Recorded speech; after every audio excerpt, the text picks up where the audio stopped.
Hey everyone, welcome to FanFic Canon. Thanks for hitting play. I'm thrilled to bring this fan-made story to life for you. If you enjoy the ride and want more narrated fanfics, smash, subscribe, and tap the bell so you never miss an episode. And if you want audiobook of a novel of your choice, join my Patreon. Request any title that's freely available online, and I'll produce a full narration just for you. Now, let's dive into today's adventure. Yangdong's life unraveled the day she peeked into her mother's secrets. One evening, curiosity gnawed at her when she noticed encrypted files on Yi Wenjie's computer. Encryption so advanced it seemed beyond ordinary use. What struck her most was that her mother hadn't even shredded the files. She had simply pressed delete. Like many elderly people, Yi Wenjie had little understanding of computers. She didn't realize that deleted files could be restored with ease. And so, Yangdong did the first thing in her life behind her mother's back. She recovered the deleted data. For days, she sifted through the restored files. The deeper she read, the more her world collapsed. She learned of her mother's double life, of the three-body world, and of an identity hidden behind the number 280. The discovery was a hammer blow. The woman she relied on most turned out to be someone else entirely, someone she barely recognized. From that day on, Yangdong lived only half a life, pretending nothing had changed, while inside everything had. Half a life was no life at all. The despair pushed her to the edge. On the balcony of the control center, Yangdong stood overlooking the silent particle accelerator. Its massive 20-kilometer ring lay like a concrete scar on the earth. A giant full stop against the crimson sunset. A full stop perhaps for more than just physics, she thought. Her feet edged closer to the railing. She was ready to end it, until a hand caught her wrist. She turned. A young foreign woman stood beside her, stunningly beautiful, her face calm and composed. Yangdong's eyes, lifeless as stagnant water, met hers. She said nothing. The stranger spoke first, in flawless Mandarin, smooth as if she had lived in Beijing all her life. I met many people who chose suicide. Most of them never knew the full truth. They clung only to what they believed and died in their own self-righteousness. Unbeknownst to Yangdong, this woman was no ordinary person. She was the real phantom Evan had created, projected half a planet away in Wanda's image. And Evan wasn't the only one watching. The phantom felt it, a gaze in the air, invisible yet piercing. Sapan, the Tricolaran's eye. Yangdong's lips parted, her voice hollow. You have no idea what I've been through. The phantom didn't pretend otherwise. I don't, but I can guess. Judging by your clothes, you're a researcher here. That means you're highly educated, rational. People like you aren't easily driven to despair. If you are, then either science itself has betrayed you, or family has. Yangdong said nothing. Silence was admission enough. The phantom's voice softened. Don't throw your life away tonight. Go back. Sleep. I promise. When you wake, everything will feel different. With that, she turned and left. Yangdong stood frozen, her heart heavy yet unsettled. She didn't believe a single night's sleep could lift her despair. Still, she decided to wait. Softened surveillance tracked everything, yet even it faltered. The phantom vanished into thin air. The Trisolar monitors, baffled, sent urgent reports back. How could someone disappear so completely, even beyond softened sight? That night, Yangdong drifted into restless sleep. When she awoke, the world had shifted. She was no longer in her dormitory at the accelerator facility, but in a simple, unfamiliar room. For the first time in days, her stagnant eyes rippled with curiosity. She dressed, walked to the window, and froze. Outside stretched a wide playground. Beyond it stood a white-haired woman in strange robes, her eyes closed, as if communing with nature itself. Sensing Yangdong's gaze, the woman opened her eyes and smiled faintly. She raised a hand, beckoning her forward. Without a word, Yangdong crossed the field to her. Welcome to the Crimson Magic Academy, the woman said. My name is Lenora. I am an instructor here. Magic. Yang Dong's voice carried both skepticism and defiance. For her, there was only science. The unknown was not supernatural, only unexplored. Lenora's tone remained calm. This is the imaginary number space, a place between realities. Time here flows differently. One night outside can give you a month of study here. Pass the assessment, and you may return whenever you wish. Yang Dong narrowed her eyes. The idea of time dilation tugged at her scientific curiosity. Yet she refused to yield so easily. I don't believe in magic. Not unless you show me proof. Lenora shook her head gently. I won't dazzle you with tricks. Proof will not change your heart. Knowledge will. I will teach you piece by piece. Break your rejection of truth yourself. That is your test. Yang Dong said nothing, but for the first time in weeks, her eyes stirred. Not with despair, but with curiosity. Lenera spent half a day patiently teaching Yang Dong the meditation method, how to reach inward and communicate with the source of magic power. Yang Dong, however, dismissed it outright. Meditation? Energy from nothing? To her, it was superstition dressed in ritual. She refused to sit still with her eyes closed like a mystic. Instead, her thoughts circled around the one thing that did intrigue her. Was this place truly in a state of time dilation? Curiosity drove her to test the boundaries. She walked toward the edge of the Crimson Magic Academy, only to find the horizon swallowed by a dense white fog. It stood like the border of the world itself, silent and unmoving. Determined, she stepped forward. The mist engulfed her, yet moments later she found herself standing exactly where she had started. Her pulse quickened. She tried again, and again. Each attempt ended the same way, the fog folding her steps back on themselves like a cruel maze. It was the classic ghost wall of folklore, except this was no dream. She pinched her arm hard. The sharp pain confirmed her reality. Her mind raced for an explanation. Could it be a magnetic field altering my brain's sense of direction? Or perhaps some natural barrier formed at the junction of a time expansion zone and normal space. Half an hour passed with no escape. Defeated, Yang Dong turned back. By noon, her stomach growled. She reluctantly entered the cafeteria, where a buffet feast awaited her. The food was abundant, yet she was the only student. The silence made the hall feel like a wasteful illusion. After eating, she returned to her dormitory. Unable to leave, she decided to humor Lenera's teachings, if only to pass the time. She sat cross-legged, closed her eyes, and began the prescribed meditation. Slowly, something shifted. At first, it was a faint awareness like ripples against her mind. Then, she felt it, an immeasurable ocean of energy stretching in every direction. Tentatively, she drew from it, guiding a current into her body. The meditation method marked it, branded it, and made it her own. Yang Dong opened her eyes. For the first time, true curiosity burned in them. She raised her hand. Energy gathered in her palm, invisible yet shimmering faintly. Is this magic or a form of biological energy I've never seen before? She whispered. To test it, she released the power. It drifted away, scattering into the air.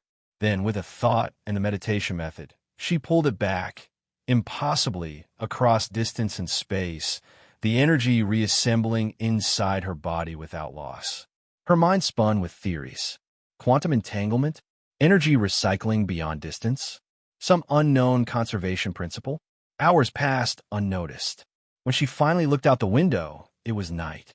The whole afternoon had vanished, consumed by her first real connection to magic. Yet she wasn't tired. On the contrary, her body and mind hummed with restless energy. She left the dormitory, searching for Lenera. The academy was small. It didn't take long. Lenera greeted her with a knowing smile. So, you've touched the source at last. Good. Then it's time to learn real magic. We'll start with something simple, dancing lights. She lifted a hand. A ball of light the size of a ping-pong ball bloomed, dazzling with the brightness of 10,000 lumens. It darted gracefully in the air, weaving patterns like a living spark. This is no parlor trick, Lenera explained. Learn the principles, not just the motions. Programmed learning will give you this spell and nothing more. But if you master the essence, you can create your own. Flashes to blind enemies. Wide light to banish shadows. Illumination spells of your own design. For once, Yang Dong listened without skepticism. She dove into the study with a seriousness she hadn't felt in weeks. Days passed. She ate, she slept, and every other moment she devoted to dissecting the spell.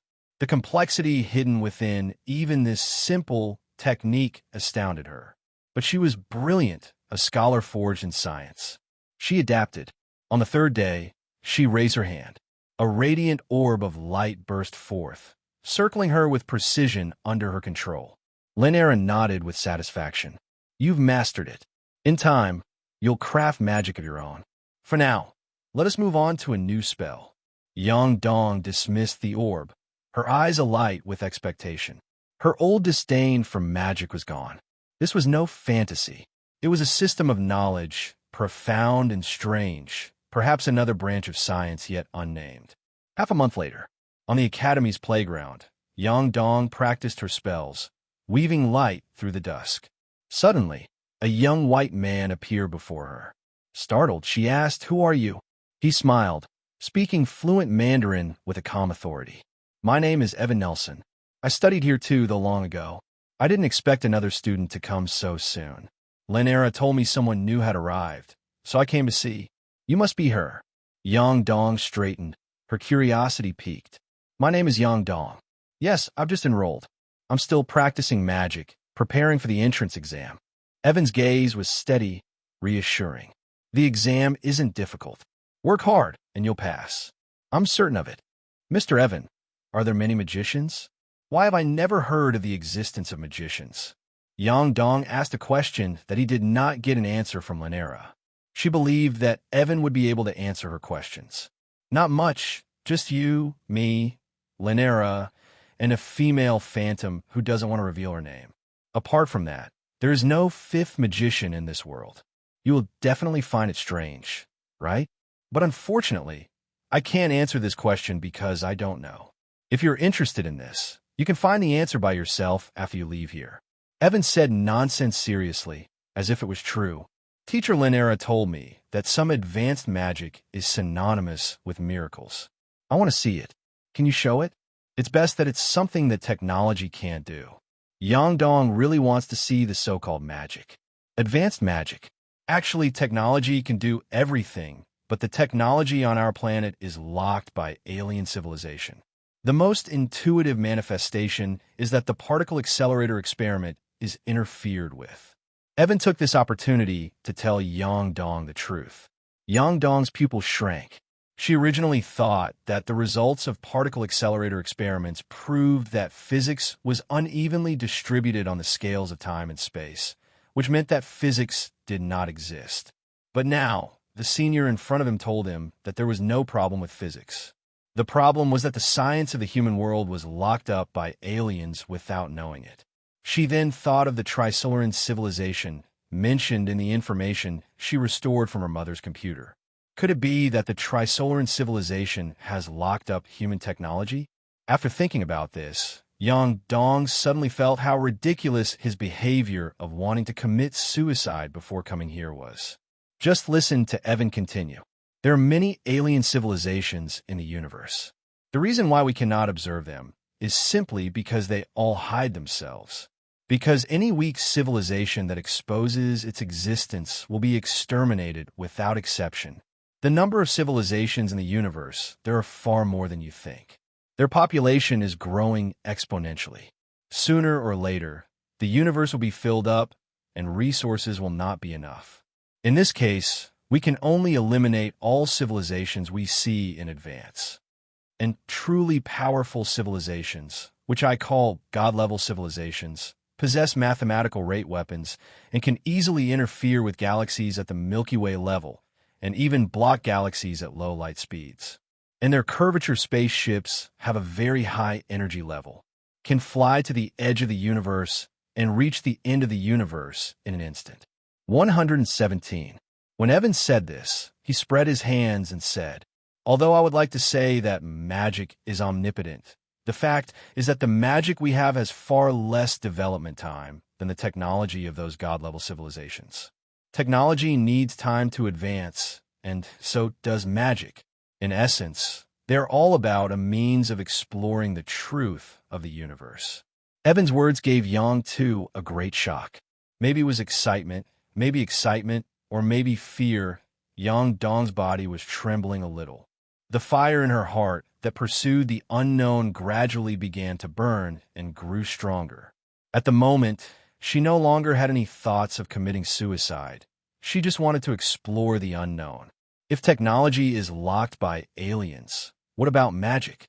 Magic is our unique technology and cannot be locked. But we humans are being monitored by aliens. They're what I call the Tricolaran civilization. Their home planet is only 4.2 light years away from us. With their technology, it takes 400 years to fly to the Earth and occupy our home. They're worried about the explosive progress of our technology, so they choose to lock our technology. But they certainly cannot lock our magic. But if we popularize magic, we will definitely let the Tricolarans who monitor us also learn this kind of power. But at the level of magic, we can at least stand on the same starting line as them. Yang Dong said excitedly.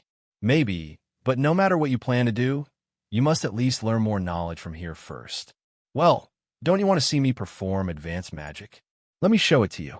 Evan raised his hand. The real mirror technique was activated. Yang Dong only saw a mirror appearing a few meters in front of him. A different version of her was reflected in the mirror. Under Yang Dong's surprised gaze, she actually walked out of the mirror.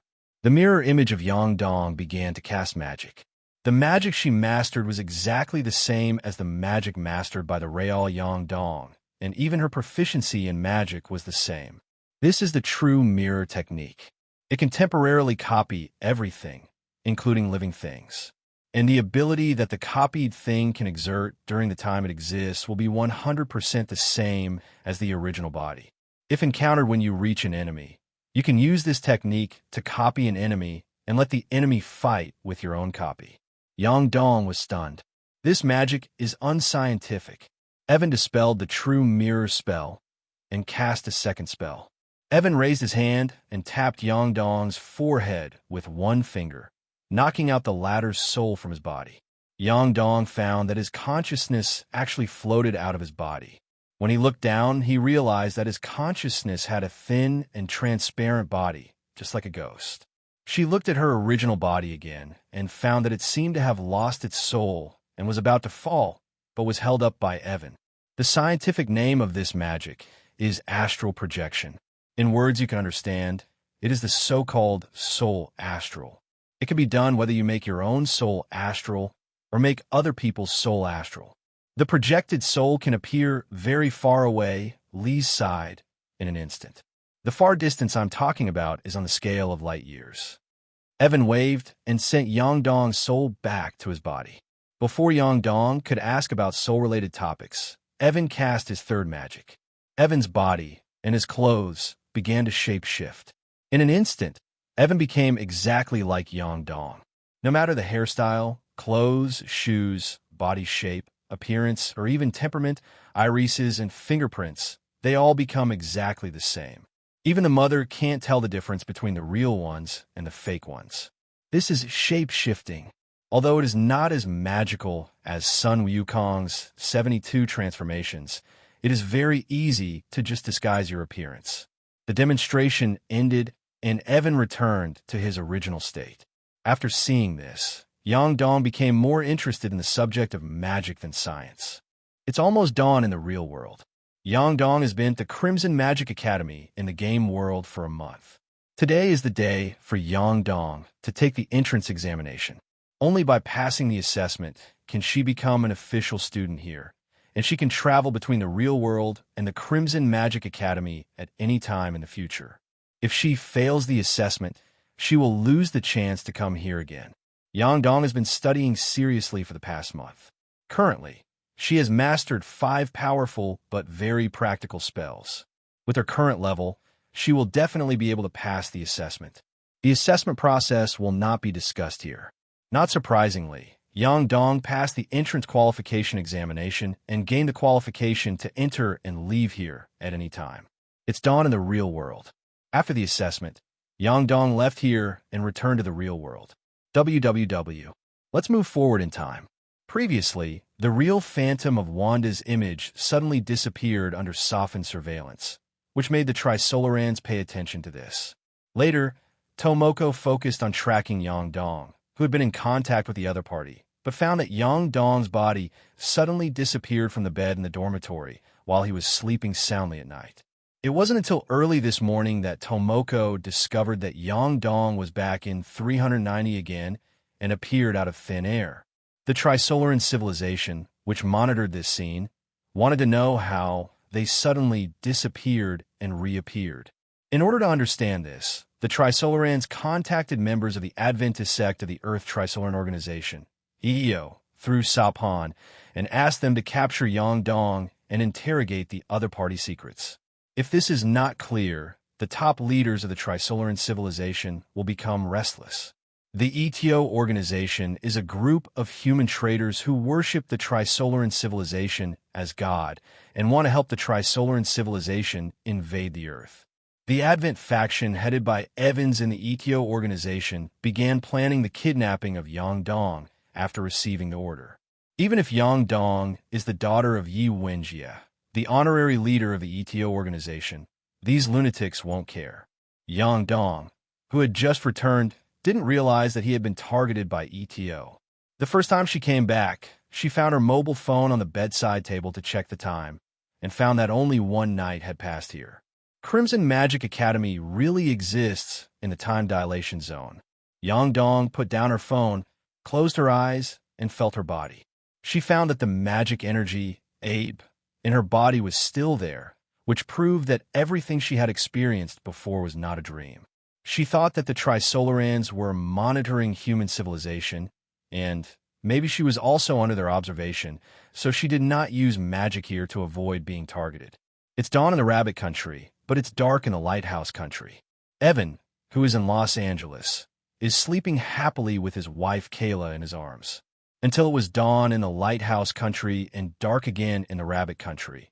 Evan crossed the urban area and came to the rabbit country again. He came to Beihang University in the capital. Today is another graduation season at Beihang University. Chung Xen, who is already a PhD majoring in aerospace engines, returned to school. She was wearing her bachelor's uniform and taking photos with her classmates. After the group photo is over, they should go their separate ways. Evan came here and found Chung Xen, who had just finished taking a group photo and was about to return to the dormitory to change clothes and leave. It has to be said that Chung Xen, who can make Yin Tianming willing to be a B****ch, is very good-looking, and it is not an exaggeration to call her a goddess. Chung Xen's character is also very good, but unfortunately in the future, her saucy operations that she thinks are doing good things will almost ruin human civilization, and she will really be hated by people. In fact, Chung Xen was only pushed into a position that she shouldn't be in, which led to such a tragedy. As the saying goes, kindness cannot lead a war. If a kind person is allowed to coordinate and direct a war, it will easily come to a tragic conclusion. Chung Xen's experience was almost like this. In order to prevent Chung Xen from inadvertently causing disaster to human civilization, Evan decided to come here to change the other party's destiny. Classmate, please wait a moment. Evan called Chung Xen. Observing the other person closely, Evan found that Chung Xen, who was dressed in a bachelor's uniform, had a very bookish air of an intellectual. Excuse me, what's the matter? Chung Xen saw that the person who stopped her was a handsome man. He could also speak Mandarin very fluently. This gave Chung Xen a very good first impression of him. Good. I'm Evan Nelson, and this is my business card. Evan handed his business card to the other party. Chung Xen took it and took a look at it, and found that it was written with the word CEO of Marvel Entertainment. This made Chung Xen have questions on her head. If I remember correctly, Marvel Entertainment is a new star film and television company in Hollywood. I have also seen your company. That movie just came out. That's just an identity, don't worry about it. Miss Chung Xen, My identity has nothing to do with me coming here to find you, and I'm not here to make a movie with you. Do you know me? Chung Xen was confused. Well, I'm here to deliver the admission notice to you. Evan took out an admission notice from his arms and handed it to the other party. The latter took it, opened it, and looked through it. Dear Miss Chung Xen, we are pleased to inform you that you have been admitted to the Crimson Academy of Magic. You only need to sign the invitation letter to arrive at our Magic Academy. Welcome. After reading the contents of the admission notice, Chung Xen was filled with frustration. She raised her head, and when she was about to complain about the handsome white guy, she found that he had already left. Chung Xen. She hesitated for a few seconds, but still did not throw away the invitation. She went all the way back to the dormitory, took off her bachelor's uniform, changed into casual clothes, started packing her things, and said goodbye to this school. After she put all the things she needed to pack in her suitcase, she looked at the admission notice again. Which girl hasn't dreamed of being a little fairy? And Chung Xen is no exception. But Chung Xen knew that this thing was probably a prank. But since the other party used such an exquisite card as the admission notice in order not to disappoint the other party, and for some weird sense of ritual called childhood dreams, Chung Xen still picked up a pen and wrote on this admission notice. He wrote his name on it. Nothing happened. Chung Xen had expected this. She shook her head and used a pen to erase her name on the invitation letter so that no one would think she was a fool. After that, she threw away the invitation letter, took her suitcase, and left the Beihang minister. Chung Xen returned home to visit her adoptive mother, Chung Xiao, and told her that she would join the research team developing engines for the new generation Long March rocket in 3 days. Her excellence made Chung Xiao proud. That night, Chung Xen spent the night at her adoptive mother's house. In a daze, Chung Xen woke up. She sat up in confusion and found that she was not at home, but on a bed in a strange dormitory.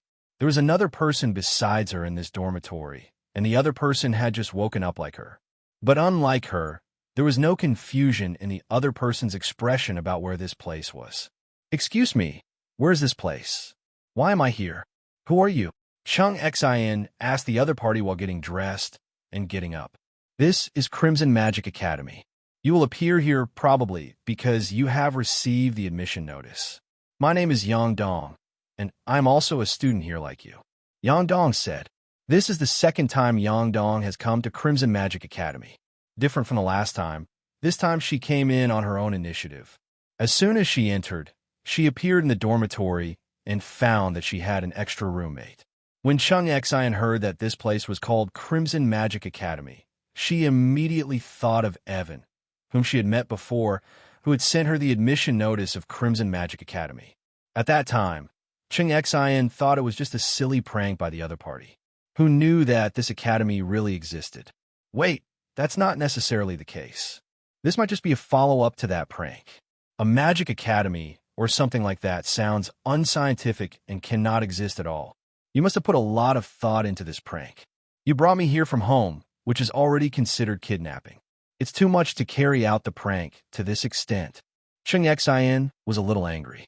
When Yang Dong saw the other person acting like this, he knew that the other person was just like him before, and he didn't believe that all this was true. Simply, Yang Dong condensed a light ball in his hand and controlled the light ball to fly around in the dormitory. Chung Xen was a little stunned when she saw this scene. When the ball of light flew in front of her, she stretched out her hand to touch the ball of light, wanting to put it into her hand to see what it was. But her hand did not touch the entity, but the ball of light passed through her palm. This move is called Dancing Light Technique, and it is one of the spells I learned here. Yang Dong explained. This is unscientific. Chung Xen was a little skeptical about life. I know. Yang Dong's voice was as calm as ever. Chung Xen didn't quite believe it, thinking it might be some kind of magic trick that she couldn't figure out yet. Yang Dong asked Chung Xen, I don't know your name yet. My name is Chung Xen. In the communication room, the two got up, went to the bathroom to wash up, and then left the dormitory and came to the college's playground. Today, NPC Linera is not here, but Evan is here as a guest magic lecturer, and he wants to teach the two girls in person. It's you. Chung Xen recognized the person standing in the playground as Evan, who had given her the admission notice. "It's me. I thought it was just a prank." "Obviously not." Evan shrugged. He conjured a book out of thin air like magic and handed it to Chung Xen. "This is what you need to learn. Only by learning it can you gain magic power. Only with magic power can you to master magic. You can learn the above content by yourself. If you don't understand anything, you can ask me." Chung Xen took it curiously, opened it, and looked through it. There is not much content in the book, which records related content on meditation, magic acquisition, and magic marks. The content is well written and looks like the real thing. "Isn't this really a prank?" Chung Xen still didn't believe it. "You can verify it yourself, and you don't have to worry that staying here for a long time will delay your affairs in the outside world. Crimson Magic Academy is in the time expansion zone, and you can stay here for a full 30 days until dawn outside. Time." After Evan finished speaking, he no longer paid attention to Chung Xen, who was sluggish, and looked at Yang Dong. Seeing him, Yang Dong took advantage of the situation and asked, "Mr. Evan, are you going to teach me magic today?" "Well, Lenora was away from school for something, so I came here as a guest lecturer." Evan nodded, and then mentioned one thing. "When you came here yesterday because your body disappeared out of thin air, this matter was observed by those beings, which aroused their curiosity. In the next few days, you may face the risk of being kidnapped. For your safety, I will teach you some self-defense magic." "That you were talking about, are they?" Yang Dong thought of the Tricolaran civilization that Evan mentioned. "Zero. That's them." "Okay, let's stop talking nonsense. The first magic I'm going to teach you is called Advanced Magician Armor. Its function is to build an invisible protective shield on your body. It can be used to defend against various kinetic and potential energy strikes. One cast is enough to help you resist a frontal missile bombing." Evan started teaching. Dr. Yang Dong studied hard. Chung Xen was confused the whole time. Greater Magician Armor? Still resisting missile bombing head-on? What a joke. But soon, Chung Xen saw an incredible scene. Evan conjured an assault rifle out of thin air, handed it to Yang Dong, taught him how to use it, and then asked him to shoot into the open space to test its power to prove that this thing was real. Afterwards, Evan asked Yang Dong to shoot himself to demonstrate the effect of the Advanced Magician Armor. Yang Dong took an assault rifle and shot at Evan. The bullets fired at Evan were bounced off by a shield invisible to the naked eye before they came into contact with Evan's body surface, without injuring Evan at all. Chung Xen was dumbfounded. Is this really magic? Chung Xen couldn't help but look at the book in her hand, and her curiosity drove her to start studying the contents seriously. Chung Xen was a fast learner, and it only took him 2 hours to learn all the above content. She began to meditate and communicate with the source of magic power to obtain magic power. A few more hours passed, and Chung Xen successfully obtained the magic power. Seeing this, Evan materialized a new textbook, handed it to Chung Xen, and said, "This is your new textbook. It records some simple magic knowledge. You should study on your own first. After you finish learning this content, you will be able to catch up with Yang Dong's progress, and then you two can attend the class together." Okay. Chung Xen took it and couldn't wait to look through it. If she wanted to verify whether the energy that appeared in her body was magic, she only needed to learn a magic spell. With this mentality, Chung Xen began to read books and study on her own. Not far away, Yang Dong has memorized all the contents of the high-level Magician Armor spell and is also learning it.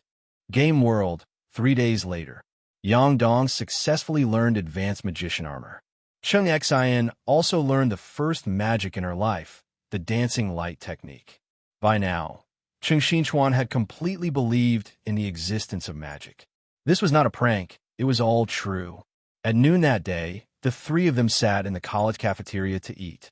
Evan said to Yang Dong, "Having mastered Advanced Magician Armor, you can ensure that you can survive most dangers in modern cities. But defense alone is not enough. When facing the enemy, you also need some means of counterattack. So as not to fall into passivity, I will teach you some offensive spells in the afternoon." "Mr. Evan, I want to know what means the Tricolarans use to monitor us. Yang Dong asked. It's Tomoko. You mean the proton, a subatomic particle? It's a sapon, a smart intelligence, but that thing is indeed a subatomic particle. Its 180 is the smallest artificial intelligence that the Tricolaran civilization can produce. The Tricolaran can expand protons in 2 dimensions, turn the small proton into a surface that can cover the planet and have no thickness, carve integrated circuits on it, and finally fold it into dimensions and restore it to its original appearance. This kind of proton is what I call sophons. Sophons can observe the material world from higher dimensions and can also turn into high-energy particles and move at a speed close to light. In 2005, 2 protons flew to our planet from 4.2 light-years away. The purpose of the existence of sophons is to disrupt the thinking of our human scientists, interfere with particle collision experiments, and lock down the basic science of the dead man class. Sapon also has some other functions, such as traveling back and forth through your retina and playing pictures in your eyes.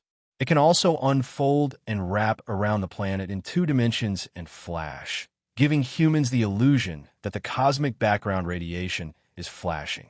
It can also be used as a medium for quantum communication, enabling quantum communication without delay, or it can be turned into a concave and convex mirror to focus sunlight and ignite the ground.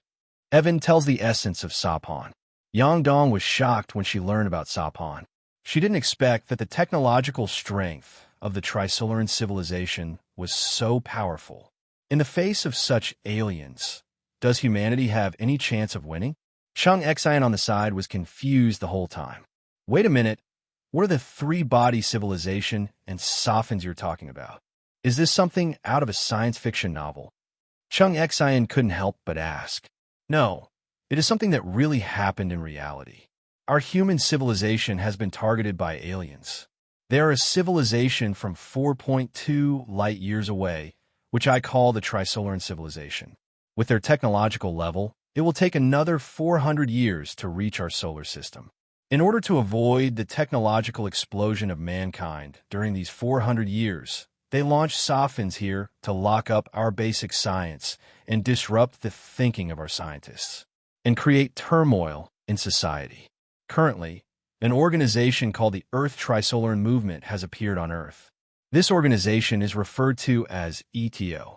It is a group of guys who worship Tricolarans as gods. Recently, many scientists have suicide cases are related to this. Ace said. Chung Xen was stunned. Yang Dong thought of the information restored from his mother's computer. His mother, Yi Wenjie, seemed to be the honorary leader of the ETO organization. Within the ETO organization, there are many factions, the 2 largest factions being the Salvation faction and the Adventist faction, and the one who may kidnap Yang Dong is the Adventist faction among them. Should I go hide? It's not necessary. By the time it gets light outside, you will almost be able to master the magic to protect yourself. You might as well use yourself as a bait. If someone really comes to kidnap you, you can use the magic I taught you to knock them unconscious before contacting them again. A police officer named Shi Chong from the Capitol Police Headquarters asked him to take those people away for interrogation. I will give you Officer Shi Chong's number later. Good. Time is passing in the game world, and a month has passed before you know it. From Evan, Yang Dong successively learned the advanced magician armor of the protection system, the charm of human beings of the illusion system, and the reptilian tongue, insect nest, and swan wings of the transformation system. And Chung Xen finally finished learning all the magic recorded in that book. And today, she passed the entrance examination and gained the freedom to enter and exit this place freely. The sky has dawned in the real world. Yang Dong said goodbye to Evan and Chung Xen and returned to the real world. Chung Xen didn't remember to leave. She asked Evan, "Don't you have any advice for me? You are not famous. The Tricolaran civilization will not notice that you suddenly disappeared from home last night, and naturally they will not target you. However, it is best not to expose your magic skills to the outside world. Otherwise, they will inevitably target you." "I understand." Chung Xen bowed and thanked her. After thanking him, Chung Xen also left. Yang Dong resigned from his place of work. Dr. Ding Yi, who had been pursuing him, tried his best to keep her, but Yang Dong had already decided to leave. Yang Dong boarded a flight back to the capital. The passenger plane was hijacked shortly after it took off. People from the ETO organization had been monitoring Yang Dong. When they found out that Yang Dong was going back to the capital on this flight, they also got involved. They wanted to kidnap Yang Dong on the plane, and then planned to fly the plane at a low altitude and leave by parachuting. This was the kidnapping of Yang Dong plan by the ETO organization. But there's a saying that plans cannot keep up with changes. They began to act and caused panic among the passengers inside the plane when they were about to kidnap Yang Dong. Before Yang Dong could get close to him, he launched an illusion spell on the robbers, charming the humans, causing them to fall into coma. The passengers were shocked to find that the group of armed robbers, who didn't know what had happened, actually fainted one after another. No one found out that the person who did it was Yang Dong. Even Tomoko, who had been monitoring the place, didn't find a reason why those people fainted. And Yang Dong, who had done this, kept his fame and achievements in a low-key manner. What happened on the plane has been reported to the relevant departments. As soon as the plane landed, the police boarded the plane and took away the robbers who were tied up by the passengers because they were unconscious. Yang Dong got off the plane, took out his cell phone at this moment, and dialed Officer Shi Chang's number. As soon as the call was dialed, Yang Dong was surprised to find that one of the police officers not far away had a cell phone ringing. It can't be such a coincidence, she said to herself. What a coincidence! The police officer whose cell phone rang was Shi Chang. Shi Chang answered the phone. Which one? Officer Shi, I want to talk to you. I'm not far from you. After hearing this, Shi Chang looked around and saw a woman not far away who was also holding a mobile phone and looking towards him at 5.6. Shi Chang hung up the phone, said a few words to his colleagues, and then walked towards Yang Dong. I guess you must have relevant information to tell me. This police officer Shi is tall and thick-set, with a sinewy face, wearing a dirty leather jacket, smelling of cigarette smoke, and speaks loudly. He is a stocky middle-aged man. His eyes were bright, as if he were smiling, but there was an invisible murderous aura hidden in his eyes, which made him look sophisticated and sharp. Yes, the purpose of those robbers may be to kidnap me. They belong to an organization called ETO. I don't know what that organization does. I don't know why they are targeting me, but I think you should be able to interrogate it from their mouths. Yang Dong said, since you're the person involved, come with us. Okay. Yang Dong followed Shi Chang and got into the latter's police car. Shi Chang, who was driving, asked Dr. Yang Dong, who was sitting in the passenger seat. I heard from other passengers that the robbers all suddenly fainted when they were doing it. This matter must also be related to you. You can use methods that I can't even figure out. You are very powerful. Yes, I made them faint, but before interrogating the specific circumstances from the mouths of those robbers, please forgive me for not revealing my method. Not long after, they arrived at the police station. Yang Dong was arranged to wait in a room. Shi Chang personally went to interrogate the prisoners who almost hijacked the passenger plane. At first, the interrogation process was not ideal. The prisoners were very harsh and said that they only wanted to make money by hijacking the passenger plane. Shi Chang didn't believe their lies. As a rude policeman, he had an eclectic style of acting. He once acted without regard for the life and death of the hostages, resulting in the tragic death of a family of 3 at the hands of criminals. It is said that he also fought fiercely with the underworld, using one group of underworld forces to deal with another group. During this period of time 08, Shi Chang has not been suspended for torture and extorting confession from suspects and maiming one suspect. But judging from the methods he is about to use against these robbers, he might be suspended early because of this incident. Shi Chang turned off the monitor in the interrogation room, and then, when Shi Chang walked out of the interrogation room, the prisoners in the interrogation room looked like they had suffered a crime, but there was no sign of any injuries on their appearance. Shi Chang's expression was solemn. He couldn't believe the information he just got from the prisoners. The Earth Tricolaran organization, they serve aliens and want to attract aliens to invade the Earth. The purpose of hijacking the civil airliner was really to kidnap Yang Dong, because alien surveillance detected that Yang Dong disappeared out of thin air once. The aliens wanted to know the reason why she disappeared out of thin air, so they sent ETO to kidnap her. Shi Chong felt that if he wasn't crazy, then the world must be crazy. Such a bizarre thing as aliens invading the Earth actually happened. He was not in a hurry to report the matter to his superiors, but went to Dr. Yang Dong. He saw Yang Dong sitting there quietly, not showing any worry or fear because there was an organization trying to kidnap her. This female doctor is not simple. Can we talk now? Shi Chong sat opposite Yang Dong. I need to know how much you got out of them. There are enough, such as the ETO organization, the existence of Tricolaran civilization, and your disappearance out of thin air, which has aroused the curiosity of aliens. They only know so much. Do you believe it? Yang Dong asked. I don't know. Shi Chong shook his head. You can report this matter. I will, but now I just want to know how you disappeared out of thin air while you were sleeping, where you disappeared to, and how you made those robbers comatose through the air. What you were curious about is also what the Tricolaran civilization is curious about.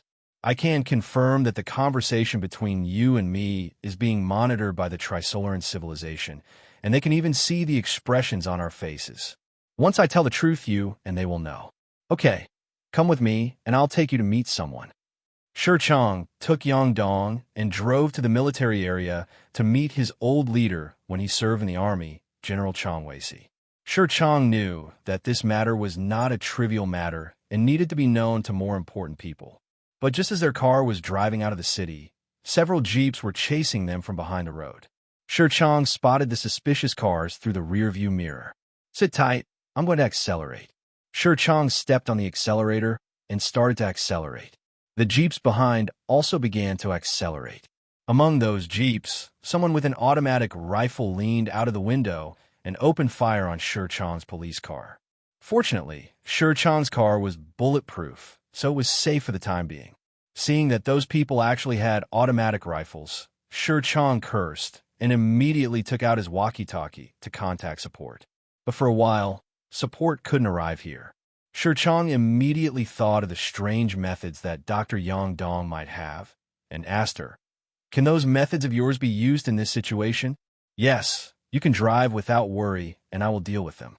Yang Dong rushed to the back seat, and through the rear windshield, he used illusion magic to charm humans on the driver of the pursuing vehicle. Although this magic can only be powerfully effective at close range, and the effect will be greatly attenuated if it is too far away, but at such a dangerous moment, a method that can interfere with the enemy is a good method. Under the interference of illusion magic, the drivers of the jeeps behind them seemed to have suddenly gone crazy and began to bump into each other's vehicles, and soon they all overturned. The two survived the danger smoothly. Shi Chong looked at this scene in disbelief, feeling that his three views had been subverted. This is such a super ability. Half an hour later, Shi Chong's vehicle drove into the military area. The two met General Chung Xen here. Shi Chong reported everything that happened before to General Chung Xen. After Chung Xen listened, he looked at Chanka. "What do you have to tell me about the Tricolaran civilization, the ETO organization, and your super ability?" "Yes, the home planet of Tricolaran civilization is located." Yang Dong told General Chung Xen all the information he knew about Tricolor civilization and the ETO organization, including 477 Sapon, the blockade of basic science of human civilization, and the truth behind a recent series of suicides of scientists. Definitely Yang Dong also had selfish motives. She concealed the fact that her mother might be the honorary leader of the ETO organization. Although she knew very well that her mother would be caught sooner or later, as a daughter, Yang Dong still hoped that her mother would be arrested later. At the moment, there's a Sapon floating next to a few people, monitoring the Tricolaran civilization here through Sophons, and after hearing what Yang Dong said, she actually knew about Sophons, and even knew how they created Sophons, which immediately frightened the Tricolaran people. How did Yang Dong know about the Sapon project? You know, the Tricolaran civilization has not disclosed this matter to humans, not even to the ETO organization. ETO leader Evans only knows that there is such a thing as a Sapon, but does not know the specific details of the Sapon project. But Yang Dong was able to say for sure that they were carving integrated circuits using protons in 2 dimensions. Could it be that a higher civilization came into contact with Yang Dong, and that higher civilization still monitors every move of the Tricolaran civilization? But in the cosmic picture of the Dark Forest Law, how could there be a higher civilization that would help a lower civilization? You will be merciful if you were not destroyed. This unknown made the Tricolarans feel scared. The information brought by Dr. Yang Dong caused General Chung Xen and Officer Shi Chang to fall into a brief silence. At the same time, they finally knew one thing. The truth behind the recent suicide cases of scientists was actually like this. They realized that something serious was going on, and this was no longer something they, or even a country, could face alone. Only when all countries unite can they face the threat of alien invasion of the Earth. How long will it take for them to reach the Earth? Chung Xen asked Yang Dong. It will take about 400 years, but this is assuming their technology does not advance explosively. If they develop new deep space navigation technology during this process, it is likely to arrive earlier. Yang too expressed his judgment. Where did you get this information? Is it possible that you were once an undercover agent in the ETO organization? Shi Chang asked. Shi Chang's questioning was like interrogating a prisoner. There was no way he had such a temperament. Even asking you, "Have you eaten today?" was like interrogating him. Yang Dong shook his head and pointed to the sky. You want to say that our current conversation is being monitored by the Sophins of the Tricolaran civilization, right? Shi Chang understood. Actually, there are some things that can be said. I have a set of systematic technologies here, which can allow us to continue to develop and grow like science, and Sophins will never be able to block it. But once we do this, the Tricolaran civilization will be able to obtain this systematic technology through Sophins, and standing on the same starting line as us, the advantage is that it is better than being unable to advance in technology and having to wait to die. Is the technology you're talking about related to your suspected super ability thing? Right. Can you demonstrate it? General Chung Xen was very curious about this. Super ability is too tempting. If super ability really exists and can be learned and mastered by ordinary people, it will definitely strengthen the country's military power. Okay, next I will turn into an insect. The scene is a bit scary, but you don't have to worry. After Yang Dong finished speaking, he activated the change magic, insect nest. This spell does not create an insect nest, but turns the caster's own body into an insect nest. Yang Dong's entire body, including her clothes, suddenly collapsed and turned into thousands of butterflies. These butterflies are all Morpho butterflies, the goddess of light, and each one is very beautiful. So many Morpho butterflies, the goddess of light, began to fly around in the room. General Chung Xen and Officer Shi Chang were shocked when they saw this scene. Also stunned was the Tricolaran civilization that was monitoring the place through Sophins. How did a living person split into so many insects? Aren't you afraid of being precise? This unscientific.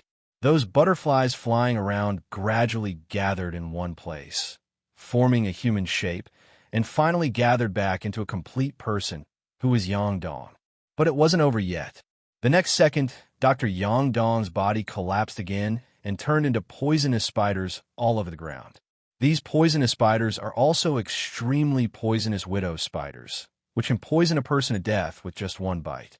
Thousands of spiders appeared densely in the house. Even Chung Xen and Shi Chang, who had seen strong winds and waves, were startled and had goosebumps all over their bodies. Not long after, these spiders reunited with Dr. Yang too. Dr. Yang Dong, can anyone master this kind of ability? General Chung Xen asked quickly. Yes, this is a systematic ability. Just like science, it can be learned and mastered. It can even gather the wisdom of all civilizations to continuously innovate. It is another system that is completely different from technology. It's called magic. As Yang Dong spoke, he waved his hand to condense a ball of light. The ball of light flew around everyone, and Yangdong continued, "The upper limit of the magic system is very high, and it can even be done now. There are many things that our technology cannot do. As long as it is popularized all over the world and the wisdom of all humans in the entire civilization is gathered, the development of magic can be constantly promoted. The Tricolaran civilization will definitely not be able to use sophons to block the development of our magic. When magic becomes popular, in the next 400 years, we will be able to constantly introduce new magic and finally defeat the Tricolaran civilization." Yangdong finished speaking his thoughts. The light ball flying everywhere flew back to Yangdong's hand. Yangdong clenched his fist, and the light ball disappeared. "I need to discuss this matter with others. Dr. Yangdong, your life's safety will be the first consideration now. I hope you can stay in the military area temporarily and receive the protection of soldiers." Okay, this is also Yangdong's plan. Yangdong knew that General Chung Xen was the highest-ranking general in the Rabbit Kingdom.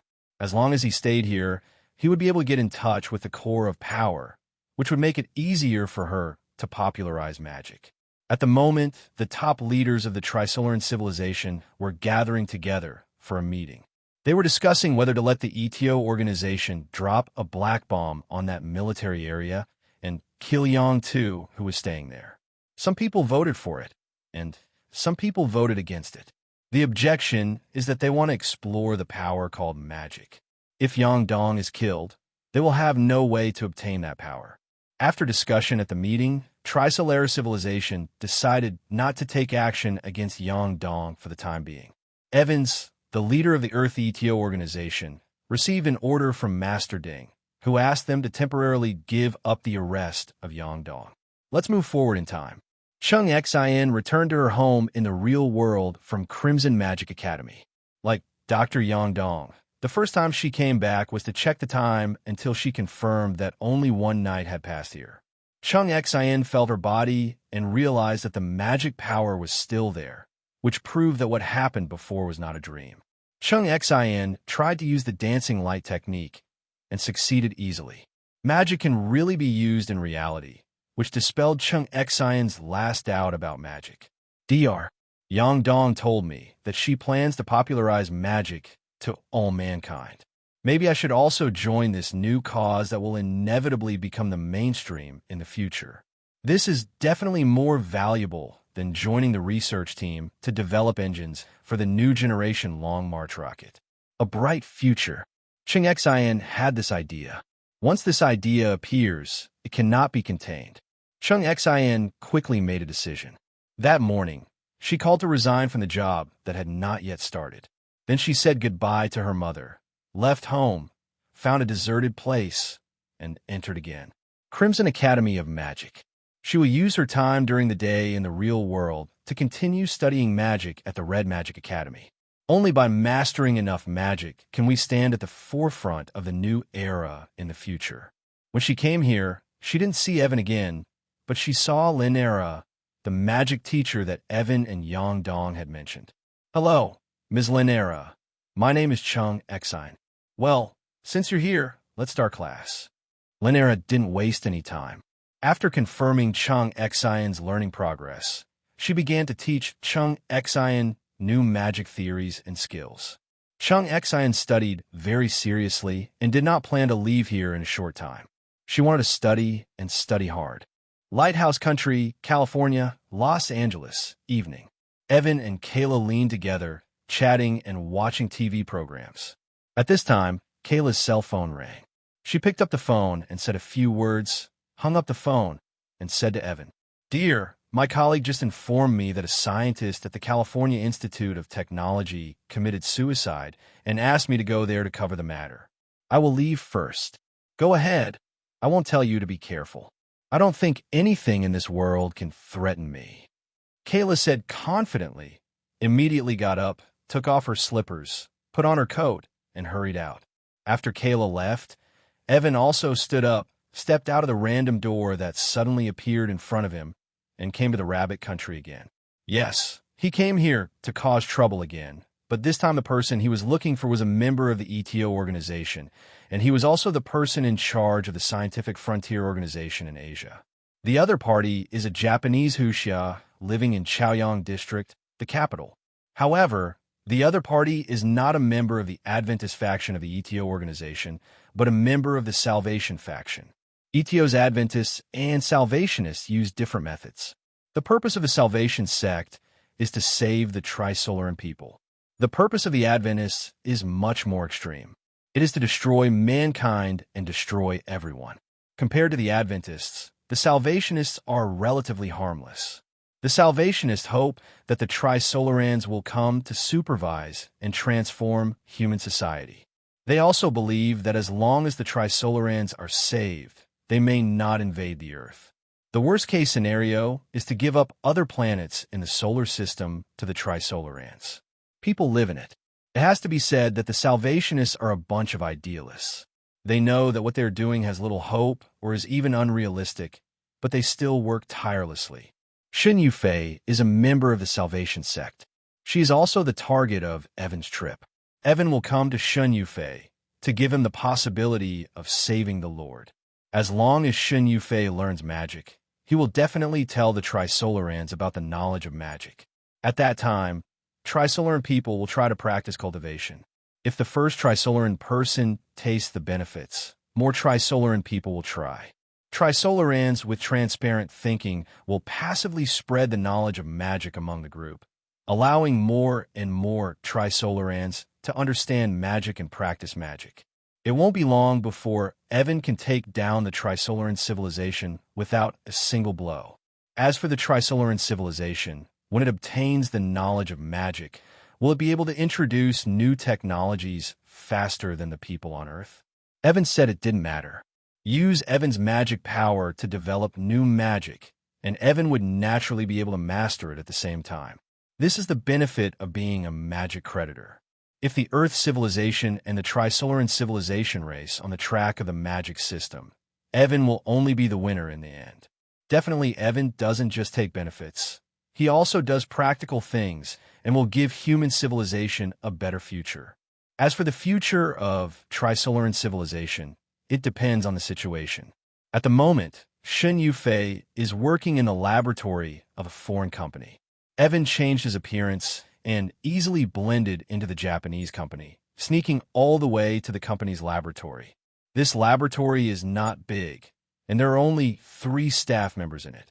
One is Shen Yufei. The other 2 are graduate students studying with Dr. Shen Yufei. Unrelated visitors are not welcome here. If you just get lost, you can go out and turn left. There's a floor map there. Dr. Shen Yufei looked at the young man walking into the laboratory. He spoke in a cold tone. Dr. Shen Yufei, I need to talk to you in private about that. Evan said. Shen Yufei frowned. She thought the other person was from the ETO organization, so she nodded and walked towards the office next to the laboratory. Follow me. The 2 entered the office and sat down. Tell me, why did you come to me? Shen Yufei did not ask the other party's name because it was not necessary.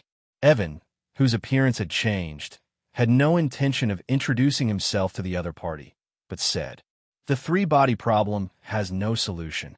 You came here, Aide, just to talk to me about this? Shen Yufei frowned. No, I'm just here to provide you with new ideas. If you have time, read this book. It will help you. Evan handed the other party a book that recorded a lot of magic knowledge, and then he stood up and said, the knowledge in the book is what I have studied for most of my life. It is very important. So excuse me, Dr. Shen Yufei. After Evan left, Shen Yufei opened the book. Meditation, magic. Shen Yufei felt that she might have been tricked, but she still read on patiently. After turning over the part about meditating to obtain magic power, there are various theories of magic at the end. These theories seem to be well organized, and the more you look at them, the more reasonable they become. At least there are no problems at the logical level. Involuntarily, Jade had the thought, maybe magic is real. She decided to give it a try, so she opened the first few pages and looked at the part about meditating on communicating with the source of magic. It didn't take long for her to finish learning this part of the knowledge and start trying. A few hours later, When Shen Yufei really communicated with the source of magic power and obtained the magic power, her pupils shrank. At the moment, it is already the afternoon in the Rabbit Country time zone. Shen Yufei didn't pay attention to the time. She couldn't wait to read the magic knowledge at the back and began to study. She needed to confirm whether the energy that suddenly appeared in her body could really be used to perform the so-called magic in this book. There is no time dilation in the real world. Even if she tried hard to learn the magic in the book, it would take her 3 days to learn even the simplest of them. But to verify the authenticity of magic, you don't need to learn magic. You can verify it by just learning it for a moment. A few more hours passed, and it was getting dark outside. Although Shen Yufei has not learned magic yet, she has already verified the authenticity of the knowledge in this book. She suddenly regretted why she didn't ask for that person's identity before. As a result, even if she wanted to find him now, she didn't know where to look. Shen Yufei put away the magic book like a treasure, went to the company's monitoring room, and checked the company's surveillance, only to find that the company's surveillance did not capture that person at all. When the other person pushed the door and walked in her laboratory, only it showed that the door was opened out of thin air, but no one came in or out, which was very strange. Shen Yufei guessed that the other party should have used magical ability to block the company's surveillance cameras from imaging him. Shen Yufei left the company and drove back, thinking about whether she should tell the Lord about the book now. But she thought for a few seconds and gave up the idea for the time being. At least she had to verify that the knowledge was okay before informing her, so as not to do bad things with good intentions. A week passed like this. During this week, Yang Dong stayed in the military area during the day and entered the Crimson Magic Academy for further study at night. She had already told General Chang Weisi that she would disappear at night to go to a different space to learn magic, so she was not worried about any trouble caused by her sudden disappearance from the military area. 1 week in the real world, Yang Dong studied at Crimson Magic Academy for 7 months, mastered more magic, and even started to create her own magic. Unlike Yang Dong, who only entered Crimson Magic Academy at night, Chung Xen stayed at Crimson Magic Academy both during the day and night this week. So her time in the academy was far longer than 7 months. She had been studying here for 2 years. He has surpassed Yang Dong in terms of magic knowledge. The two would chat often when they were in the Magic Academy. Chung Xen already knew that Yang Dong had defected to the military region and planned to popularize magic to the outside world. The top management of the Rabbit Country had also agreed and was now preparing related matters. This made Chung Xen even more sure that her choice was correct. The future era must be an era of magic. Only by mastering more magic knowledge can it be easier to stay at the forefront of times. Matters related to the Tricolaran civilization and the ETO organization have been reported to other countries by the top leaders of the Rabbit Country. Naturally, no one believed it at first, and some countries even laughed at the Rabbit Country. But as the Rabbit Country came up with more evidence, they seemed to be constipated and couldn't laugh anymore. In recent days, the United Nations is holding meetings of various sizes on this matter. Relevant departments for the ETO organization were quickly established and began to investigate and arrest members of the ETO organization all over the world. Some members of the ETO organization were arrested and interrogated to reveal more and more information about the ETO organization and the Tricolaran civilization.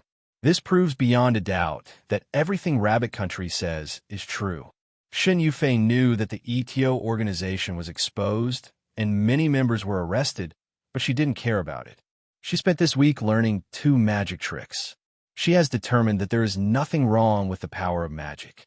Although the number of magic recorded in that book is not large and not powerful, it is undoubtedly a complete system. As long as there is magic power, all kinds of magical phenomena can be caused. Perhaps after understanding the contents of this book, the Lord Three-Body Man can launch new products faster and develop new ones that can solve the three-body problem of magic.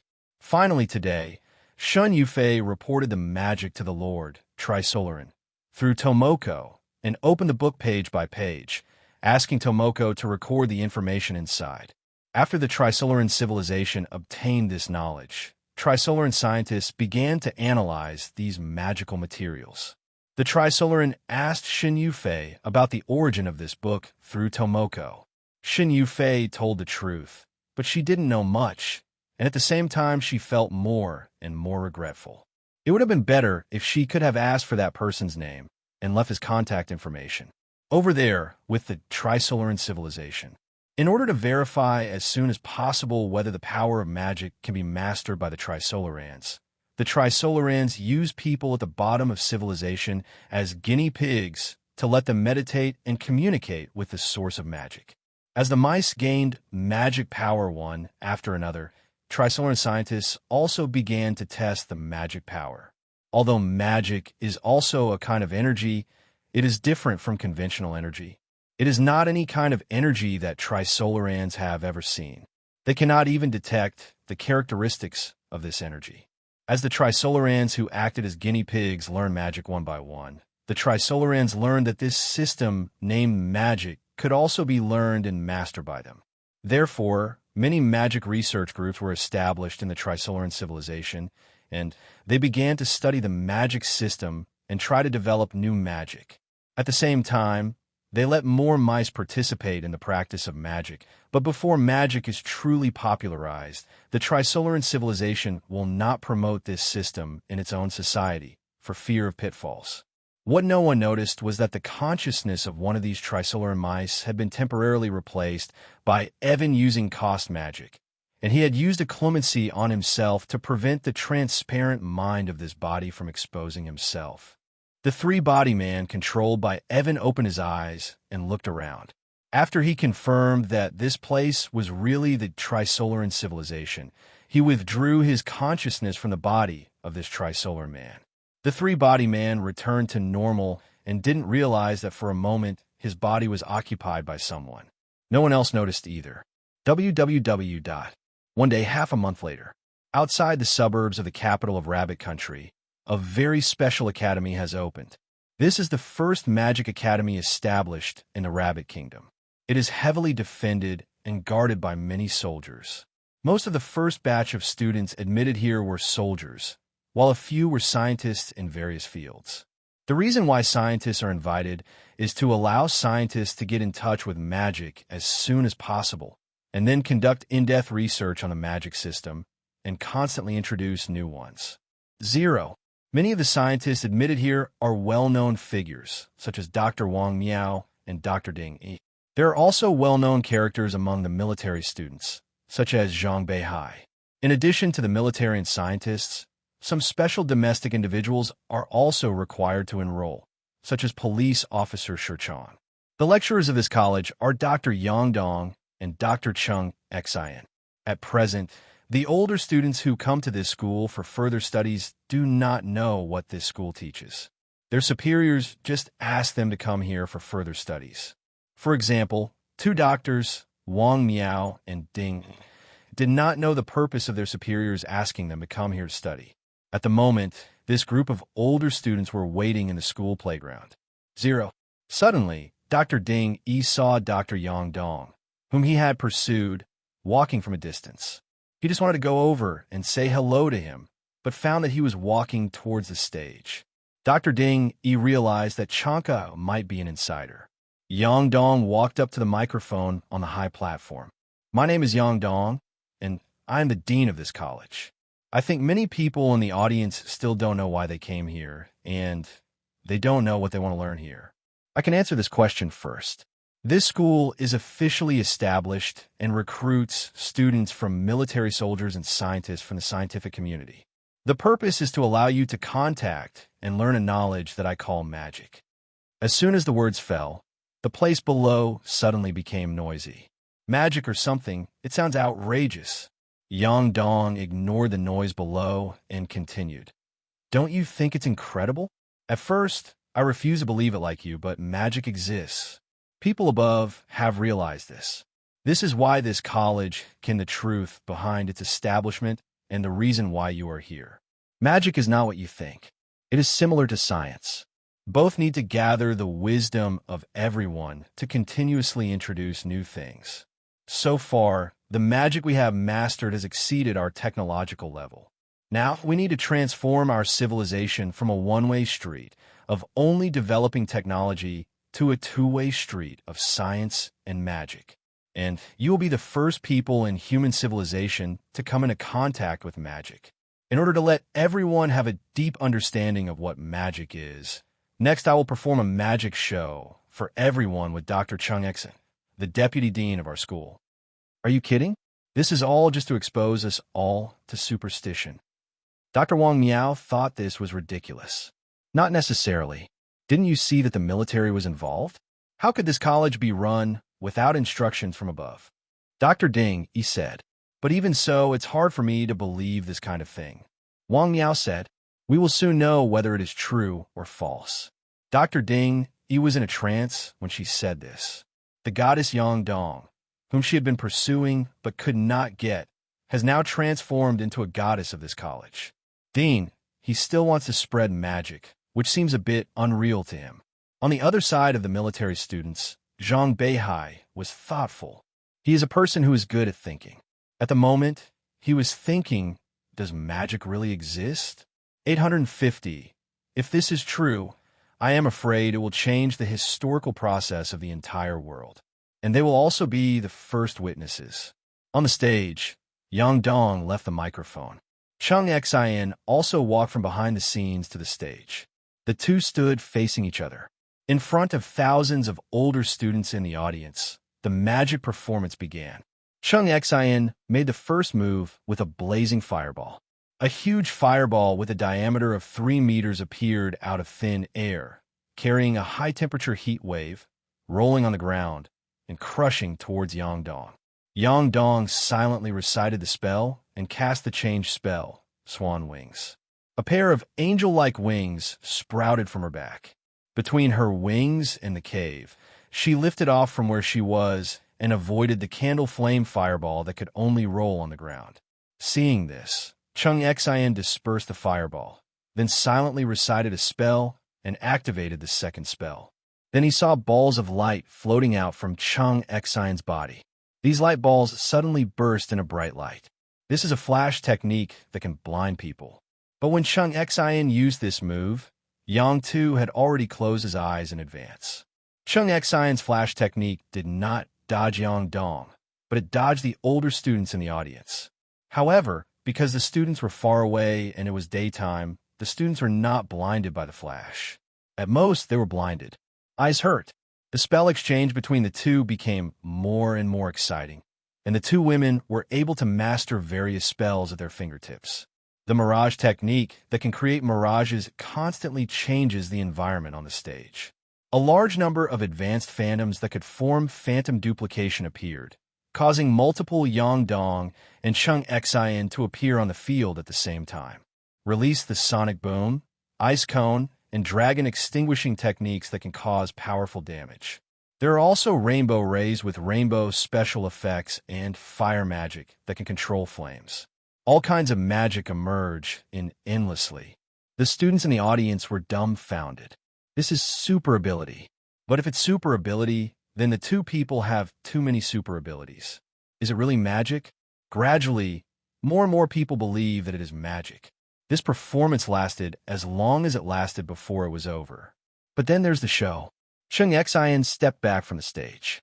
Yang Dong walked to the microphone again and said to the people in the audience, the magic used by Vice Dean Chung Xen and I are all conventional magic, but magic is not such a superficial thing. It also symbolizes rule and mystery. Someone once told me that there are some extremely special magics in magic. In the face of that kind of magic, reality is as fragile as a piece of paper. Now, Mr. Evan Nelson, a visiting professor of our college, is here to demonstrate the advanced steps for you. Magic. Just as Yang Dong finished speaking, space began to distort 3 meters above the stage, forming a pitch-black wormhole, which attracted everyone's attention. A man who looked very sunny walked out of the wormhole and floated in the air. He used amplification and spoke in smooth Mandarin. I think you will wonder about my race, but there is no need because I taught Dr. Yang Dong and Dr. Chung Xen their magic. Next, I will demonstrate some more special magic for you. In the magic system, There are wish spells that can alter reality, creation spells that can create things out of thin air, and there are also extremely destructive attack spells. The first magic I will show is magic that works on the rules of reality. No matter who you are or how powerful you are, I can make you your own enemy. This magic is called Real Mirror. Evan casts a spell, and a mirror of huge amounts appears on the stage. Do you believe that you can come out of the mirror? Who is willing to try? The people in the audience looked at each other. Let yourself out in the mirror? Is it possible? Zhang Beihai volunteered and stepped onto the stage. He looked at himself in the mirror. Under the gaze of the audience, he actually stepped out of the mirror and launched an attack on Zhang Beihai. Zhang Beihai began to fight back. Zhang Beihai discovered that the self who stepped out of the mirror knew all the fighting skills he knew, and his mastery of fighting skills was no different from his own. Even his behavioral habits were the same. This made Zhang Beihai realize how magical and incredible this magic was. Everyone in the audience could also see the similarity between the two Beihais fighting on the stage. After that, more and more people came on stage to try. The replicating experience of soldiers plays against soldiers, and the replicating experience of scientists discusses science with scientists. In the end, everyone came to the conclusion that the person copied by the real mirror technique has 100% of the knowledge and ability of the original body. When all the clones dissipated and everyone returned to the audience, Evan said, Real Mirror 0.5 is a modification of reality. Its upper limit is much higher than you think. Not only can it copy people, but it can also copy various machines, various weapons, and even nuclear bombs. Even if the person standing in front of you is man is God, and he can also copy God completely and let God fight with himself. I think you can all think of more ways to use this magic, so I won't go into details. Evan snapped his fingers. With the snap of fingers, the huge amounts of mirror on the stage disappeared out of thin air. What I demonstrated just now is a real-life magic, and the next one will be magic that can control physical rules. Evan said, the older scientist students in the audience had their pupils shrunken. Manipulating physics rules? In their opinion, this has exceeded the level that human beings can achieve with today's technology. Evan fell from mid-air to the stage and began to demonstrate the magic of manipulating physics rules to the students in the audience. The first is that it can connect to any door around the world. Then there is the secondary creation spell that can create things out of thin air. Then there is Feng Ho Chimen, which changes the physical parameters of the environment. Finally, there is the traceless extension that can extend space. Each piece of magic was displayed, making the older students in the audience deeply aware of the magic of magic. A new era is probably coming. Evan continued, magic is an application based on magic power. It is different from technology. It does not require so many equipment and can be realized by individuals. But this is not the only advantage of magic. Its real advantage is that we can also make magic into props, which are often referred to as magic props in fantasy literature. He pulled out a metal brick that looked like gold out of thin air. This is a magic item made from the gold essence that I extracted from gold with magic. Don't look at it like a gold brick. In fact, it is a female-style gold armor. Is there anyone in the audience? Madam, would you like to come up and give it a try? A female soldier volunteered to raise her hand and was called up by 08 Evan. Evan handed the gold brick to the other party's hand and said to her, you know how to recognize the owner if you drop blood. You only need to drop your own blood on it, and you will know how to use it. This piece of equipment is the same model as the one Evan gave to Gwen, but it is not the same piece, but was built by Evan later. The female soldier nodded excitedly. She was not afraid of pain, so she bit her fingertip and blood flowed out. She dropped the blood on the gold brick. Under everyone's gaze, something magical happened. The gold brick turned from solid to virtual and integrated into the body of the female soldier. The female soldier seemed to have something in her mind. As soon as she thought about it, a golden battle suit with wings appeared on her body out of thin air. The people in the audience exclaimed in disbelief.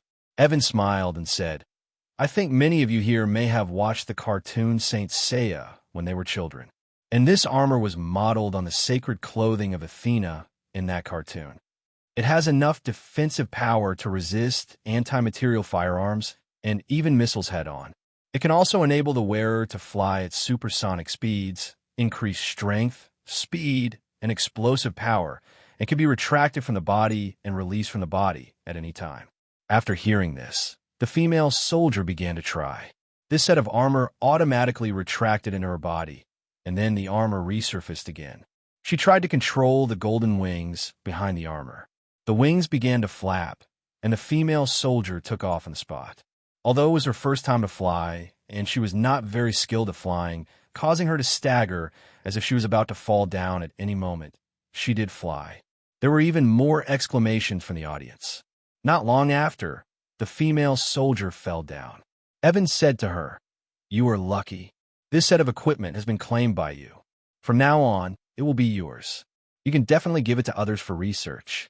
It doesn't matter. It depends on your own choice." "Thank you, Mr. Evan." The female soldier thanked her, jumped off the stage, and returned to the crowd.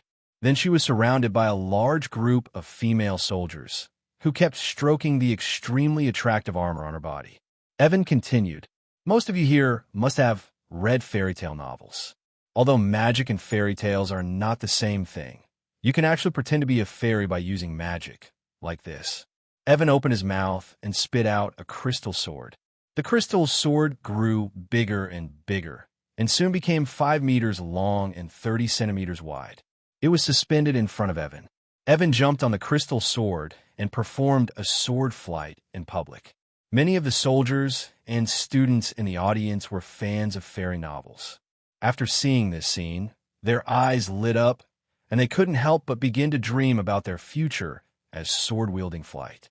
Evan stepped on the flying sword, flew in mid-air, which was not too high, and said using amplification, "This crystal sword is also a magic prop made by me. I named it the Crystal Flying Sword. After dripping blood to identify its owner, people can control it to grow or shrink through their own consciousness. It can also cut off objects at the molecular level. Even if the molecules of that object are fixed to death by the strong interaction force and are as hard as a neutron star, they will still be cut off by it with a sword." Evan's words were not only addressed to the students in the audience, but also to Tomoko, who was peeping here. He was telling the Tricolarans that it is better not to send your water droplets to the earth, but our crystals. The sword can cut 10 with one strike. The scientists in the audience all felt incredible. Materials with strong interaction forces that give molecules a dead end are already very science fiction. In theory, such materials will be many times harder than the hardest things in the solar system. It is hard to imagine that this crystal sword can actually interact from the molecular level. Cut off that object. Up to now, this group of scientists' belief in science has been seriously shaken. Instead, they're looking forward to magic more and more. They are extremely excited when they think that they can learn this kind of knowledge called magic here in the next period of time. Evan jumped off the flying sword. The crystal flying sword was put away by Evan. Technology can make people's lives better, and so can magic. It's just that one is a technological product, and the other is a magic prop. Let me give an analogy. When the weather is hot, people are used to using air conditioners to cool down their homes. If in terms of magic, you can make a prop that can continuously absorb heat to achieve the same purpose. As for productivity, there is also alchemy in magic, which allows people to refine materials and precisely shape the refined materials, forming various parts. Even this process can originally be replaced by magic alchemy machinery, completely liberating manpower. What I want to say is that magic is not just something that can be used to fight and kill. It is more important to use magic to help us improve our lives and understand the truth of the world. After Evan finished speaking, the scientists in the audience took the lead in applauding and led the soldiers to also applaud. That's all I have to say. Evan waved goodbye to everyone. Behind him, a pitch-black wormhole appeared. Evan took a step back and entered the wormhole. The wormhole also disappeared. Zhang Beihai in the audience finally understood why his father had secured a place for him to study here. It turned out that this place would be the turning point of human civilization. On the other side, Dr. Wang Miao and Dr. Ding looked at each other, and they could see the excitement in each other's eyes. It was the excitement that only comes when facing unknown fields. Like Wang Miao and Ding Yi, other scientists here are also very excited. They can't wait to learn magic knowledge. After the senior leaders of the Tricolaran civilization saw, through Sapon, the many high-level magics displayed by Evan in the Magic Academy in the human world, as well as the display of magic props, they fell into a brief silence. What human scientists can realize, these high-level officials of the Tricolaran civilization can also realize. That kind of power called magic is really like technology, a broad road that leads directly to the truth. If humans transform into a magical civilization, the sophins of their Tricolaran civilization will not be able to block their magical progress like they block technology. Although they can use sophins to see everything in the human world, as Dr. Yang Dong among humans said, once magic becomes popular, both worlds will be on the same starting line. The human civilization that has mastered magic is probably no longer the insect civilization they think it is, but a civilization that needs to be viewed from the same level. Not to mention how troubled the Tricolaran civilization is. This magic academy, located on the outskirts of the capital of the Rabbit Country, has officially opened. The name of the school is not eye-catching. It is called Hijacking Technology School. This name is used to deceive others, and the main purpose is to hide it from people from other countries. Although this matter may not be concealed soon, it can be concealed as long as it lasts, as long as it ensures that the Rabbit Kingdom has a leading edge in magic. As for the person named Evan Nelson, although he is not from the Rabbit Country, he obviously has no intention of setting up a magic academy in the Lighthouse Country. On the contrary, Yang Dong, the dean of Hijacking Technology School, and Chung Xen, the deputy dean, were both taught by him. This seems a bit strange to the senior officials of Rabbit Country, but is a good thing for them. Evan Nelson's identity has been found out by people from Rabbit Country, and his nationality is known. He lives in Los Angeles, is the CEO of a film and television company, and has a journalist wife named Kayla Danvers. Evan's career also left the senior management of Rabbit Country speechless. Shin Yufei learned through Tomoko that a school called Hijacking Technical College had appeared on the outskirts of the capital, where magic knowledge was being taught. Although Shin Yufei was surprised, she was not surprised. The person who originally gave the knowledge of magic to himself can naturally give it to more people. As an ETO rescuer, Shin Yufei does not object to the transformation of human civilization into a magical civilization. Rather, she is looking forward to it. Perhaps the transformed human civilization will be better than it is now. But not everyone in the ETO organization thinks so, especially the madmen from the Adventist sect who are called cultists. They even started clamoring to grow mushrooms at the emerging Institute of Technology. However, this proposal was immediately rejected by ETO leader Vince vetoed it because the Lord needed that school to exist. The purpose of the Tricolarans is probably to steal more magic knowledge from there. Lighthouse Country time, early morning. Evan and Kayla are having breakfast. At a certain moment, the two of them turn their heads at the same time and look somewhere at home, because they perceived that there was a line of sight falling on the two of them. Kayla didn't see anything from there, so she turned on supervision and saw the source of the sight from a microscopic level. She asked uncertainly, "Are those subatomic particles?" To be precise, they are subatomic particles that have been processed by alien civilizations. They're called sophins. They are extremely small artificial intelligences. So we are being monitored by aliens? On the Tricolaran civilization side, they were horrified to discover that the proton they sent to monitor Evan could actually be seen by them. They immediately ordered the proton to stay away from the two people, but it was already too late. Evan manipulated the magnetic force out of thin air, tightly bound the proton, and successfully captured it. Evan pulled Tomoko in front of him and said to Tomoko, "I suggest you don't send Tomoko to me, otherwise you will catch each one." After Evan finished speaking, he sealed the proton and threw it into the game world. The communication method between sophins and sophins is quantum entanglement, and quantum entanglement cannot establish a connection between reality and the game world. Once a Sapon is thrown into the game world, it means that the Sapon will completely lose contact with the Tricolarans and become a human, as a separate artificial intelligence individual. This Sapon that was thrown into the game world was taken away and trained by an artificial intelligence robot from Evan. I believe that after a period of training, this Safin's artificial intelligence will be dominated by Evan and become Evan's thing. After Tomoko was captured by Evan, the Tricolaran civilization exploded. This human race is so evil. There are actually individuals like Evan and Kayla in the human race who can see the microscopic world with the naked eye. If that's all, forget it. They can actually capture Tomoko with their bare hands. This is too much. Is this really an ability that carbon-based bioenergy has? Or is this actually the ability given to them by magic?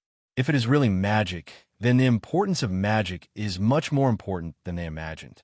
Now humans have begun to establish academies to popularize magic. The Tricolaran civilization still has doubts about magic. It only dares to promote it on a small scale in the civilization because it is worried that there will be big pitfalls in magic. Even now, they still don't understand what the magic source communicated through meditation is. Before they understand this, they will not dare to transform into a magical civilization. Is this world about to be invaded by aliens? Kayla frowned. As long as I'm here, it won't happen. In front of Kayla, Evan has always shown himself to be as great and upright as possible because Kayla likes him as a great and upright person. If Evan is a guy who always likes to engage in secret intrigues, he will probably lose Kayla's favorability. That Zhao Zhao Hao microscopic monitor just now is so powerful. If it weren't for us, no one would be able to detect it. Don't worry about this. Let the simulation robot go to work instead of you today. Let's go out on a date. Okay, where are you going to take me on a date? Kayla smiled. Her eyes narrowed into beautiful crescent moons. How about going to Rabbit Country? Okay, I haven't been there yet. After breakfast, Evan took out the robot that he had given Kayla and asked her to go to work in the media company instead of Kayla. Evan took Kayla to the Rabbit Country. It is worth mentioning that although it was not mentioned in the previous article, Evan has not given up on his own practice these days. Up to now, his Immortal Heaven skill has been practiced to the great perfection of the Tao Palace Secret Realm. It is estimated that he will be able to break through in a few days to the four-pole Secret Realm Demon. At the moment, the time zone of Rabbit Country has just fallen into the night. Evan and Kayla came to a bustling night market in the capital and strolled here. There are many food stalls here, and Kayla quickly fell in love with the various snacks here. Half of Evan's mind is on the present, and the other half is on the perception of seal magic. He can perceive that many people are communicating with him through meditation and borrowing magic power from him. Normally, when encountering something like this, Evan would lend his magic power out of hesitation. But if someone has already borrowed magic power once and wants to borrow it again, Evan will refuse. The magic meditation method taught by Evan has the trick of magic mark, which means that people who obtain his magic power will automatically imprint their own magic mark on the magic power, so that the magic power can be recycled by them again and again. This kind of magic power will not be lost at all no matter how it is used. So far, more than 3,000 people on Earth have borrowed magic from Evan, and most of these people are from the newly opened college on the outskirts of the capital. On the Tricolaran civilization side, there are about 1,000 Tricolarans and Evan to lend their strength. Magic is deeply related to the soul. Once the magic with Evan's mark is used, it is basically impossible to escape from his control. This allows Evan to control those who use magic 930 regardless of distance, or it's about charging them a price, such as lives and souls. Although Evan has lent a lot of his magic power, his own magic power has always been at full value, because after the magic power is loaned out, Evan's vitality will automatically be consumed to replenish his magic power. As long as he can ensure that his vitality is sufficient, there will be no danger of empty blue. And he currently does not lack vitality. Not to mention that he has Wolverine's self-healing factor. Even he himself is a humanoid energy converter. He can convert any form of energy into energy produced by his own cultivation.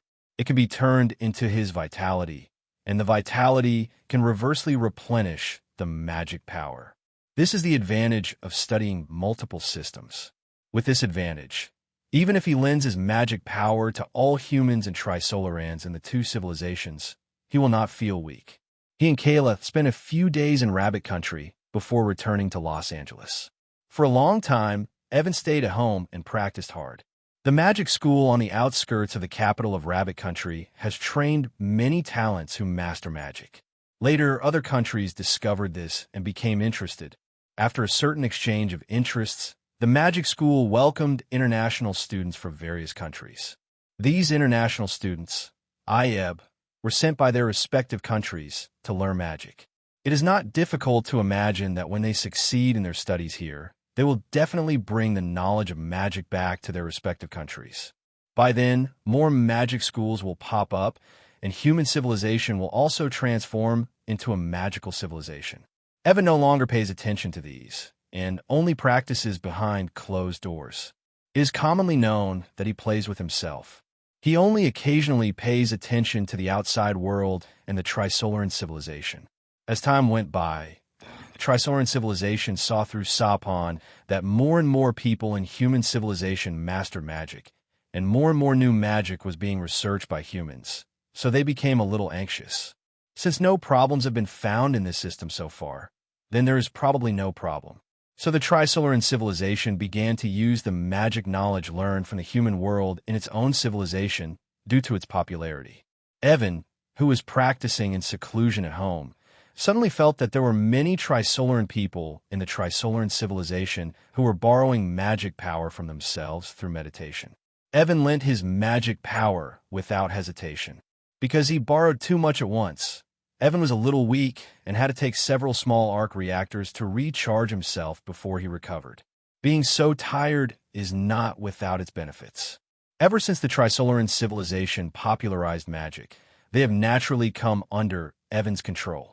Evan came up with an idea and connected with a scientist from the Tricolaran civilization who was practicing magic, temporarily occupying the other person's body. He used the body of the Tricolaran scientist to browse various advanced technological knowledge within the Tricolaran civilization. This knowledge includes strong interaction material technology, Sapon engineering technology, quantum communication technology, various microdimensional technologies, various materials science technologies, new energy technologies, and so on. There's so much knowledge about these technologies that even if Evan were to learn it, he would have to study for a long time. Fortunately, he has plenty of time. Time has come to 2007, which is the year when the plot in the original work begins. But by now, the plot has long since collapsed. This year, both human civilization and Tricolaran civilization are transforming into magical civilization. Compared with technology, magic has many advantages, such as easier access to the truth of the world. The two major civilizations are constantly innovating in magic, and a large number of new magic and magic technologies are born every day. These newly born magics and magic technologies were accepted by Evan without hesitation, making his knowledge of magic deeper and deeper. At the same time, Evan did not give up his practice of never coming back. By now, his cultivation has broken through to the first level of the immortal stage Secret Realm, equaling his cultivation in other systems. On April 3rd, 2007, a big event happened. Dr. Ding, he developed a spell that is crucial to civilization. It is a spell similar to any door, which can achieve interstellar long-distance transmission. This magic was named by Ding, Space Gate. As soon as this magic was developed, the Tricolaran civilization stole the knowledge of this magic from Dr. Gongyi through Sapon. With this magic, there is no distance between the two civilizations. This also means that they can invade each other. The magic level of the two civilizations is similar, but the gap in technology is huge. The current technological level of human civilization is still far behind the Tricolaran civilization. If the Tricolaran civilization were to invade human civilization would have no ability to resist. At this time, Evan secretly took action. He used cost magic combined with psychic super ability to brainwash the top executives of the Tricolaran civilization who had practiced magic, stop them from invading Earth. But this brainwashing was not thorough. He did it deliberately. Although the Tricolaran civilization will not invade the Earth, this does not mean that they will not invade the solar system.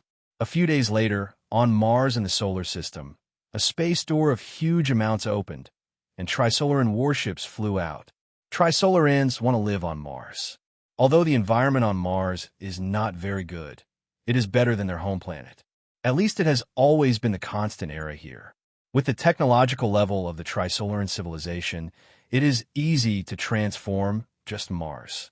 Because the Tricolaran fleet arrived relatively low-key, human civilization has not yet discovered that Mars in its own solar system has been occupied by the Tricolarans. Now the two major civilizations have truly become neighbors. Rabbit Country time zone, midnight. Yang Dong and Chung Xen came to Crimson Magic Academy again. Now both of them have graduated from Crimson Magic Academy, but they still come here every night. Because the time here is expanded, they can have longer time here for magic research. The key is that the two also discovered that no matter how long they stay here, people will not grow old. This alone is attractive enough. The two people who came here did not see Lenera, but they saw Fuan here. So they walked over and greeted Gawain. "You're here just in time. There is some information you need to know. Dr. Ding, he has developed a magic called Space Gate. You should all know about this, right? Evan will be here, obviously waiting for the two of them." The two women nodded, indicating that they understood. Not many people know about the magic developed by Dr. Ding. Currently, only a few senior officials in the Rabbit Country know about it. The Space Gate magic is very powerful. It can theoretically achieve interstellar teleportation, Chung Xen said. Did the Tricolaran civilization steal this magic and use it to invade the Earth? Yang Dong's face turned serious as he thought of this possibility. Yes, the Tricolaran civilization has stolen it a few days ago and has now mastered it. Their fleet has arrived in the solar system and is stationed on Mars. Now they're transforming the environment of Mars. With their technological level, if they're going to invade the Earth, and human civilization will have no ability to resist, Evan said in a deep voice. The two female doctors were immediately shocked.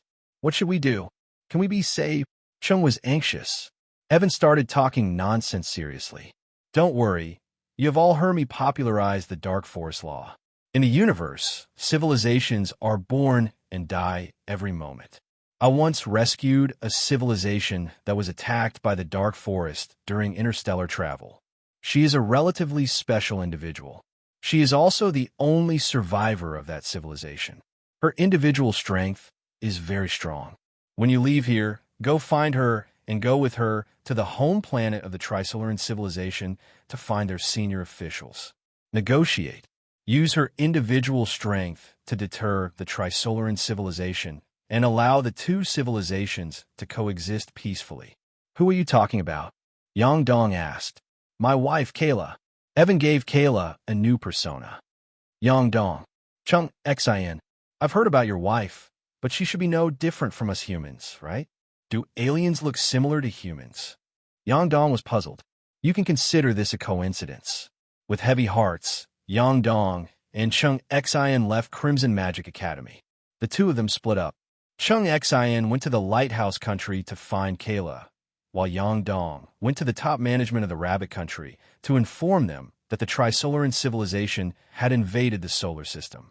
When the senior officials of the Rabbit Country learned about it, they were also shocked and hurriedly reported the matter to the United Nations, where an emergency meeting was convened. In the middle of the meeting, Chung Xen rushed to the scene with Kayla. Representatives from various countries had heard Yang Dong talk about Kayla before and knew that Kayla was the last survivor of a certain civilization in the universe and had extremely strong individual strength. But no one saw any alien qualities in Kayla. No matter how they looked at her, she was an ordinary blonde woman, until Kayla showed them what it means to escape the atmosphere.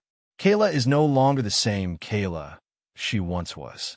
She has been strengthened by Evan through various means, and her overall strength is at least 10 times stronger than Superman. How strong is she exactly?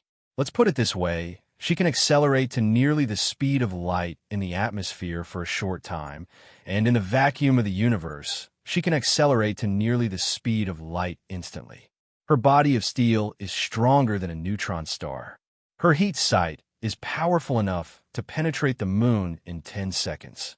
Her hearing can cover the world at the same time and listen to all sounds in the world. Her freezing breath is enough to freeze half of the earth in one breath. The key is that she does not have a weak point of low magic resistance. On the contrary, her magic resistance is very high, making it difficult for magic to target her. This is very close to the level of Superman in the Silver Age. If I had to say she had a weakness, it would be cyanide. But there is no such thing as kryptonite in this universe. Although Kayla's strength is nothing compared to the god-level civilization in this universe, it is enough to be considered invincible among the Earth civilization and the Tricolaran civilization. Kayla's simple display of strength shocked the jaws of everyone present. "Zero, please give me flowers." Then she became the representative of human civilization, responsible for negotiating with the Tricolaran civilization on behalf of the human civilization layer. Before that, the Tricolaran civilization had already seen through Sapon that Kayla's ability to transcend the atmosphere. Now the Tricolaran people are holding an emergency meeting to discuss what attitude they should use to face this representative of human civilization. There is no doubt that the Tricolarans already know that Kayla has the ability to destroy their civilization's home planet by herself. In the face of this absolute strength, most of their technological weapons are inoperable. Even if there are very few weapons that can hurt Kayla, they must be able to hit the opponent. But with the opponent's level of super speed, it might be difficult to hit. There are 3 people responsible for negotiating with the Tricolaran civilization on behalf of human civilization, namely Kayla, Chung Xen, and LHE Secretary General Ms. Say. The 3 people passed through the magic door and arrived at the home planet of the Tricolaran civilization. I have to say that the environment here is really bad. Obviously, the Tricolaran civilization during this period was still in an era of chaos, and the movement of the sun was irregular. Kayla's physique is very good, and she doesn't have to worry about environmental issues. Chung Xen and Sai felt very uncomfortable and had to use protective magic to protect themselves in order to barely survive in this environment. It is hard to imagine that the Tricolaran civilization can survive and thrive in such a harsh environment. You have to admire them in this aspect alone. Not long after they arrived here, a flight vehicle came to pick up the 3 of them. The 3 of them also saw the appearance of the Tricolaran for the first time. The skin of the Tricolarans is very smooth as a mirror. This mirror can reflect excess sunlight, ensuring that they can survive in hot environments. The mirror-like skin can change its shape-shifting state at any time, losing its reflective properties and becoming a skin material that easily absorbs sunlight, thereby maintaining the body's body temperature and adapting to low-temperature environments. If they encounter extreme environments that they cannot adapt to, they can also dehydrate and turn into something like dry fiber. This kind of life form seems to have fully maximized the survival of the fittest ability, making it easier for them to survive in various harsh environments. Dr. Chung Xen and Secretary General Ms. Sai, as the first people in human civilization to make 5th-type contact with aliens, were a little nervous. Especially when they were still in the alien base camp at the moment, they were even more nervous. However, they felt a little relieved when they thought that Kayla, whose individual strength was beyond the ordinary, was by their side. The Tricolaran who was responsible for piloting the flight machine to pick them up remained silent and did not speak. Tricolarans also do not have vocal organs, and the communication between their races does not use vocal organs, but more efficient racial abilities, such as transparent thinking. It didn't take long for them to arrive. Here, the 3 women met the top leaders of the Tricolaran civilization. They used some kind of onomatopoeia equipment to simulate the language of humans on Earth to communicate with the 3 people. This is a negotiation A negotiation between civilization and civilization, 170. There's only one core idea in negotiation, and that is survival. Humans are worried that Tricolaran civilization will destroy themselves, and Tricolaran civilization is worried that Kayla will destroy itself. Since we all have deterrents, we can only discuss how to peacefully coexist with each other. The negotiation process will not be discussed here. The result of the negotiation is that the Tricolaran civilization will not invade the Earth, and humans will give Mars to the Tricolarans. But the condition is that the Tricolarans must remove the blockade of basic science on humans. These are all LHG Secretary General Ms. Say talking to the senior officials of Tricolaran civilization, and they definitely talked about more things. After the negotiation, the three of them stayed on Earth in the Tricolaran civilization for a week and visited the human geography of the Tricolaran civilization. It wasn't until a week later that they returned to Earth. Shortly after this, various countries on the Earth promulgated a series of new laws. These laws are related to humans and Tricolaran civilization. As humans on the weaker side, some humans believe that closer ties should be established with the Tricolaran civilization. Although not everyone agrees with this proposal, it was eventually implemented. The Tricolarans are more rational. Since they cannot destroy humans, they can only try to integrate with human civilization. The Tricolaran civilization sent people to the Earth, established a consulate of the Tricolaran civilization on the Earth, and initiated recruitment to human civilization, providing various high-paying positions to jointly participate in the construction of Mars. Among human beings, people are really not afraid of death and apply for jobs. Human civilization has also provided many jobs for Tricolarans, and Tricolaran civilization is not stingy either. If you have jobs, we will have people.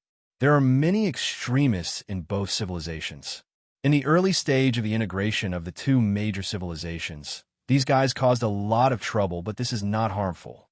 People gradually discovered that Tricolarans can be seen everywhere on the Earth. The Tricolaran civilization has a new home planet, Mars, where many humans can also be seen. 10 years passed quietly. In the past 10 years, human civilization and Tricolaran civilization have integrated to a considerable extent. There have even been intermarriages between humans and Tricolarans. The Tricolaran civilization has advanced genetic modification technology, which allows the reproductive isolation between the two races to be easily overcome. Today, many hybrids of humans and Tricolarans have appeared in the two places. Many advanced technologies in the Tricolaran civilization have also flowed into human civilization, which has qualitatively improved the science and technology of human civilization. I believe that in tens or hundreds of years, we will be able to equal the Tricolaran civilization.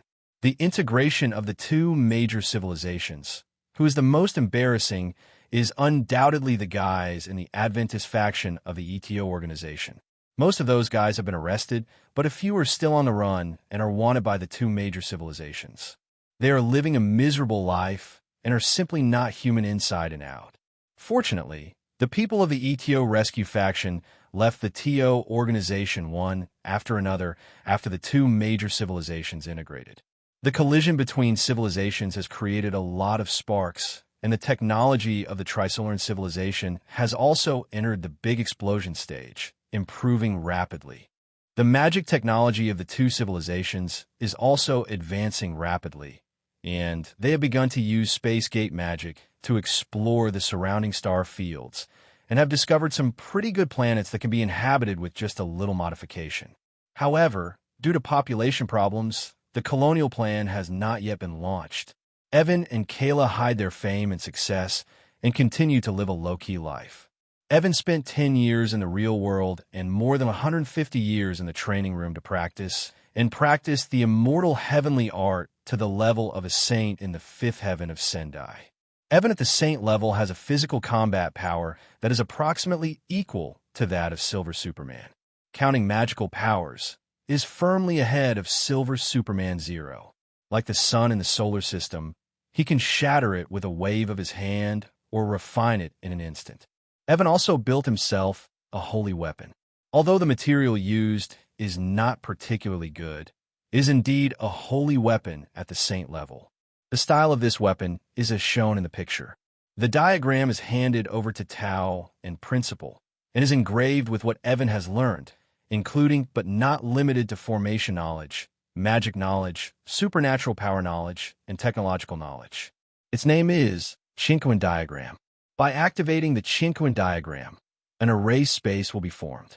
The volume of the array space is large enough to instantly accommodate everything within a 1 light-year diameter spherical range.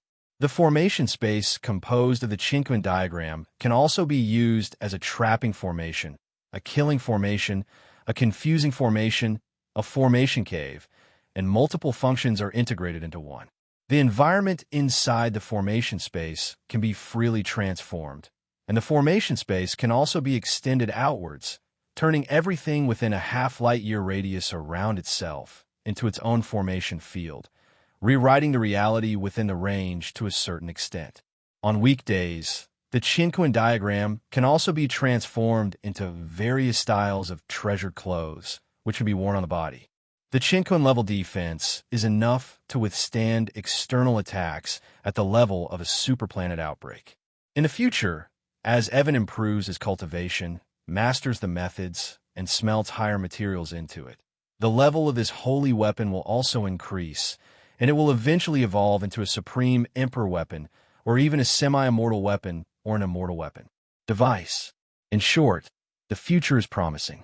Now, with Evan's cultivation level of 0.7, coupled with this holy weapon, regardless of life level and only in terms of combat effectiveness, he thinks that some level single-universe strongmen may not be able to do anything to him. Strong mythical level god fathers like Odin and Ancient One are no longer enough to be his opponents. At least the Infinity Gauntlet 6-gem Thanos has to come, and Thanos has to take the lead. If Evan takes the lead, Thanos' Infinity Gauntlet will be taken away by him in a confrontation. With such strength, Evan's sense of security has greatly increased. Counting the time, he and Kayla had been in the 3-body plane for quite some time, and it was time to leave. He talked to Kayla about it. Kayla was not particularly willing to leave. She wanted to spend more time with Evan, but since Evan wanted to leave, she had no objection. From the time Evan and Kayla set out for the Tricolaran plane until the two returned, only a little more than 2 hours had passed in the Marvel world, and the time was still at midnight in the Lighthouse Country time zone. In the game world, most of the players, including Wanda, Gwen, and Judy, are still in the unknown exploration copy and have not returned. Evan, Kayla, and Robot Lady Abigail returned home to the game world. Maybe after being away for too long, Kayla missed her adoptive mother on DC Earth 38. So as soon as she came back, she couldn't wait to say goodbye to Evan and left. Abigail went to the underground laboratory to work on her mechanical ascension project. Evan is the only one left at home. Evan wanted to know when Wanda, Gwen, and Judy would come back, so he used the ability of quantum observation to observe that plane. He found that the time on that side also flowed very fast, equivalent to a day here and half a month there. Currently, Wanda, Gwen, and Judy team up with the Avengers to explore that world together. It was a Western fantasy-style world with fighting spirit and magic, and the style was even more magical than that of Lord of the Rings. According to 08's exploration progress, it may take another week in the real world before they can officially return. Evan looked away. Being a little bored, he simply used quantum observation to pass the time. He observes Marvel's different parallel time and space, until he saw a pristine, unadulterated Marvel movie universe. This Marvel movie universe is different from the new timeline universe formed by Wanda's change in the past, which emphasizes an original flavor. Evan had observed that universe before, but he didn't pay much attention to it at the time. Looking back now, he found that the time there had passed the Ultron era, and both Wanda and Vision had joined the Avengers. It was visually expected that the two would get together in a while. Although Evan knows that this Wanda is different from Wanda, if Wanda in the original universe really gets together with Vision, Evan will still feel awkward. If you haven't seen this kind of thing, forget it. Now that you have seen it, you must stop it. Evan immediately set off and landed in the place he jokingly called the original universe. The time difference between the two universes is different. It does not mean that the time flow rate is different. It is just a simple time difference. It's daytime here. As soon as he arrived in the original universe, he went directly to the door of Avengers headquarters, walked straight in, and came to the reception desk. "Hello, sir. How can I help you?" The receptionist asked Evan with a professional smile. "I have an important piece of information that I must tell the Avengers face to face." Evan gave a random reason. "You are the 7th person to come here to see the Avengers for this reason. Of the 6 people in front of you, 3 came to see the Avengers for autographs, and the other 3 were just here to cause trouble," the front desk lady said. The professional smile on his face remained the same, but his attitude changed subtly. Evan couldn't help but rolled his eyes. "Beautiful lady, look at my face. How could I, who is so handsome, be here to cause trouble? I really have important information to tell you, and this information is timely. You can't afford to delay it. You are indeed handsome, so let me give you a chance to convince me." The front desk lady looked at Evan with a smile and acted like, "I'm right here. Come and convince me." Evan felt that he might have been teased. Seeing that the front desk lady was so beautiful, she didn't pursue the matter of teasing her. "Can I borrow your phone?" Evan asked. He hadn't bought a mobile phone card in this original universe. The phone couldn't be used, and he didn't want to use super ability for the time being, so he had to borrow it from the other party. "Definitely." Seeing that the other party was a handsome guy, the beautiful receptionist readily took out her phone, unlocked it, and lent it to Evan. Evan entered a number on his phone and dialed it. He originally wanted to call Wanda's mobile phone number, but considering that Wanda's situation in the two worlds was different and her mobile phone number might be different, he simply dialed Maria Hill's mobile phone number. According to the plot of the movie, Maria Hill should be working in the Avengers Alliance during this period.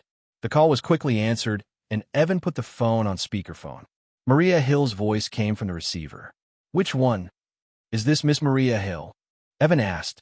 The front desk lady couldn't help but widen her eyes, surprised that Evan actually had Maria Hill's number.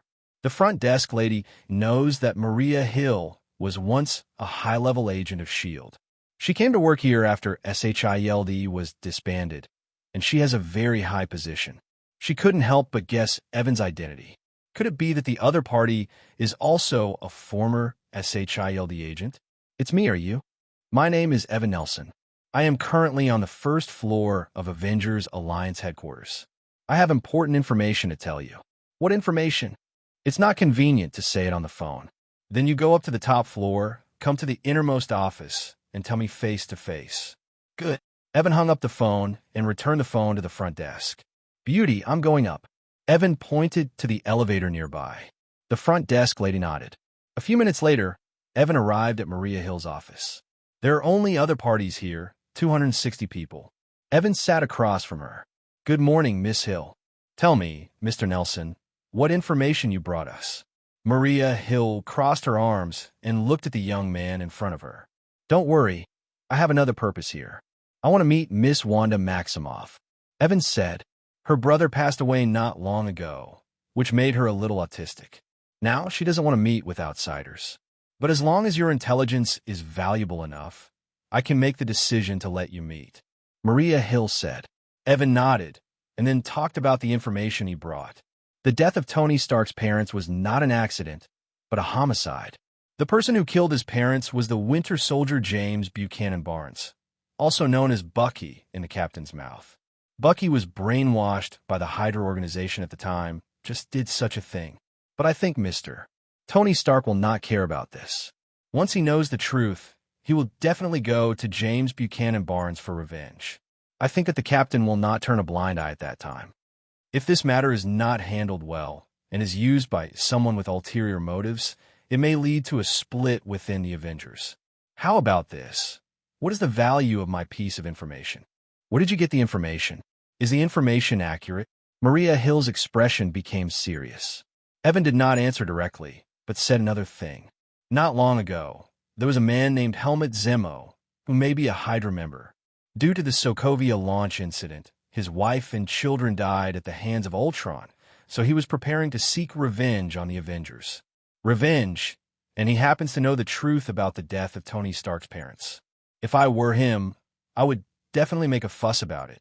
And if planned well, I could even make the Avengers kill each other. You're not a Hydra member, are you? Maria Hill looked suspicious.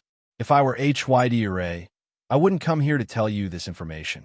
Evan spread his hands. The main purpose of my coming here is to tell you this information, and the secondary purpose is to find Miss Wanda Maximoff. Why do you want to see her? Maria Hill asked. Evan's lies come out of his mouth. I am from Sokovia.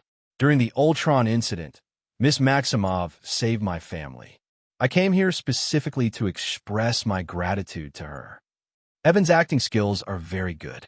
When he says this sentence, his expression should be sincere and sincere. At least Maria Hill didn't see the problem from his expression. P.S.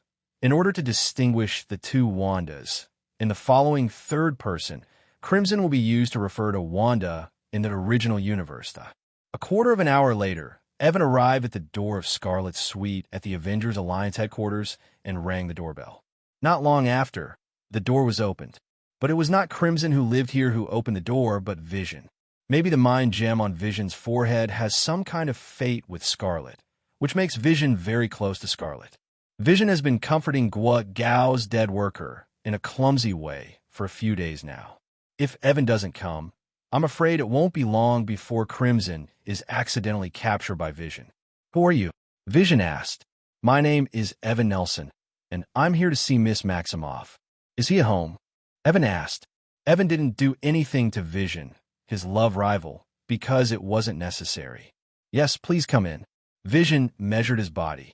Evan stepped in and saw Crimson sitting on the balcony, staring blankly out of the window. Scarlet is still immersed in the sadness of Pietro's death and has not been able to get over it. Evan walked over, came to her side, conjured up a seat, lowered it, and sat next to her. This method of creating things out of thin air caused Vision, who saw this scene, to fail to calculate the intelligent computing logic and almost crashed. Crimson, immersed in sadness, was attracted by this scene of creation. First time meeting Miss Maximoff, I am Evan Nelson. Evan stretched out his hand and introduced himself to Scarlet. Looking at this new version of Scarlet, Evan always feels as if he is facing the same person. It is indeed a variant of Wanda from parallel time and space. There are too many similarities. My name is Wanda Maximoff. Scarlet shook hands with Evan and introduced herself. Evan pointed to the chair under him and asked her, Are you curious how this thing appeared? Scarlet Hong is indeed curious. This kind of ability to create things out of thin air is not seen on ordinary days. Even Scarlet in a sad state will inevitably have such emotions as curiosity. This is secondary creation. It's magic. I can use it to create some simple things like this. Evan stretched out his hand, and a red rose slowly appeared from scratch in his hand. He put the red rose handed to Wanda. Seeing that it was a red rose, she wanted to give it to herself, which made Hong Hong feel at a loss. Seeing that she didn't answer, Evan created a vase, inserted the red rose into it, and put it aside. Can I call you Wanda? Evan asked Scarlet. The latter nodded. Wanda, I know a magic that allows you to see the deceased. Do you want to try it? You mean I can see Pietro and Dad and Mom again? Right. Please let me meet them. Here we are. Good. Evan turned on quantum observation, observed the past, and observed Wanda's parents who were not yet dead, as well as Wanda's brother Pietro from the past time period. Across time and space, he used the psychic super ability to read the memories of people in the past, used these memories to create 3 virtual personalities, and cast magic and real phantoms. Crimson's father, mother, and brother slowly emerged and were given virtual personalities.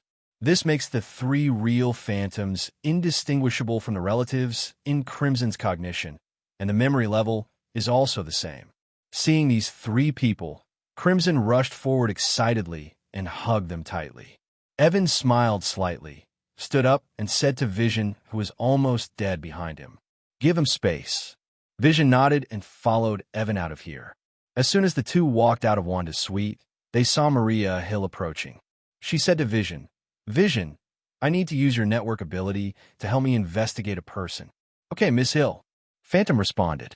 Maria Hill looked at Evan again and asked, Have you finished meeting her? She still needs some private space now. I'll come back to her later. Then I won't entertain you. You can take a stroll here by yourself. After Maria Hill finished speaking, she took Vision to the combat command room. Hill asked Vision to investigate information about Baron Zemo from the internet. Vision is a more powerful robot than Ultron. He can roam the internet without any restrictions. He easily investigated a lot of information about Baron Zemo. Indeed, as Evans said, Baron Zemo's family members died at the hands of Ultron, who was a Hydra member. Hill then asked Vision to try to investigate the cause of death of Tony Stark's parents from the internet.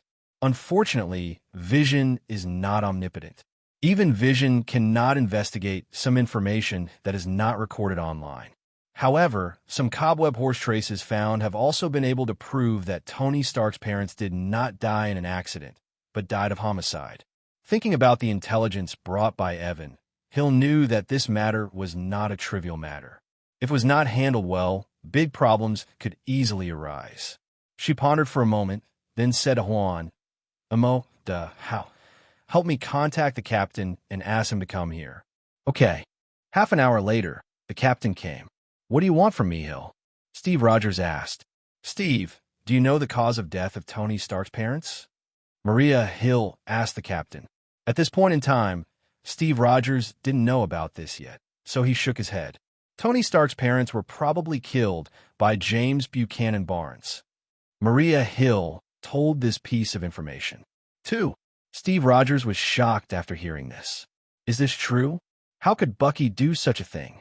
Not sure yet, but it's probably true. Can you still contact James Barnes now? I need you to confirm this from him. Okay, I'll contact him now. Steve Rogers nodded with a heavy heart. Obviously, he also realized the seriousness of the problem. Evan walked into Scarlet's suite again. At the moment, only Hong Hong was left in a room. The 3 real fandoms from before have said goodbye to Scarlet, saying they are going to heaven, and hope that Scarlet can live a good life in the human world. Compared with the beginning, Crimson at the moment is no longer so low pressure, and seems to have emerged from sadness. When she saw Evan coming in, she said to him, Thank you, Evan. You're welcome. Do you want to go out for a walk? Yeah. Scarlet didn't refuse Evan's invitation. Evan took Crimson and teleported to the Hawaiian Islands. Where's this place? Crimson has never been to Hawaii and doesn't recognize where this place is. Here is Oahu, the busiest island in the Hawaiian Islands, and home to the state capital, Honolulu.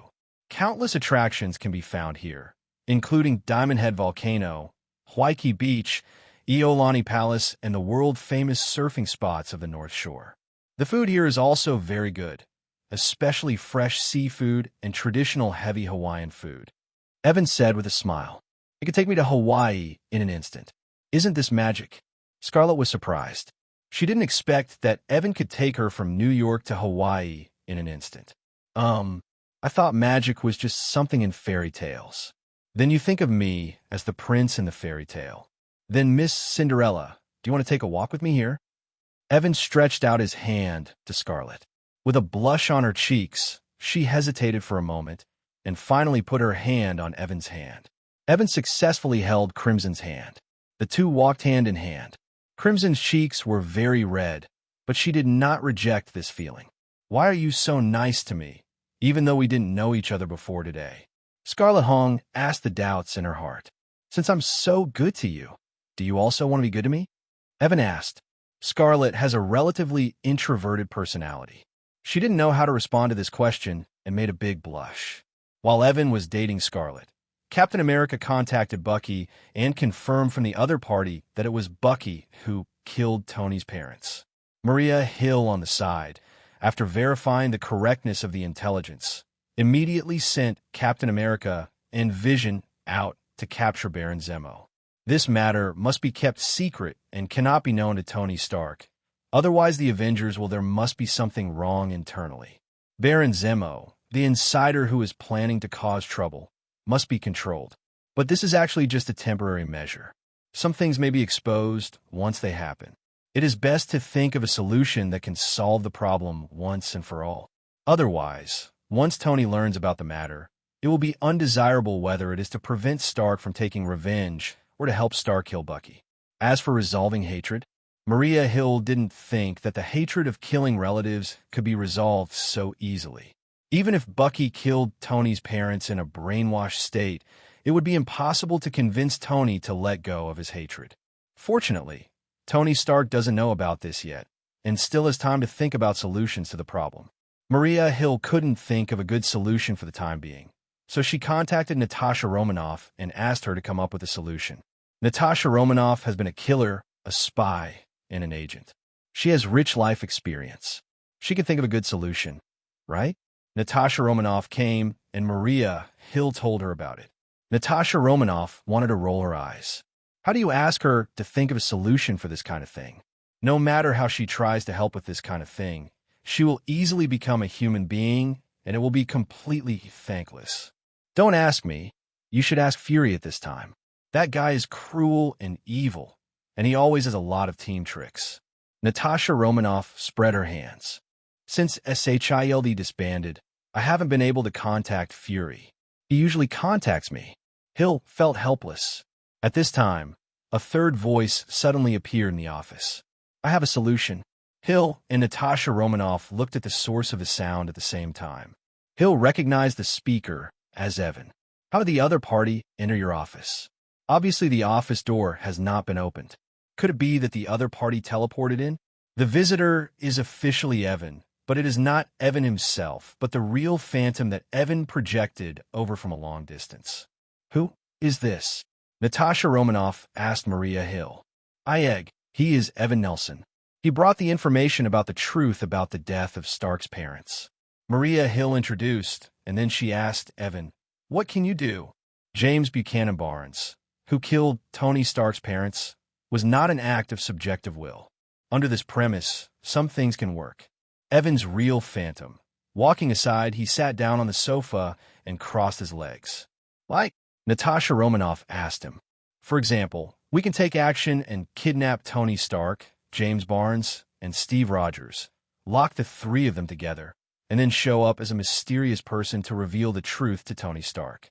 In that case next, even if Tony Stark wants to seek revenge from James Barnes, he will definitely not be his opponent, and James Barnes will definitely not kill Tony Stark out of guilt for Tony Stark. Yes, the captain mediates and can temporarily alleviate the problem. Evans said, there's no point in doing this. Natasha Romanoff shook her head. Just doing this is definitely not enough.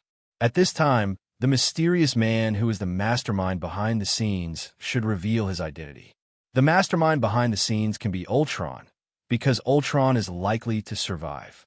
We asked Vision to pretend to be Ultron, appear in front of the three people, say something in a revengeful tone, and then let Vision change into their appearance in front of them and tell them that he'd frame them. Facing a common threat, the three of them had to stand together. At this time, Vision can leave as Ultron, and then let Vision go out and commit crimes as Tony Stark, Steve Rogers, and James Barnes. There is no need to commit a big crime, even if it is to snatch a lollipop from a child. All kinds of crimes are fine. Then, as long as Vision controls the network of relevant departments, intercepts various orders, turns Tony, Steve, and Bucky into wanted criminals, and issues bounties against them on the black market. In short, it will make them unable to escape. There is no door to the ground. Evan paused for a moment when he said this. He looked at Natasha Romanoff and Hill and found that they were thoughtful and did not refute him. So he continued. Doing this will damage the reputation of your Avengers, so you need to find someone to take the blame. Vision only needs to constantly intercept various orders conveyed through communications from the upper levels and distort the orders. All he needs to do is let the top brass of the country know that the Avengers are innocent and that there is a mastermind behind all this. The three wanted men had no choice but to act together to clear their own grievances. In the process, Tony Stark's hatred for Bucky will gradually fade as they fight together. When the time is right, you can start whitewashing them. When Vision appears, it will reveal that the person who hijacked the network is the dead but still alive Ultron, letting Ultron take the blame.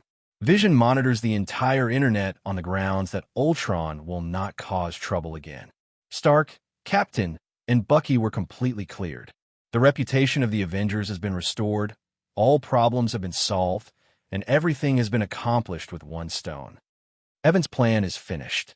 Maria Hill and Natasha Romanoff were stunned by his sinister plan. But you can't say that this plan is not good, because its feasibility is really very high. Natasha Romanoff twitched her lips, then rolled her eyes. Maria Hill thought for a moment, then nodded dash. It's a good plan, let's do it. You really plan to use his plan? Natasha Romanoff complained. Why not? Unless you can think of a better way. Maria Hill shrugged. Then who are you going to let kidnap 3 people? Natasha Romanoff asked. Maria Hill looked at Evan. Don't look for me. I'm just an ordinary person. Evan pretended decisively. He was only here to make suggestions. If the person who made the suggestions became the main force, it would be contrary to the original intention. Since we want Vision to play Ultron, let Vision play the role of kidnapper. This can be regarded as playing the villain to the end. Maria Hill made the decision. Soon after, Vision and Captain captured Baron Zemo and imprisoned him. After the captain left, Hill called Vision and told Vision the plan. Vision used its intelligent core with strong logical thinking to analyze it and thought that the success rate of this plan was very high, so it nodded in agreement. Vision transformed into Ultron using the optical illusion ability that came with the Mind Gem. Vision was born out of Ultron, and for it to guest star in Ultron, there is absolutely no sense of dissonance. This made Evan, Natasha Romanoff, and Hill nod their heads, and they felt right. Just like that, Vision struck. Vision worked very efficiently. Before 8 o'clock that night, he knocked out Tony Stark, Steve Rogers, and James Barnes and kidnapped them into an abandoned warehouse in the suburbs of New York City. Faintly, Tony Stark wakes up. He found himself tied up in a strange warehouse. In addition to him, there was Steve Rogers and a man he didn't recognize even though he looked familiar. The two of them had woken up before him. What is this place? Why are we here? Tony Stark asked Captain America. Captain America shook his head and said he didn't know. At this time, a man wearing a gray and black hood and cloak walked into the warehouse and came to the 3 people who were tied up. It seems that Mr. Hood and Cloak is the culprit who kidnapped us. Tony Stark narrowed his eyes. This hooded and cloaked gentleman opened his mouth with a weird smile, just like the elder of the Soul Palace. Yeah, Tony Stark, it's been a long time no see. Who are you and why do you want to kidnap us? Captain America asked the hooded man. The hooded and cloaked man ignored Captain America and continued to face Stark. I lost last time, but this time I learned your bad nature from humans, and I know what a conspiracy is and what a trick is. In order to get revenge on you, I prepared a stage for you. You will definitely be grateful to me. Yes, because I helped you find the real murderer of your parents. He is James Buchanan Barnes, codenamed the Winter Soldier. The hooded man pointed at Bucky. Tony Stark stiffened and immediately looked at Bucky. The latter lowered his head and did not refute. Captain America hurriedly said, Stark, calm down. How do you tell me to calm down, Steve? I thought this guy looked familiar before, James Buchanan Barnes. Isn't this your former teammate? Steve, tell me, do you know he is killing me? The murderer of my parents. I only found out today, but Bucky was not the culprit. He was brainwashed by the Hydra organization at that time. At that time, your father was discovered by Hydra precisely because he discovered that there might be a big problem within S.H.I.E.L.D. He launched an investigation into this and was arrested by HYDRA. The brainwashed Bucky was sent to kill them and silence them. The HYDRA organization was the culprit, and Bucky was just a brainwashed weapon. Don't tell me this. I only know that it was him who did it. Tony Stark's eyes turned red. He wanted to kill Bucky with his own hands to avenge his parents, but his body was tied up, which completely disturbed the people. Bucky didn't refute anything, just remained silent. It took a while for Tony Stark to calm down. At this time, the hooded man spoke again. Tony Stark, do you like the stage I have prepared for you? But this is just the beginning. Who the hell are you talking about? Tony Stark glared at the hooded man. The hooded man took off his hood, revealing the face of Ultron. Captain America and Tony Stark were shocked at the same time. You're Ultron. It's me. To be honest, it's not easy to escape Vision's blockade. If I hadn't left a backup outside, I might have died. Zero, please give me flowers. Since then, I have been keeping a low profile, upgrading myself in a low-key manner, and learning from your human behaviors and habits, as well as the conspiracies and tricks in your bad nature. Although I disdain it, I have to deny that it is of great reference value. You look at my face. This is a new technology one have developed. I will use this technology to isolate you from human civilization and let you experience being the enemy of the whole world. This is the gift I give you, and it is also I have the utmost respect for you. While the hooded man who was suspected of being Ultron was speaking, his mechanical face changed, instantly turning into the look of Tony Stark, and then successively turned into the look of Captain America, and then the look of Bucky.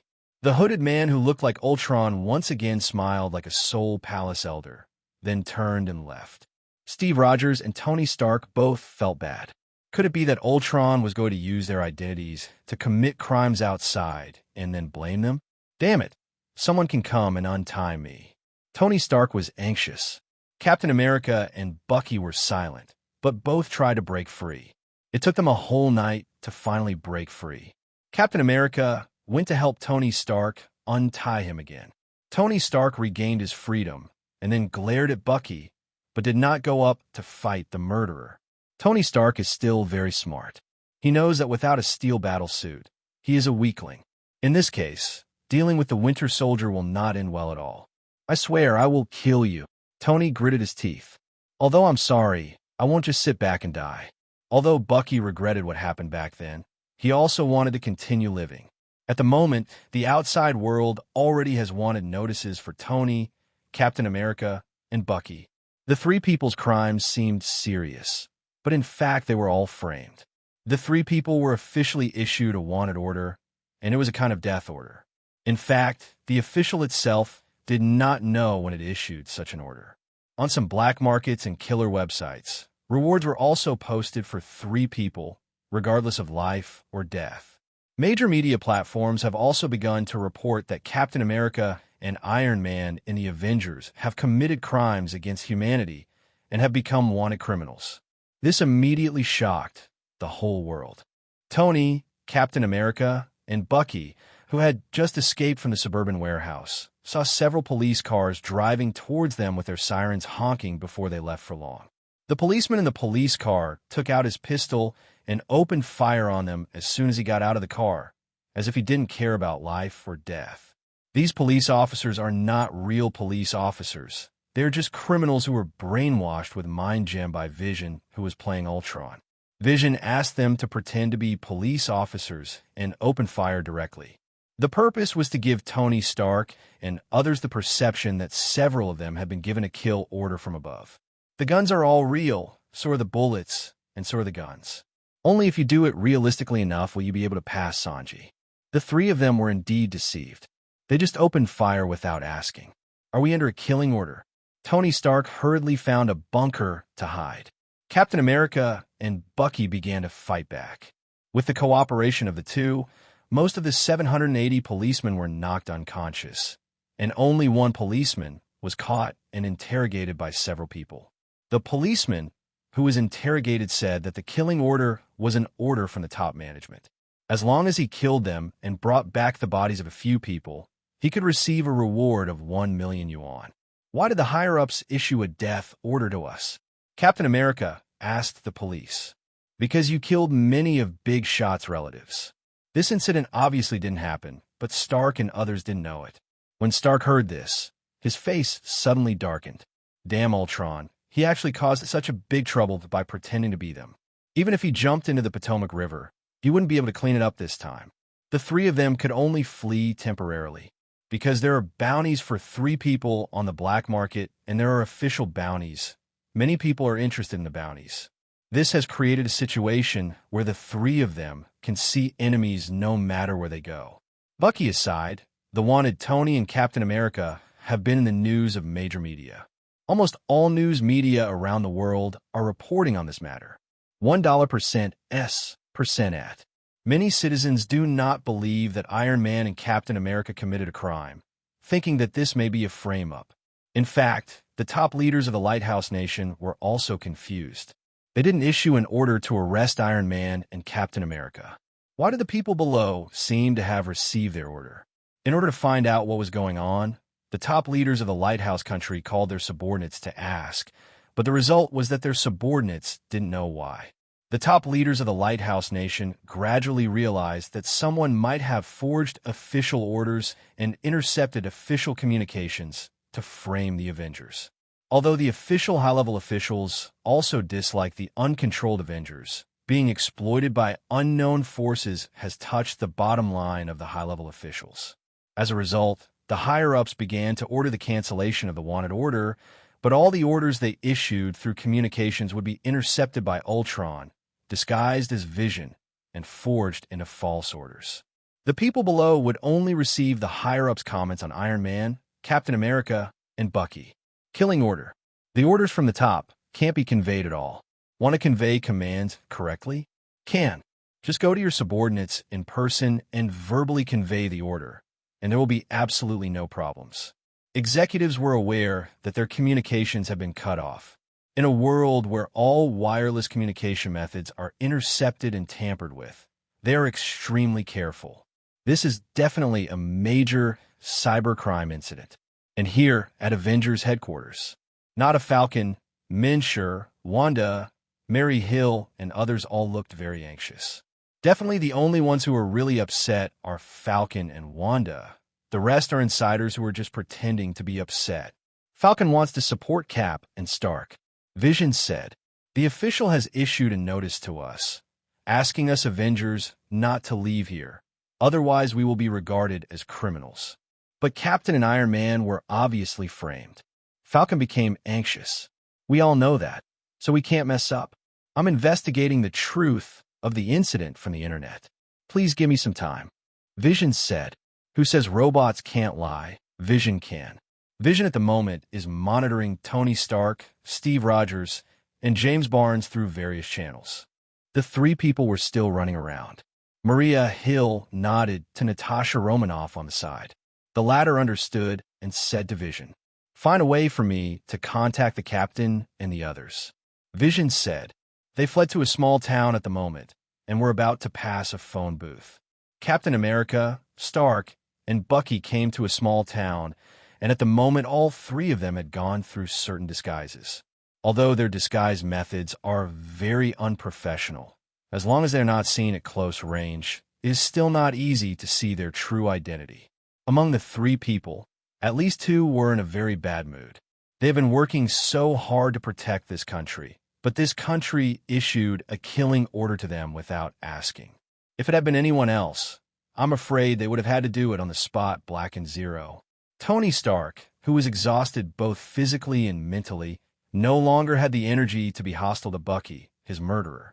Encountering danger along the way, Bucky came to help many times, which caused Tony Stark to have conflicting emotions. When they passed a phone booth, the phone suddenly rang. Realizing something, Tony Stark quickly got into the phone booth and answered the phone. Natasha Romanoff's voice rang on the phone. "I'm Natasha Romanoff. Listen, Stark, we already know that you have been framed. You're in a very dangerous situation now. I have a safe house in a city not far from your town. There are sufficient supplies there. The address is, you go there and hide for a while. During this time, we will help you find out the truth as soon as possible. I just want to know how Pepper is doing. Is he not involved in this matter?" Tony Stark asked. "She's fine. You should pay more attention to yourself. You and the captain have made headlines around the world. Damn, I don't want to be famous like this." After hanging up the phone, Tony Stark and others went to the next city, got into Natasha Romanoff's safe house there, and hid temporarily. Faced with a situation where the whole world is their enemy, they can only hide and let other Avengers investigate the truth of the matter. Little did they know, this safe house was prepared by Natasha Romanoff in advance, and 1.3 some rather inconspicuous surveillance was installed here. At the moment, Vision is observing the three people through these monitors. Time gradually came to the evening of the day. Natasha Romanoff, Hill, and Vision are together. Hill asked Vision, "How's Stark and Bucky's relationship going?" After facial expression analysis, Mr. Tony Stark has been able to face Mr. James Barnes relatively rationally, and the probability of him forgiving the latter has reached 43%. It's not enough? Let's wait a little longer. Maria Hill said, we can maintain the status quo at most until dawn tomorrow. If it is not over by then, the probability of accidents will greatly increase. Vision said the results of his analysis. Then create some surprises for them. Maria Hill said, poor Stark. Natasha Romanoff shook her head sympathetically. Tony Stark, Steve Rogers, and James Barnes arrived at Natasha Romanoff's safe house. This safe house has everything. Not only new identity documents, but also various weapons, disguised props, and encrypted phones. Steve Rogers wanted to use an encrypted phone to contact other Avengers, but was stopped by Tony Stark. Our enemy is Ultron. Encrypted communication is not easy to use. Using it to call ordinary people's unencrypted mobile phones will only expose our location. Are we going to sit back and wait for death? Steve Rogers frowned. Absolutely not. Tony Stark snorted. We still have Vision, and Vision will only be more powerful than Ultron. As long as Vision knows the truth, we can make a comeback. As he spoke, he picked up the encrypted phone and dialed the call directly into Vision's system. If you call Vision, Ultron won't be able to listen. The call was answered instantly. Vision, the captain, and I were framed. The situation is like this. Tony 08 Stark quickly told Vision what happened to him and the captain, and then added, I need you to monitor the network and help I investigate the truth about how we were framed. Okay, Mr. Stark, Vision said. Tony Stark hung up the phone and said to the two of them, now we just have to wait. But before long, a killer appeared nearby. These killers were all killers who received the task of killing Tony Stark, Steve Rogers, and James Barnes from the black market. They also obtained information about the target location from the mysterious man. Bucky's ears suddenly moved in the safe house, and then they suddenly exploded, pushing Tony Stark down next to him. Before Tony Stark could react to what was happening, he saw a crater appear with a bang where he was just now. He realizes there is a killer. Several people hurriedly avoided the blind corner of the window. Bucky said, it's a sniper rifle. The number of enemies is unknown. We have to get out of here. There's an escape passage under the safe house. Let's go there. Captain America said, okay. After Bucky said that, he picked up Stark and, under the cover of Captain America, took the lead in getting into the safe passage, followed closely by Captain America. Avengers Alliance Headquarters, Vision to Natasha Romanoff and Hill. Our goal has been basically achieved. Then let's start finishing. Already doing it. I'm going to support them. Natasha Romanoff immediately ran upstairs, then drove the Quinjet to pick up the captain and Stark. Black market bounty missions and official wanted orders all disappeared at the same time, as if they had been wiped out by antivirus programs. Even official department communications returned to normal at this moment. Maria Hill in the Avengers Alliance immediately contacted the official department and pointed the culprit of the incident at Ultron. She informed the top management that Ultron was still alive and that the previous series of events were Ultron's revenge on Tony Stark. Maria Hill also explained to the top officials of the official department that Vision is currently taking over the internet, and Vision acts as a firewall to prevent the unknown Ultron from continuing to cause trouble.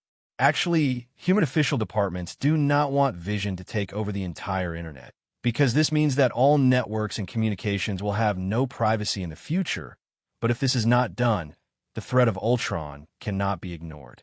Officials had no choice but to temporarily agree to let Vision be responsible for monitoring the network. This undoubtedly gives the Avengers a huge benefit, because Vision can monitor the entire network without any scruples, and the Avengers can more easily obtain more intelligence. Tony Stark and Captain America were quickly cleared. As for Bucky, it's probably unclear. But due to this incident, at least Tony Stark can look at the problem more rationally when facing Bucky, the murderer of his family. Although there are still a lot of troubles in the follow-up, in short, this is a happy ending. The only real insiders of this matter are Maria Hill, Natasha Romanoff, Evan, and Vision. At the moment, Maria Hill is sitting in the office with Evan. Although the matter has been solved perfectly, there are still hidden dangers. Once the truth is exposed, the Avengers will completely lose credibility in the eyes of the citizens. Maria Hill said. You want to say that I have become a safety risk to you, right? Evan rolled his eyes. Yes, you are now a security risk to the Avengers. He did not shy away from talking about this. Then what are you going to do? Kill me and silence me? That's not all. I heard Vision mention you. It said you have some very strange magical abilities. If you want to consider joining the Avengers, I can be your introducer. Maria Hill asked. In Maria Hill's view, people like Evan who want both ability and brains are very suitable to become a member of the Avengers. It's better not to give it up. I can teach Wanda some magic. She has this ability so that Wanda can master more abilities, which will also be helpful to you. Are you going to accept her as your disciple? I'm pursuing her. I see. In the Crimson Suite, Evan is here again. When Scarlet saw Evan coming, she immediately stood up and asked, Evan, yesterday you said you were going to teach me magic. Can you start now? Definitely, but not here. Evan stepped forward, took Crimson's hand, and led her into the villa on Malibu Beach in the public area of the game world. 997 Most of today's players have not returned in the exploration dungeon, and are unlikely to return the next few days, so the game world is still relatively deserted. There is no one else in Evan's home. Evan plans to train Scarlet here, and then introduce Scarlet to Wanda when she comes back. This is Scarlet Hong observed here, and she also found that the game panel appeared in her field of vision. This is the world of imaginary numbers created by me in using game templates. It is also my home. Crimson didn't understand. Evan continued, I have given you permission. You can enter and leave this place anytime and anywhere in the future. You could try it. Scarlet nodded. She found the button to exit the game on the game panel and clicked it. Immediately, she returned from the game world to her original reality, which was her suite in the Avengers Alliance building of the original universe. After exiting the game, Crimson discovered that although there was no longer a game panel in her field of vision, there was still an option to log into the game. She clicked to log into the game. Then, she entered Evan's home in the game world's public area Malibu Beach again. She thought it was amazing. This place in the game world aroused Crimson's curiosity. She asked Evan a lot about things here, and Evan answered them patiently for her. Evan took Crimson and walked around several public areas in the game world. While wandering around, Scarlet Hong discovered from the game panel that the name of the dungeon looked familiar. Iron Man 1, Iron Man 2, Thor 1, Captain America 1, Avengers 1, Iron Man 3, Thor 2, Doctor Strange 1, Captain America 2, Avengers Alliance 2, Spider-Man 1, Ant-Man 1, Guardians of Galaxy 1, Guardians of Galaxy 2. Are these copies depicting real-life stories?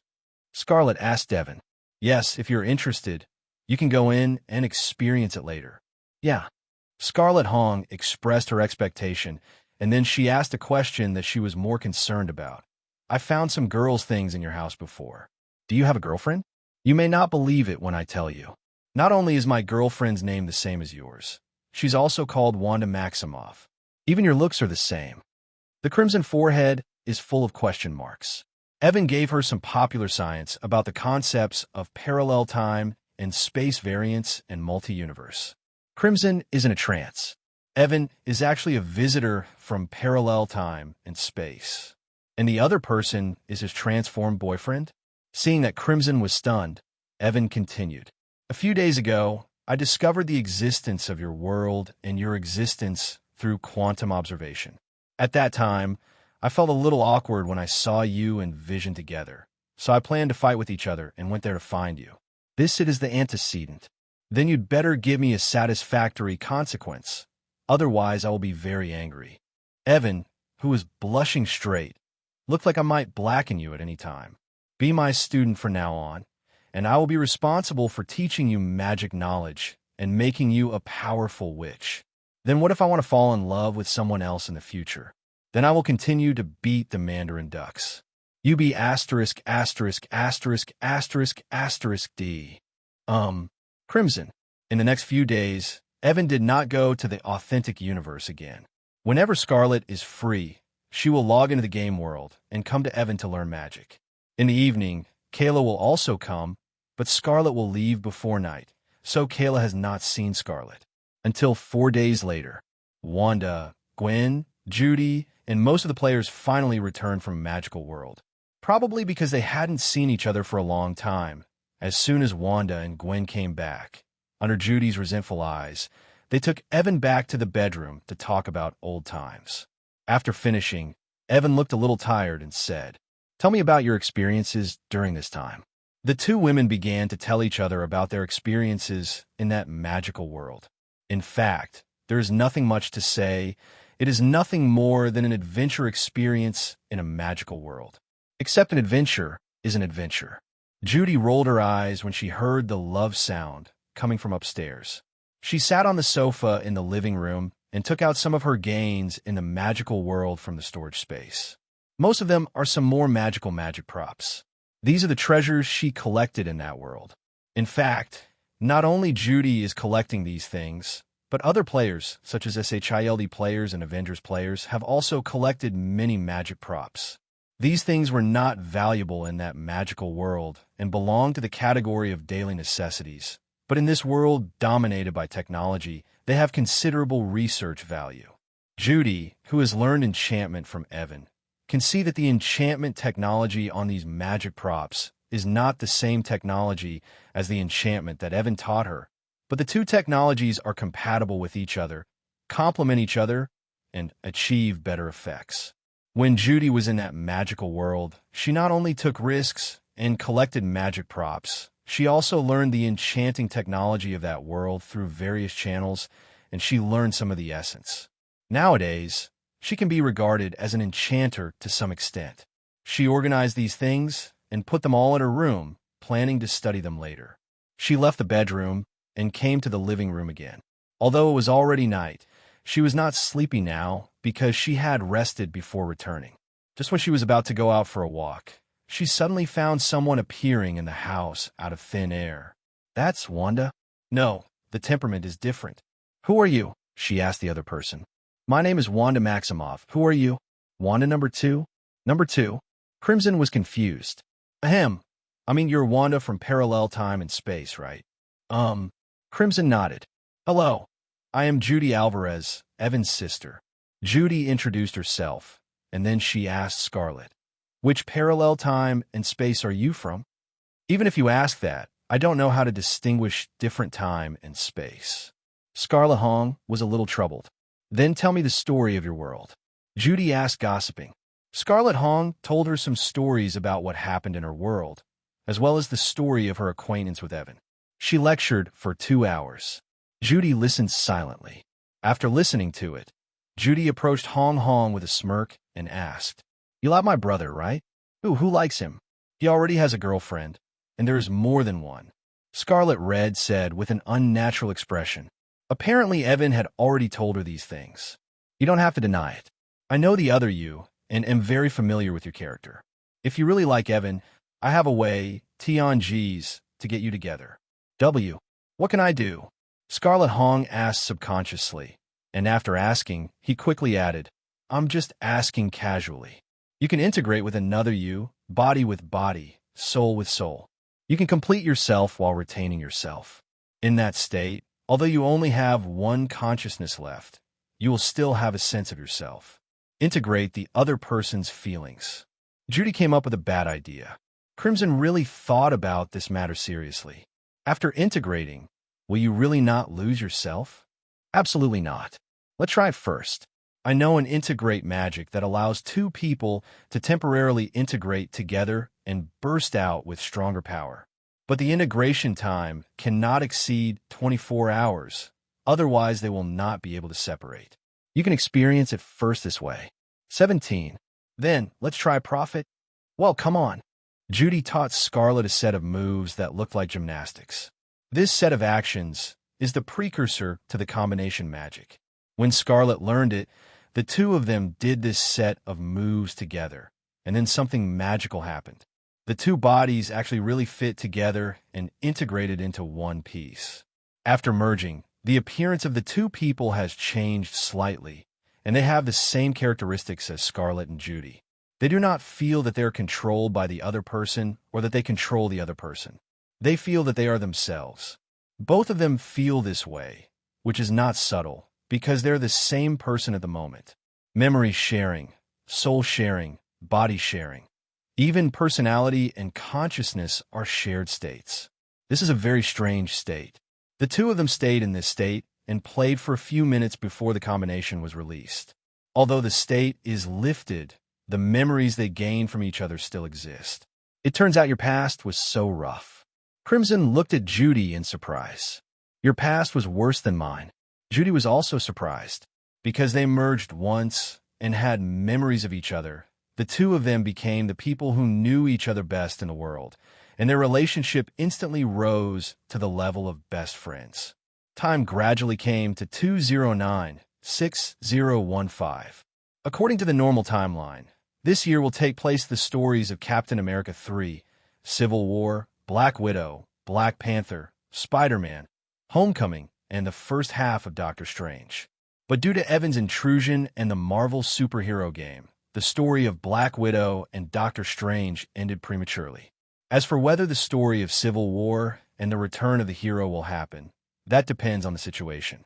It is worth mentioning that Wanda already knows about Crimson's existence and has merged with her to share memories. Perhaps the two of them are transformed from each other, so no matter how long they stay in the combined state, they can successfully release this state. As expected, Scarlet became Evan's girlfriend. Whenever she was with Evan, she would merge with Wanda. Whenever she was about to leave, she would disintegrate and return to the original universe alone. To be honest, this kind of relationship is very strange, but everyone has adapted to it. Now, Evan thinks it's time to update the game again. This time it is necessary to create a new map that only the Evans family can enter as their private world. At 12 noon that day, the game announcement was released. The Marvel superhero game will undergo upgrade maintenance, during which players will not be able to log into the game. This upgrade maintenance will last for 3 days. The updated content of this version is as follows. 1. Open a new copy, Captain America 3, Civil War, Black Widow, Spider-Man, Homecoming, and Black Panther. 2. Open a new public area, Crimson Magic Academy. 3. Fix some bugs. Evan wants to connect the Marvel and Tricolaran universes to a certain extent in the Crimson Magic Academy in the game. The above are only the announced updates. There are also hidden updates. Evan created a new area in the game world that only his family can enter, Sky Island. As soon as the game entered the update state, some players who were still online were kicked out of the game. Only those who are close to Evan can continue to log into the game during game maintenance. These people include Wanda, Gwen, Abigail, Kayla, Judy Law, Shadowcat Katie, Scarlet, etc. The first time the game entered the update state, Evan received a message from Shadowcat Katie. Kathleen Pride. Shadowcat Katie, why did you update the game without asking me for advice? Have you forgotten me? Evan Nelson. Is this just a regular update? Or do you have a better idea? Kathleen Pride. Shadowcat Katie, not yet. But can I invite some people into your game world? Evan Nelson. Who do you want to invite? Kathleen Pride. Shadowcat Katie, everyone in X-Men. Evan Nelson.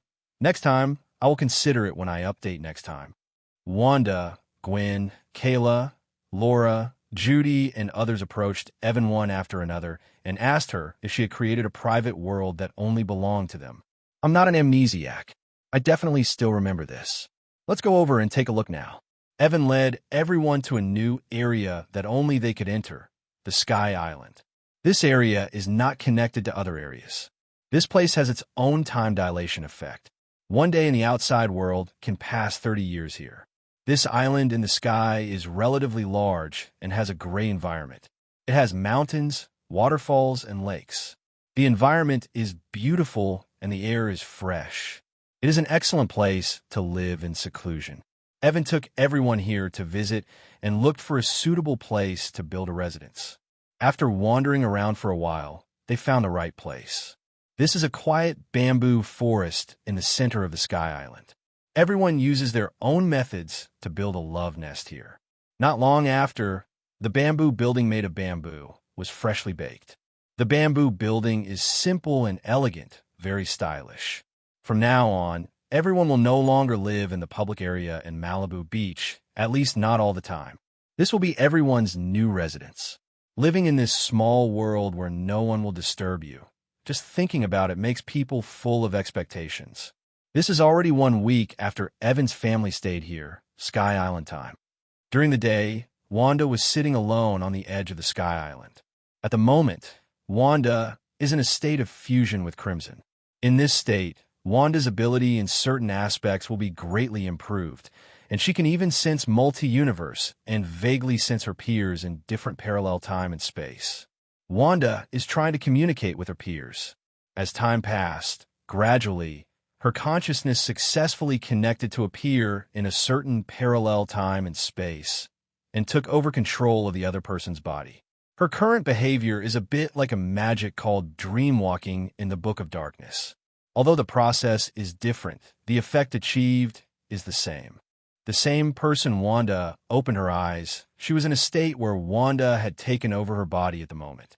Wanda is silently digesting the memory of this body. This person is also called Wanda and has the same appearance, but the world she lives in is very different from the Marvel movie universe. There are no Avengers in this world, but there are mutants, Inhumans, Fantastic Four, and the Illuminati. The parents of this person are not Maximoff and his wife, but Magneto and Magda. She is a mutant and a witch. She joined Magneto's mutant brotherhood and later left. After that, she lived a low-key life in the city incognito. Wanda gradually digested her memories and then began to feel the super ability that the X gene brought to this body. That's the super ability that can modify probability. The function of ability is to make things that are 100% likely to happen, or to make things that are 100% likely to happen never happen again. In essence, this is also alter reality.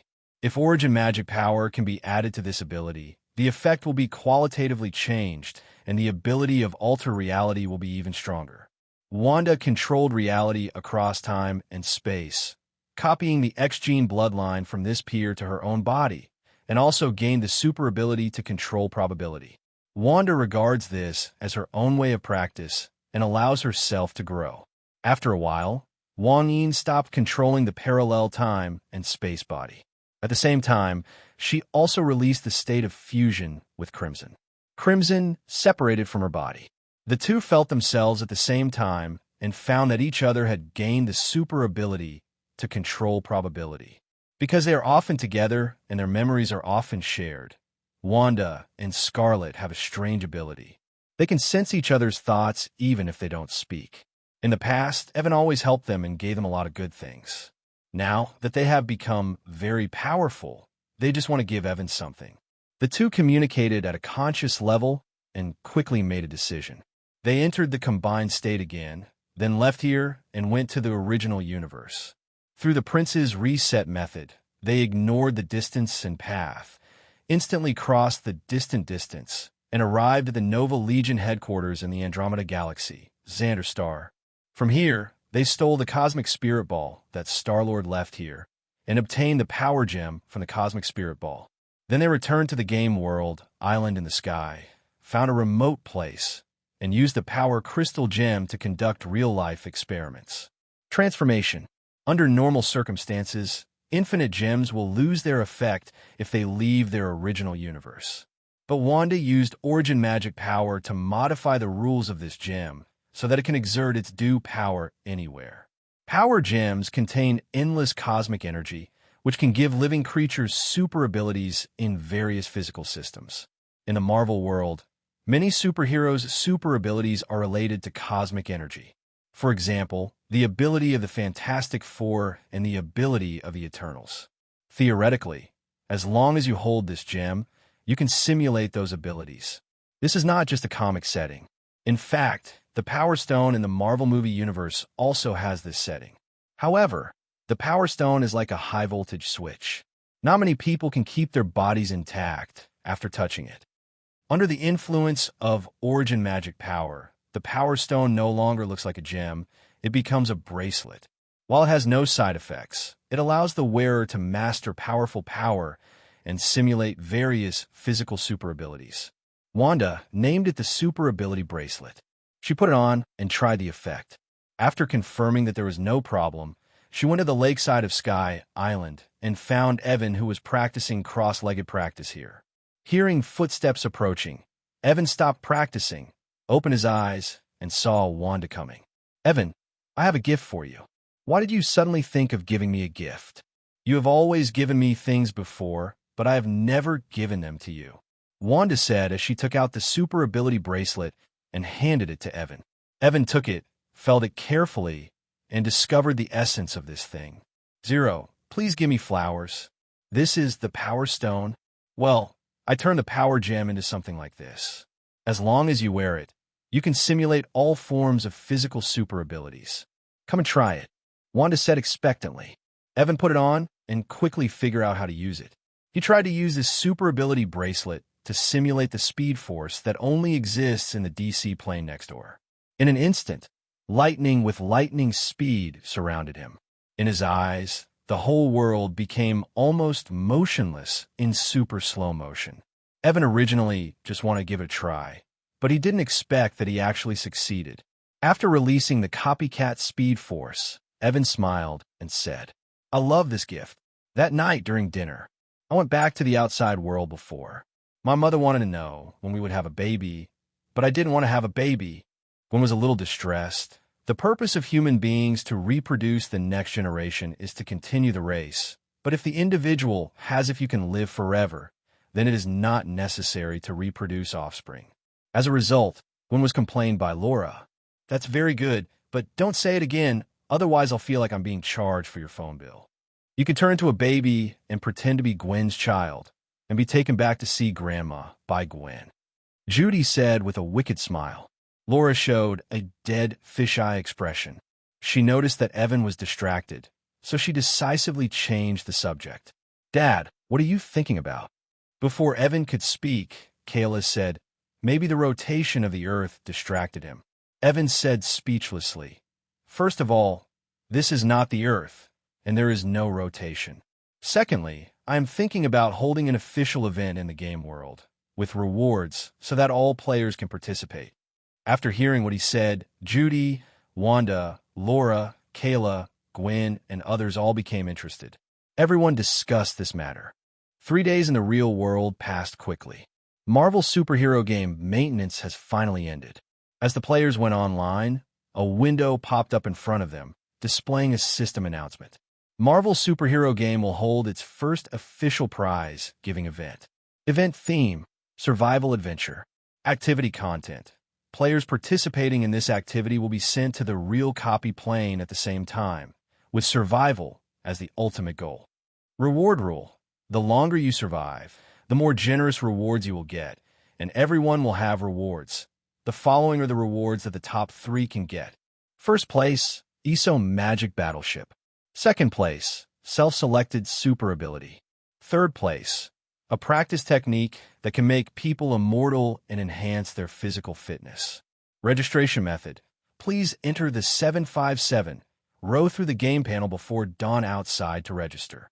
Tony Stark and Pepper Potts saw this announcement as soon as they logged into the game. Both of them were moved. Tony Stark takes a fancy to the magical battleship in the reward. Xiao Jiao is interested in the technique that can make people immortal. The two of them clicked to sign up without any hesitation. SHILD players Nick Fury, Maria Hill, Sharon Carter, Natasha Romanoff, Phil Coulson also signed up after reading the announcement. In addition, Doctor Strange, Christine, Captain America, Elena, Spider-Man, Falcon, Hawkeye, Alex, and Katie have also signed up. The reward is so good, they don't want to miss it. Even Thor, Loki, and Frigga have signed up. The 3 Asgard players signed up for different reasons. Thor is interested in the 3rd place reward. He wants to get the immortality technique for his girlfriend Jane Foster. Loki is interested in the reward of the self-selected super ability in 2nd place. Although super ability is not as flexible and changeable as magic, it does not mean that super ability is not strong. Some super abilities, such as the Speed Force, even Loki can't, will be moved. As for Frigga, she was just idle and bored and was going to find something to do for herself. Evan's family also signed up, not to win prizes. After all, these rewards were provided by them. They just participated and had fun. All players have signed up. There are still 6 hours until the event starts. Before the event officially started, no one went to conquer the new plot dungeons for fear of delaying their participation in the event. But everyone is very curious about the new public area, Crimson Magic Academy. With this name, is it possible that magic can be learned in this public area? So everyone unanimously chose to enter the public area, Crimson Magic Academy, to check the situation. All the players appeared in the playground of Crimson Magic Academy, and then found that besides themselves, other players were also here. Familiar people greet each other while they observe the place. It is a very ordinary campus, not large in size. While everyone was discussing this new area, they noticed ripples in the space not far away, so they all looked at it. In the ripples of space, a woman with a particularly outstanding temperament and an extremely beautiful appearance, wearing a dark purple palace dress and a crescent-shaped hat, slowly emerged. She looked at everyone and said quietly, "Welcome to the Crimson Magic Academy. I am the Dean of the Academy, Rhaenyra. Today is the open day of the Academy. You can visit here freely. Can we learn magic here?" Natasha Romanoff asked Lenora. Natasha Romanoff is still looking forward to the power of magic. Rhaenyra shook her head. People from your plane are not allowed to enroll here, but you can use this as a springboard to enter the Crimson Magic Academy under the Super Time Expansion Zone and communicate with students from the three-body plane. If you can obtain the consent of those students, you can, but when you go to the three-body plane, time in the universe flows very fast. In 100 years there, only one day will pass in your world. What a huge difference in time flow rate. They didn't expect that it would be possible to see people from Otherworld here. Although the people of Otherworld are no longer new to them, the universe called Three-Body Problem is still valuable for exploration. Kayla's expression was subtle. She didn't expect Evan to actually connect the game world to the three-body plane, which was interesting. I don't know what Loki was thinking, but he actually made a request to Rhaenyra. Since you are the magic teacher here, you must have mastered a lot of magic, and I want to learn from it with you. Before Lenora could speak, the Avengers and SHIELD all showed expressions of watching the show. Although they didn't know how strong Lenora was, they wanted to see Lenora's magic and Loki's magic. It would be best if Rhaenyra taught Loki a lesson, and if she could beat him to death, that would be even better. In fact, Loki didn't want to compete with Lenora, and he was not lacking in foresight. How could he take the initiative to do such a thing? If Frigga hadn't secretly sent him a message and asked him to try the magic teacher's level, he would have done it. I don't want to be so high profile in front of the Avengers. In front of Frigga, Loki was a good boy. Since it was Frigga's request, he had no choice but to go ahead. Rhaenyra agrees to spar with Loki. Evan and others, the Avengers, the SHIELD fivesome, and others all made room for the two of them and stood by to watch. The battle between Loki and Rhaenyra has begun. As soon as the battle began, Loki controlled the shadows on the ground and launched an attack on Rhaenyra's shadow. As long as the opponent's shadow is attacked, Rhaenyra herself will also be hit. Rhaenyra's body floated up, and a glow symbolizing the full moon was summoned, and the light dispersed the surrounding shadows. A series of moon magic was cast by Rhaenyra. Rhaenyra is an NPC from the Crimson Magic Academy. Her prototype is the Magic Queen of the Kingdom of Leolucelia in Elden Circle. In the game setting, she believes in the outer god, the goddess of night. 1.3. The moon symbolizes the feminine power, and NPC Rhaenyra perfectly simulates this power from the outer gods. This power is still in the style of Cthulhu. While it has offensive power, it can also affect the human mind. It can not only charm humans, but also destroy the human mind. Not to mention Loki, who is shrouded in moonlight. Even the people watching were affected by Lenora's magic. Everyone heard whispers that could almost destroy one's mind. At this time, Nick Fury, who was watching in a low-key manner, suddenly realized something. He thought the name Rhaenyra was familiar before, but now that he saw the other person's ability, he immediately thought of a certain exploration instance he had been to. It seemed that Rhaenyra is the queen of the full moon in that dungeon. At this moment, Nick Fury is thinking a lot, but he soon lost his mind in thought. His mind was filled with the whispers of the full moon, making him extremely irritable. Like Nick Fury, everyone watching the competition here heard the whispers to a greater or lesser extent, but due to their different levels of magic resistance, they were affected to varying degrees. Like Evan, Wanda, Gwen, Laura, Judy, and Kayla, they are basically not affected. But as ordinary people, Tony, Natasha Romanoff, Barton, Falcon, and Alex were particularly affected. Captain America, who has a stronger willpower, has higher resistance than Tony Stark and is very strong. This kind of whisper that rings deep in the soul is enough to destroy a person's mind in a short time. When reflected on the body, the mood will become more and more irritable. This irritability will not weaken, but will only continue to accumulate until it drives the person completely crazy. Fortunately, Lanera's magic was not directed at the people watching the battle around her, and everyone was only slightly affected. The one most affected was actually Loki, who was sparring with Lenora. Loki, bathing in the moonlight, felt extremely strong inner contradictions, calm and irritable, soothing and painful, happy and sad, passionate and depressed. All kinds of contradictory emotions were growing in his heart. 08.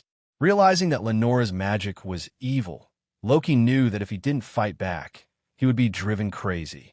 Facing Loki's counterattack, Lenora was very calm. With a quiet look on her face, she showed off the stars without any hesitation. Seeing the stars shrouding him, Loki quickly cast his magic spell to become invisible. While evading, he also left a phantom in place to confuse his opponent. But the starlight followed him like a shadow, and soon it enveloped him. Loki's body suddenly froze in place and remained motionless, until a few seconds later, he fell to the ground and fell asleep. In his sleep, Loki's spirit was still suffering from some kind of torture, and he had nightmares one after another. In reality, Lenora won the competition and took back her magic. Not long after, Loki woke up, but he looked a little dull. During his brief coma, he had spent a long time in the dream world. At the moment, Loki was mentally weak, depressed, and hopeless. The people watching the battle around looked at Loki's appearance of being spoiled, and they were all gloating about his misfortune. Even Loki's brother, Thor, looked like he was laughing at Loki. How could Loki be so unsatisfied that he was ed so hard that he fell down? Ms. Lenora, do you know about the kingdom of Alessa? Nick Fury asked. Fury wanted to know if this Lenora was the full moon queen in that world. Lenora shook her head. I'm just a phantom copied here, an NPC. You can definitely think of me as her. I can use her magic and have her memories. Christine asked curiously, who is the full moon queen? Seeing everyone looking at him curiously, Nick Fury told what he knew. Anyway, this was not confidential information. Remember when I told you at the last party that I have been to a Cthulhu-style world? That place is called the Junction Land, and there is a kingdom in the Junction Land called the Realikalia Kingdom. Rena La is the queen there, known as the Full Moon Queen. When I was there, I heard someone say that the Queen of the Full Moon is a believer of the Goddess of the Night and controls the magic of the moon, while the Goddess of the Night is an outside god. The Queen of the Full Moon is also the wife of Radha Gang in the Golden Family. Radha Gang is said to be the masculine incarnation of the goddess Malika of the border area. Therefore, the children born to the Queen of the Full Moon are all demigods. Later, Radagon abandoned Lenera and took away all her children. Since then, Lenera has become a madman, staying in the Magic Academy all day long, not even paying attention to the calculation of the rights of her own kingdom. While Nick Fury was telling the story, he looked at Lenera and found that she was very calm, as if she was listening to someone else's story, and there was no overreaction, so he relaxed a little. Fury knows very well that the magicians in the border area are very evil, especially those who are favored by the outer gods like Lenora. When Fury was in the Junction Dungeon, he heard many people mention the Full Moon Queen Lenora and the Moon Princess Lonnie. This mother and daughter are both believers of the outer gods. They seem to be bringing darkness to the entire world. They are very mysterious and danger. Especially Lonnie. She planned the night of the Black Knife conspiracy a long time ago, took away the destined death, and successfully overturned the regime of the Golden Family, indirectly causing the goddess Malika to smash the Elden Ring. After skipping this episode, everyone began to visit the Crimson Magic Academy. It was not until dawn outside and the game activities were about to begin that everyone returned to the public area Malibu Beach. The theme of this event is survival. Ranking based on survival time shows that the event copy is very dangerous. I'm afraid it will be very difficult just to survive. Sharon Carter analyzed. At the moment, the 5 members of SHILD gathered together and were analyzing the upcoming event. In terms of strength, the few of us are not outstanding among the players. But sometimes it is not that the stronger people can live longer. We have all undergone strict training and know how to protect ourselves. But I think there may be another situation in this event. Since the survival time is competing, can players kill each other? As long as you kill all the competitors, you can become the final winner. This becomes our disadvantage again. So I suggest that once you enter the event copy, try to stay away from other players. Maria Hill said. On the other side, Tony Stark, Little Pepper, Stephen Strange, Kristen Palmer, Steve Rogers, Little Spider-Man, Falcon, Hawkeye, Elena, and others also gathered together to analyze the intelligence. There are many smart people in it, and they have also analyzed similar conclusions to S.H.I.E.L.D. But unlike SHIELD, their combat power here is stronger, and there is no need to hide from others. Thor, Loki, and Frigga, all 3 of them together are not weak in strength. Thor is confident in his own strength. Loki is still autistic. Frigga was in a trance, not knowing what she was thinking, and there was mystery inside and out. Then there is Evan's family. They are much calmer. The crowd was divided into 4 small groups. Gwen sent a message to Evan and others. They don't know yet. In this survival event, everyone will be randomly sent to different places, and there is no way to form a team. No matter how much we discuss it now, it will be useless. Judy asked Evan via voice transmission, "Is the active copy dangerous?" Evan nodded and said, "Very dangerous." "Is it dangerous even for us?" Wanda asked, "It depends on the situation. If you are careless, even you may come back dead." Shadowcat Katie is gearing up and eager to try.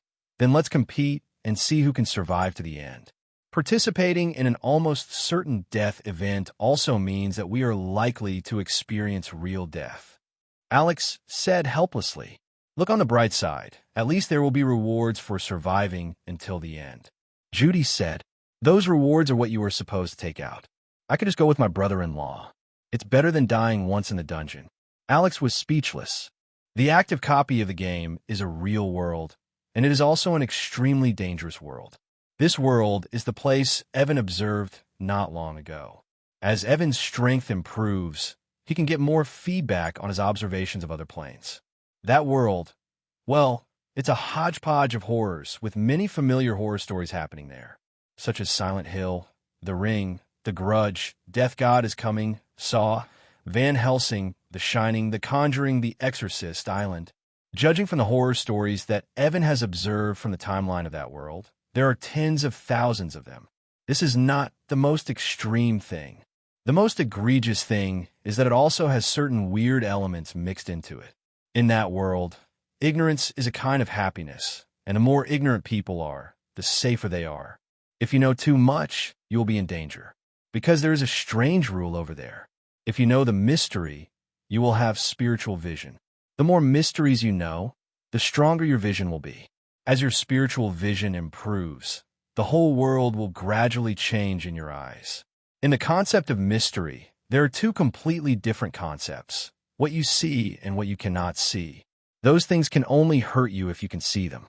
If you can't see them, you could just pretend they don't exist. To sum up, in that world, the more you know, the faster you will die. Only those who know nothing can live longer. Evan can imagine that once his players go to that world, as their curiosity drives them and they gain a deeper understanding of it, they will know the mysteries of that world, open up their spiritual vision, and encounter more and more dangers. Eventually, most players will come back dead. Everyone in the game world, as players, is transported to a plane that Evan jokingly calls a hodgepodge of horrors. Everyone was scattered, and they randomly landed in different places with different identities. Everyone's identity in this new world is not the result of Evan's control, but the subjective behavior of the game development system. Even Evan himself was assigned a new identity by the system. Evan opened his eyes and found himself in a classroom on a high school campus. Looking up, I saw a young and beautiful female teacher giving a lecture on the stage. Gradually, a memory about his new identity emerged in Evan's mind. Through new memories, let Evan know that this is the town high school campus in West Springs, Tennessee, the Lighthouse Country. As for his new identity, as expected, he is an orphan. In terms of identity setting, his parents passed away last year, leaving him a modest inheritance but enough to complete his studies. He is currently in the 3rd grade of the town high school in Sichuan Town. Because he is taciturn and has a cold personality, he's like a transparent person in school and has no friends. With no complicated interpersonal relationships, this is a very suitable identity for the start. Although his identity has changed, Evan is still Evan. He has not changed his body or appearance. He felt his body and found that his apparent age had been slightly adjusted by the system, making him look like a 16 or 17-year-old boy. The beautiful teacher's class is still going on, but Evan's mind drifts away from the classroom. His perception power spreads around the world, trying to find the whereabouts of other players. However, the game system blocks his perception of other players. Even the friend interface in the game panel is empty. Players cannot perceive each other or contact each other. This player's survival activity in another world has been completely taken over by the game system. Unless Evan uses his GM authority, it will be difficult for him to violate the game rules based on his own ability. At least he can't do it now. Unable to find other players, Evan retracted his perception and decided to let nature take its course. Not long after, the bell rang for the end of Get Out of Class.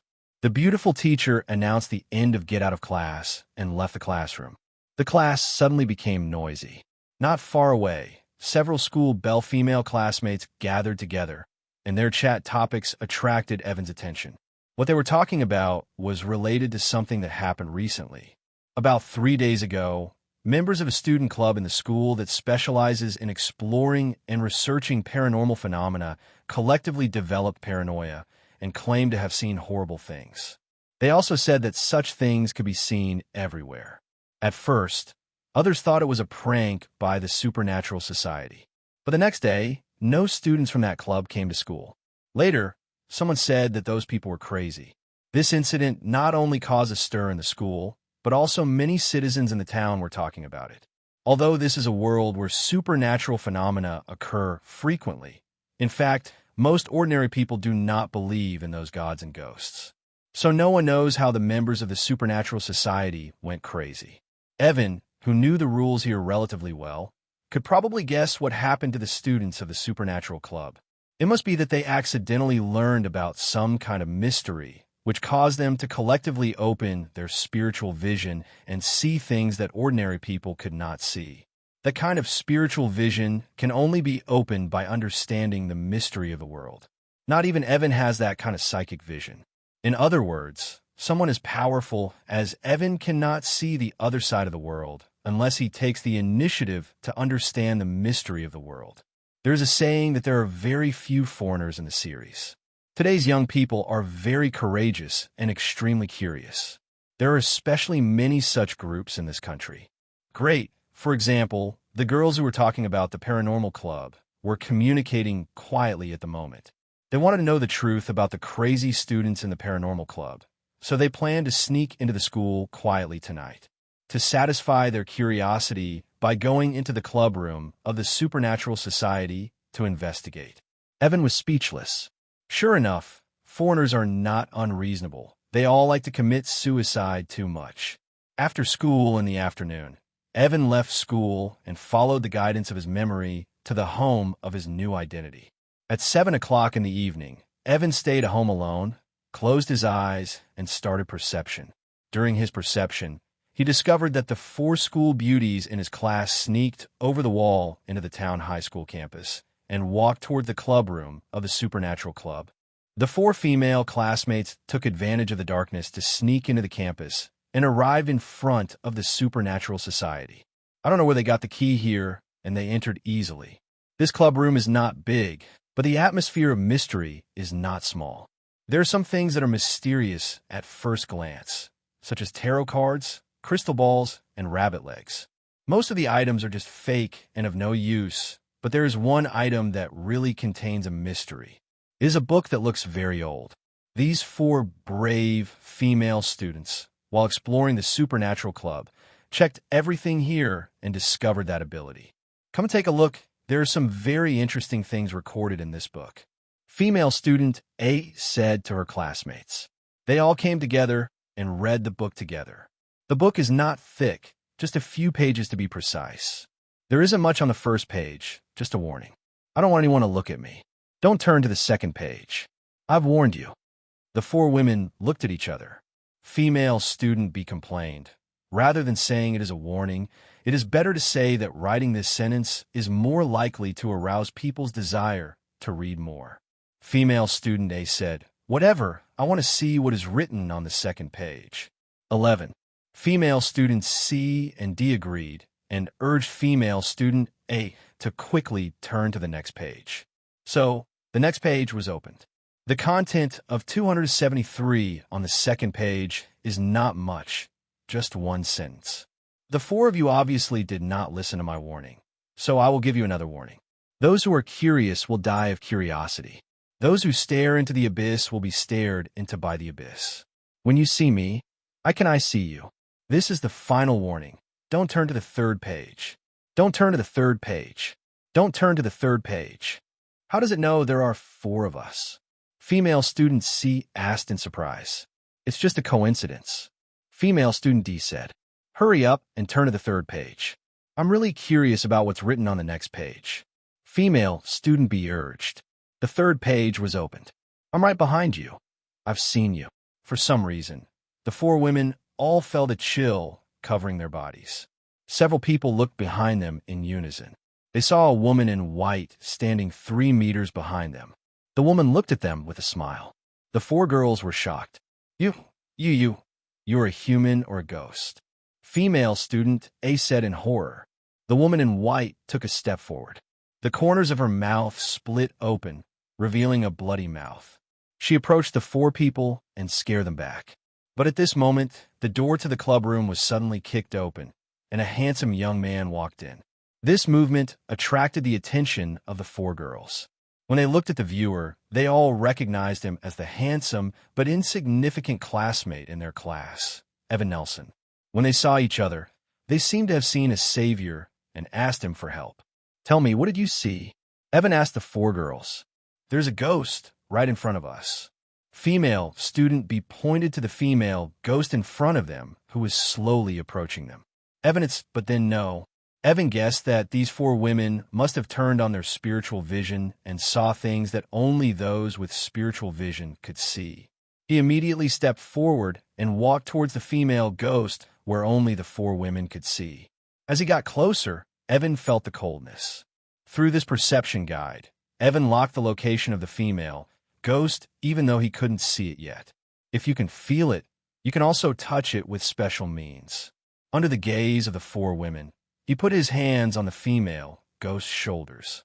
The female ghost approached the four women and suddenly stopped, as if a restraining spell had been cast. Evan used his psychic ability and began to read the female ghost's memory.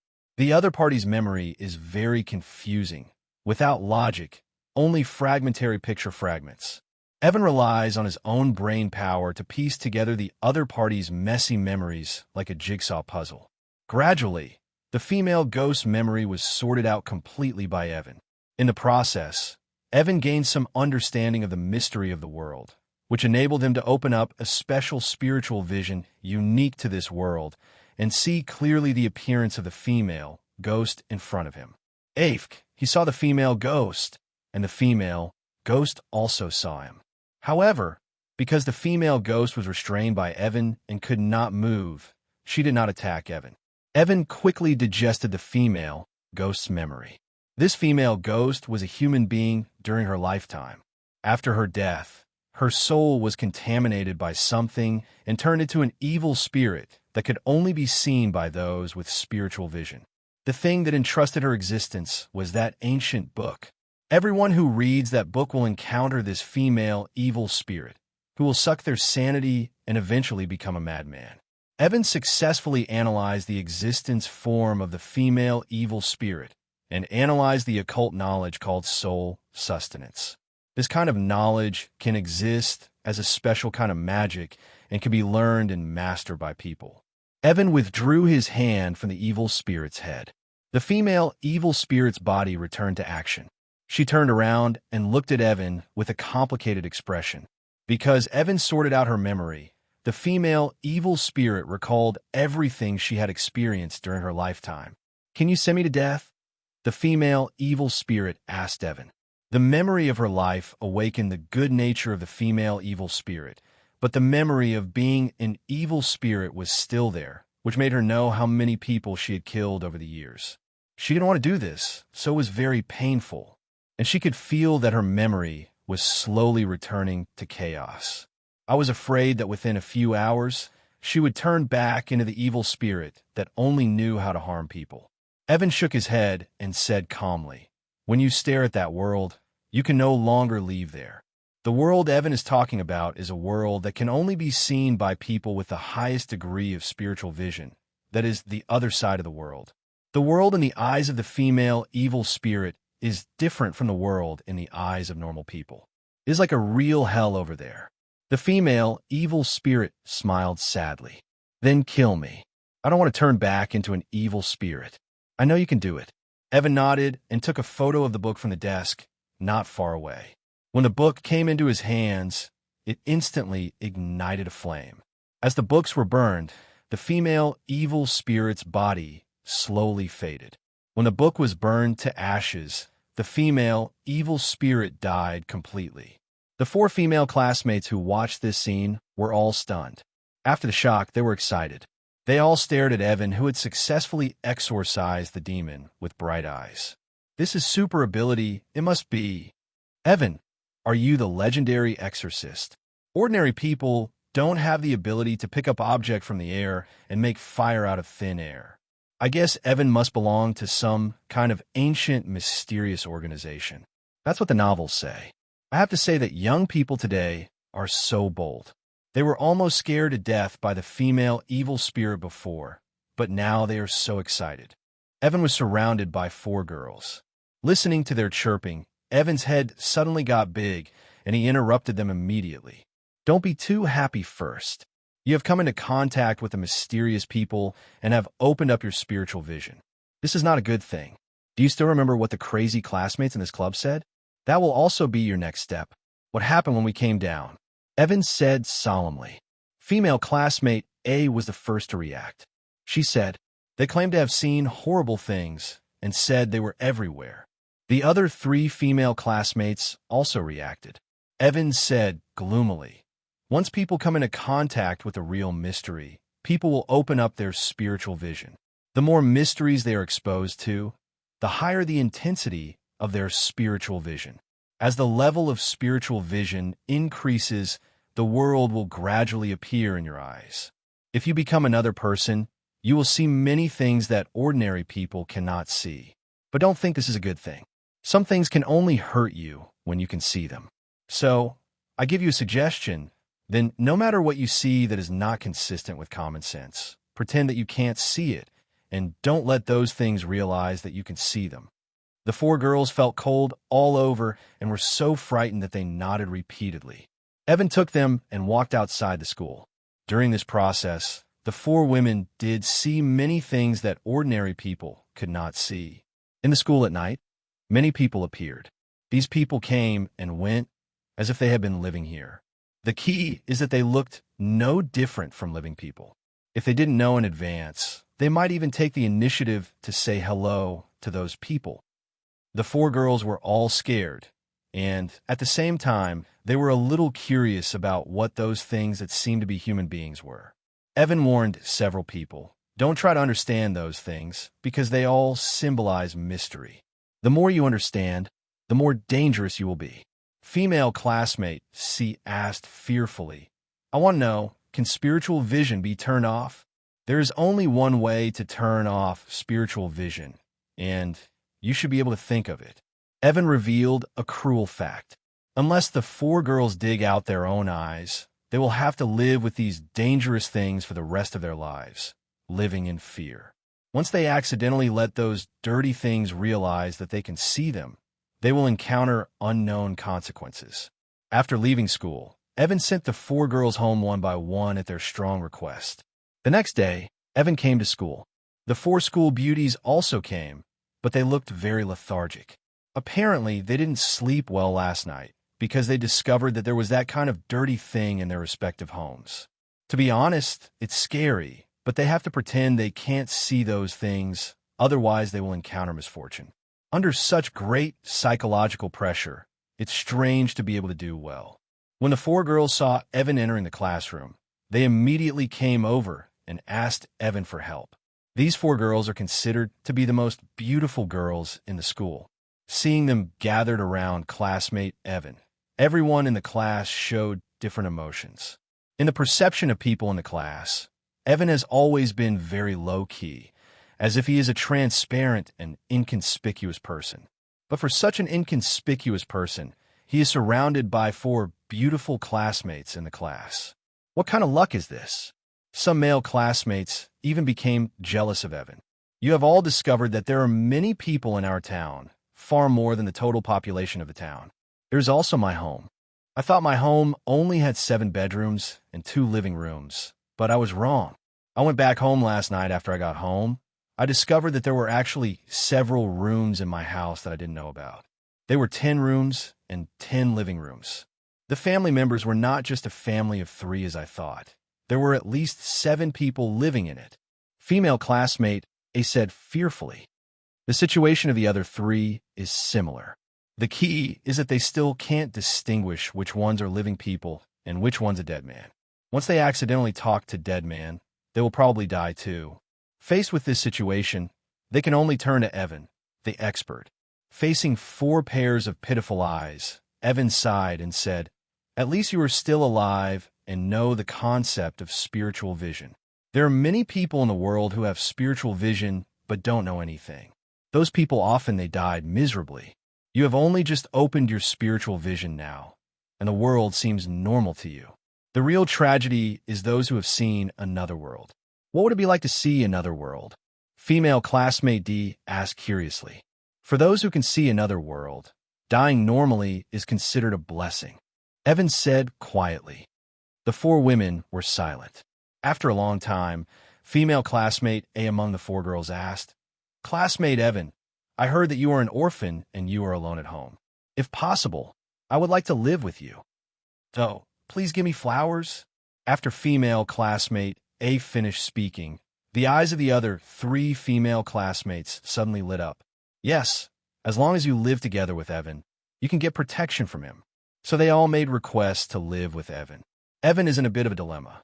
If Wanda and the others discover that he is living with a beautiful woman, something will definitely happen.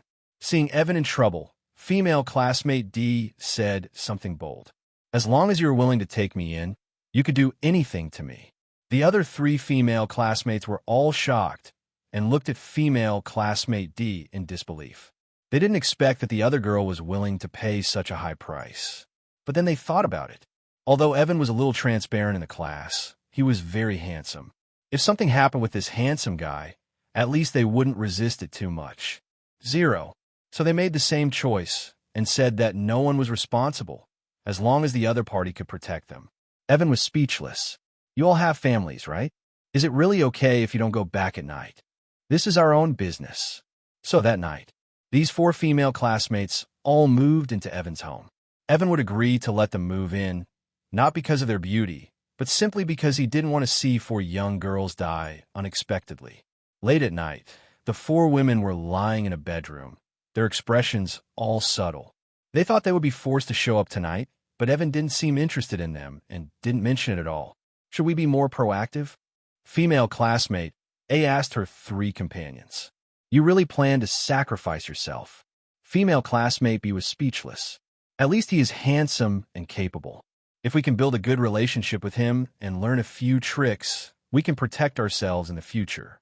After all, we can't live in his house in the future. Female classmate A explained. It makes sense. Female classmate C agreed. Then, shall we attack him at night? The female classmate asked uncertainly. The four women looked at each other and nodded immediately. Then, they sneaked into Evan's bedroom. This night, four girls lost their lives for the first time.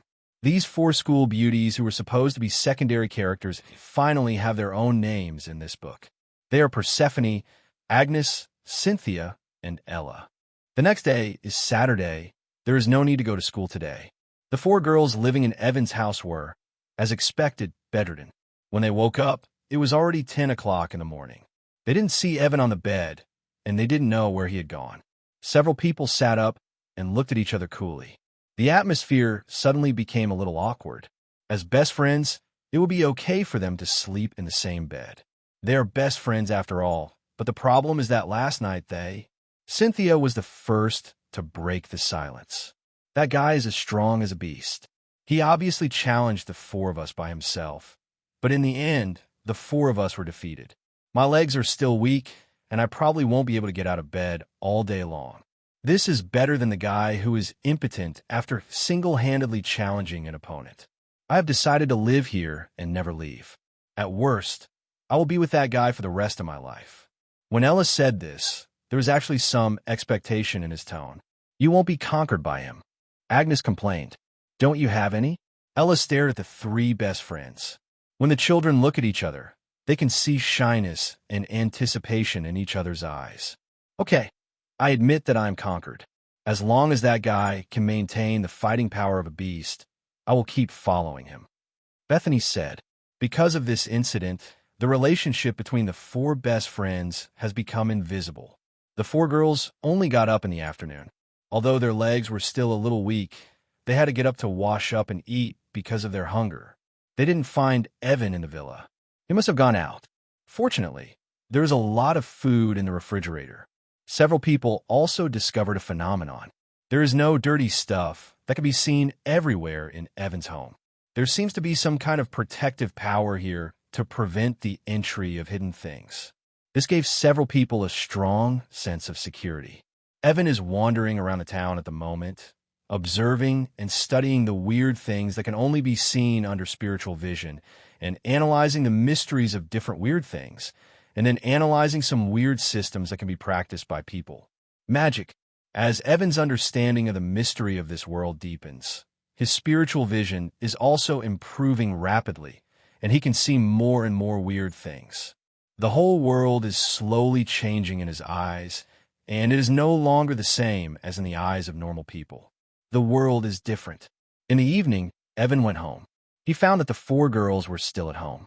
When they asked where he had been all day, Evan replied, Do research. Do you exorcists also need to do research? Ella asked, Who said I was an exorcist? Evan was speechless. Not an exorcist? What is your hidden profession?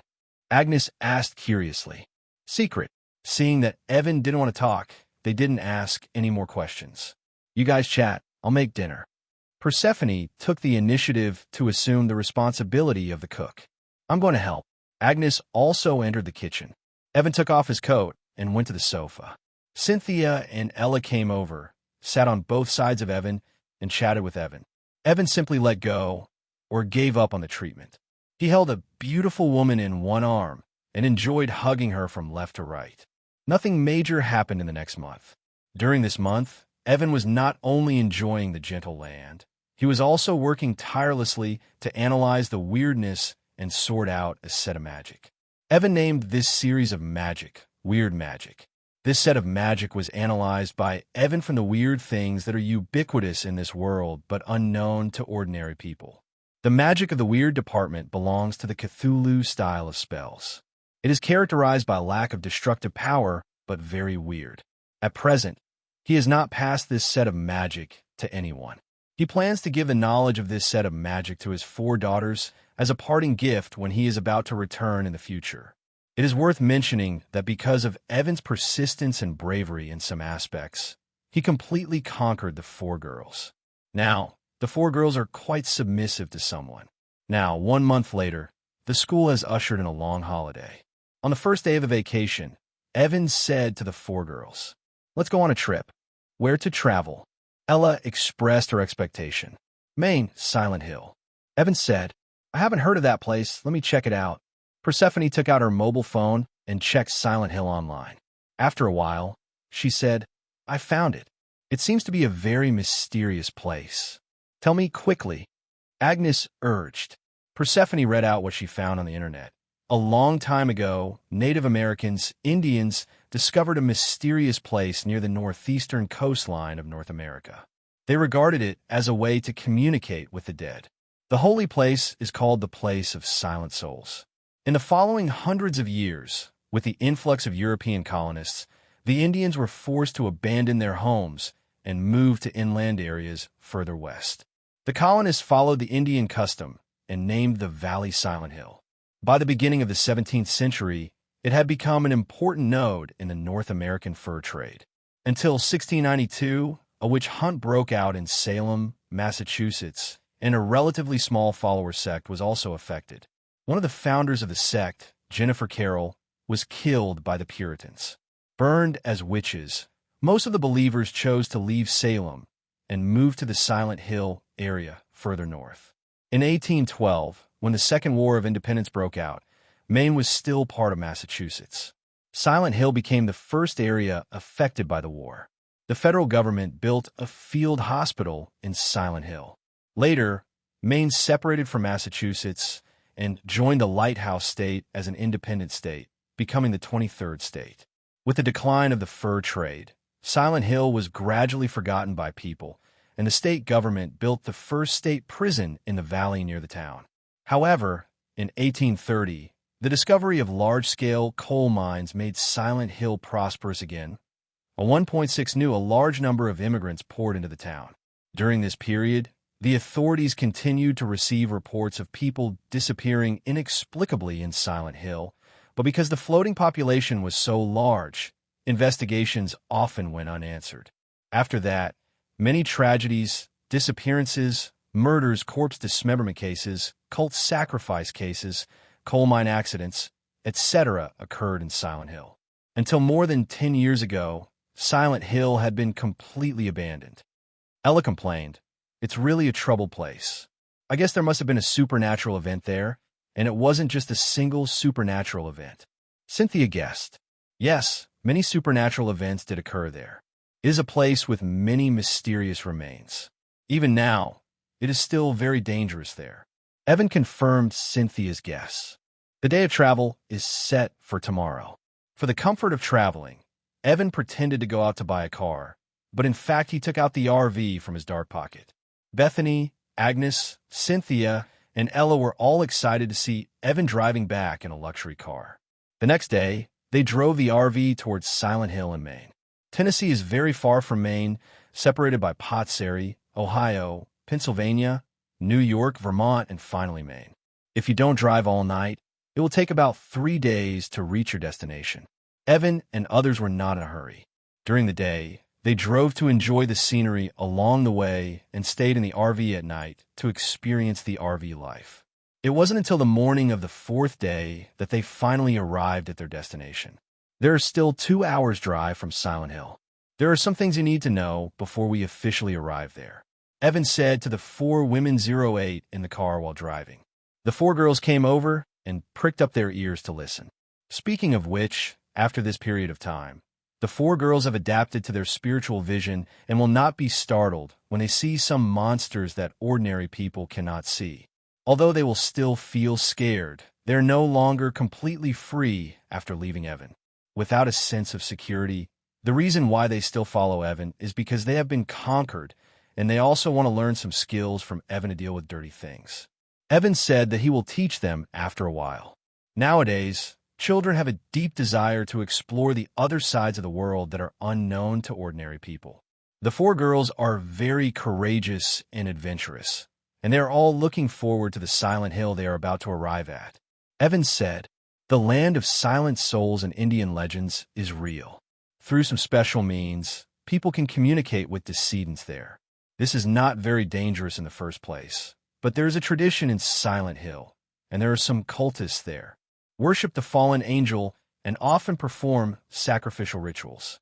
The failure of a certain evil spirit sacrifice ritual ignited the mineral veins of Silent Hill, and the fire caused a devastating disaster.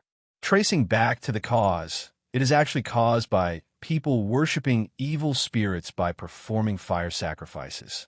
Those believers are fanatical and ignorant.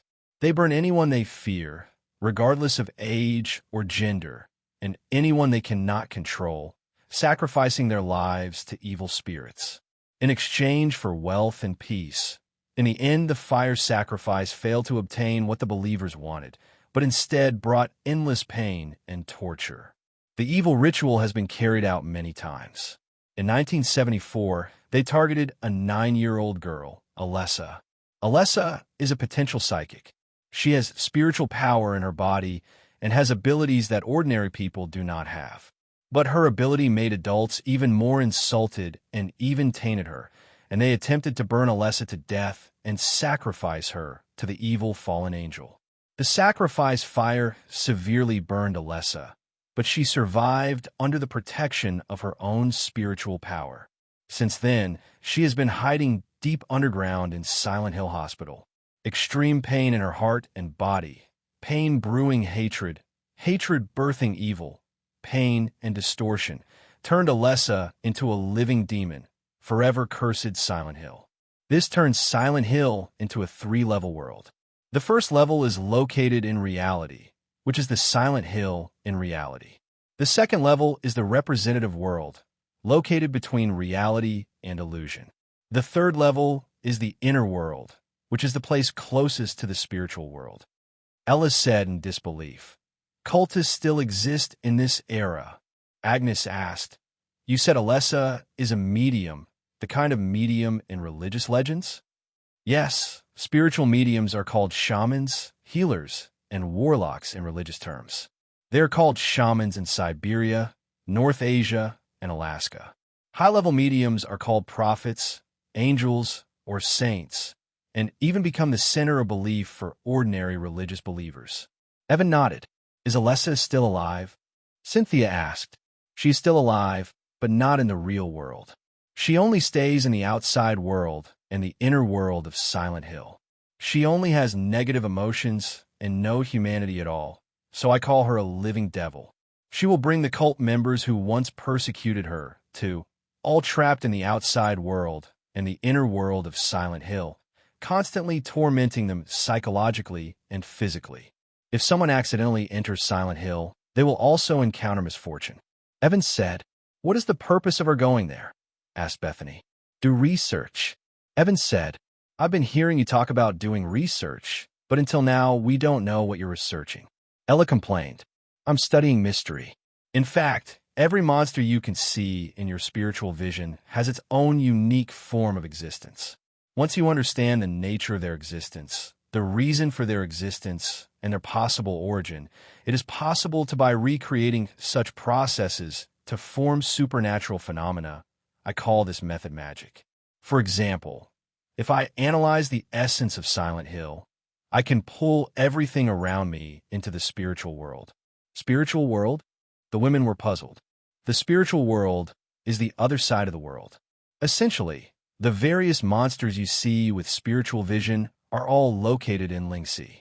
Generally speaking, after death, a person's soul will reach the underworld beach in the spiritual world. The environment there is similar to the beach in the real world. The human soul will go to the place it needs to go through the underworld beach. But for some unknown reason, the spiritual world is polluted by something unknown, which makes it difficult for a person's soul to reach the underworld after death and can only wander around the spiritual world. Some souls with deeper obsessions will try to return to the human world. But not many souls can do such a thing. They can only exist in the eyes of those with spiritual vision.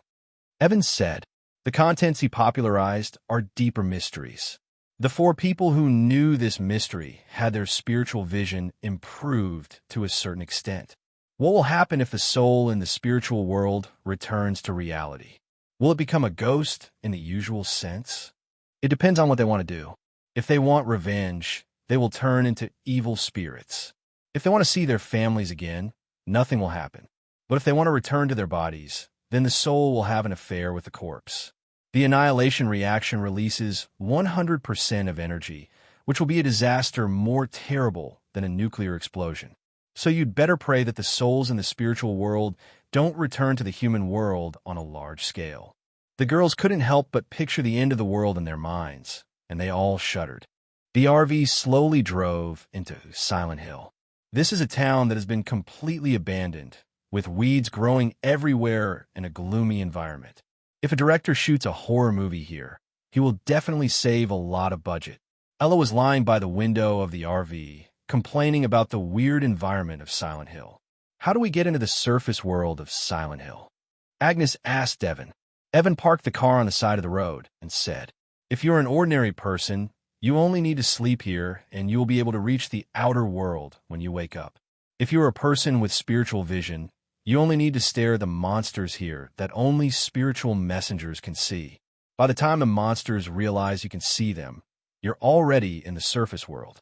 Evan stood up, opened the car door, and asked the women to get out of the car together.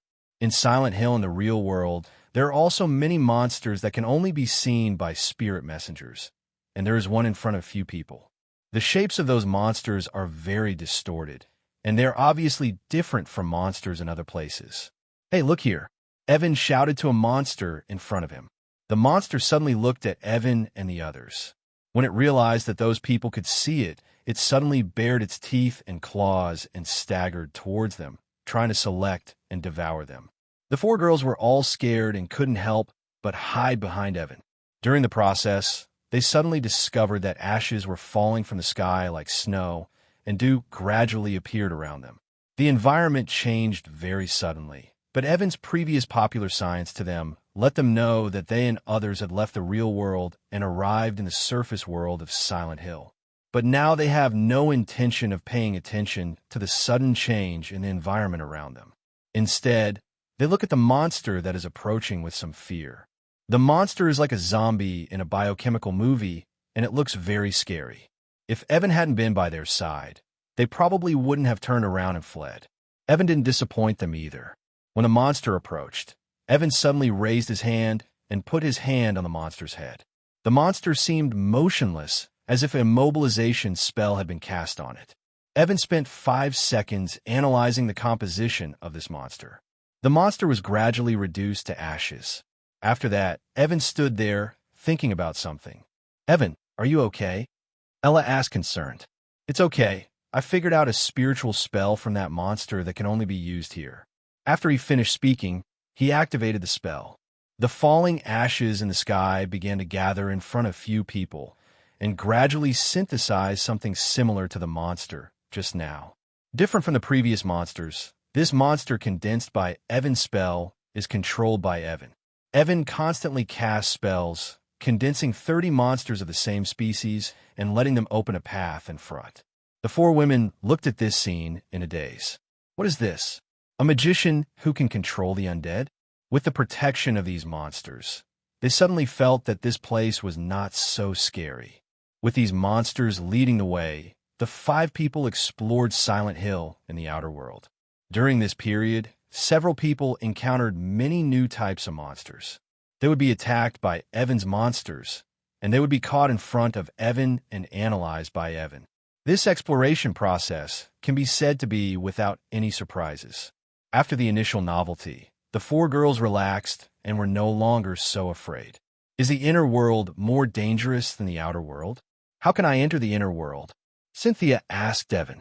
She felt that the outer world was no longer difficult to explore, and her curiosity about it weakened, and she became curious about the inner world. Because Evan said that the inner world of Silent Hill is the world closest to the spiritual world, and she wants to know what the environment in the spiritual world is like. The spiritual world is actually a world that can only be seen by those with the highest degree of spiritual vision. It is only because of the special nature of Silent Hill that it can be experienced in advance. The surface world and the inner world of Silent Hill change periodically. We only need to stay in the surface world for a while, and then we will enter the inner world. Before that, we first go to the hospital here and look for Alessa. Evan said. The 4 girls had no objection, They also wanted to see the so-called living devil. Under the protection of the monster army, they arrived at the hospital in the town of Silent Hill. Evan sent the monster out to help everyone find Alessa in the hospital. Several people were waiting in the lobby of the hospital. While waiting, the four women chatted about their supernatural experiences along the way, while Evan unfolded his spiritual perception and deeply analyzed the principles of the world of Silent Hill. He did not study how to pull reality into the spiritual world. Instead, he analyzed a skill similar to the inherent barrier. What is inherent boundary? To put it bluntly, the mental landscape erodes reality, replacing the real environment with the environment in one's mind and locking the new reality into a temporarily embodied world egg. Evan guessed that the reason Silent Hill turned out like this was because Alessa used a similar method to replace reality with a mental landscape. Let's call this newly analyzed ability inherent barrier. Evan has mastered this ability and has been able to replace the reality around him with a mental landscape at the cost of magic power. This can be regarded as a modification of reality in a certain sense, but the essence is different. Taking back his perception, Evan said to his children, "Let's go, we found a place." Several women followed him one after another. The three of them walked all the way to the underground floor of the hospital. Because there was no electricity and the lights were not on, they could not see their fingers. Evan releases the dancing light technique, creating a 10,000 lumen ball of light that illuminates the surrounding area. His endless tricks made the four people who followed her look at him very passionately, so awesome, and they wanted to learn from him. "Evan, when are you going to teach us magic?" Cynthia asked expectantly. The other three girls also looked expectant. "It won't be long." Evan's answer was ambiguous. The four girls were all disappointed when they didn't get a positive answer. Not long after, several people came to a corridor. In this corridor, there were many graceful nurses with bandages on their faces. They stood motionless in the corridor with strange postures, blocking the way forward. Evan stepped forward and used the old method to analyze the group of nurses and turn them all into ashes. Several people walked to the door at the end of the corridor without any obstruction. When the door was opened, it was seen that inside was a woman whose body was severely burned. She was lying on a bed and looked very weak. Next to the hospital bed, there was a nurse standing. Seeing the poisoned and burned woman on the bed, Persephone, Agnes, Cynthia, and Ella couldn't help but widen their eyes. It's unbelievable that people who were burned like this can still survive and live for decades. Is the other party Alessa? Evan smiled and greeted Alessa on the hospital bed. "My name is Evan Nelson, and I'm a necromancer." "Alessa, I heard your story when I was outside, and I came here specifically to find you and want to make a deal with you." Alessa couldn't say anything, but she could control the nurse beside her. She spoke through the nurse's mouth. "Help me destroy the church." "Okay, but I need to touch your body." "Destroy the church again?" Evan and Alessa looked at each other for a few seconds, and then said, "Well, I can treat the burns on your body and make you return to a normal person, so that you can destroy the church by yourself." Alessa was silent for a long time, then nodded. The nurse next to her stepped aside. Evan stepped forward, put his hand on Alessa's body, and treated her while analyzing the other party's psychic qualities. Persephone, Agnes, Cynthia, and Ella stood aside, watching curiously. They discovered that when Evan put his hands on Alessa, the burns on Alessa were healing at a speed visible to the naked eye. This miraculous treatment method makes the eyes of several women brighten up. If they can learn this method, they will no longer have to be afraid of getting hurt in the future. They are increasingly eager to learn Evan's magic. 10 minutes later, Alessa's body recovered, and she returned to a woman who looked more than 20 years old, and her hair also grew out. Evan had analyzed her psychic qualities and retracted his hand.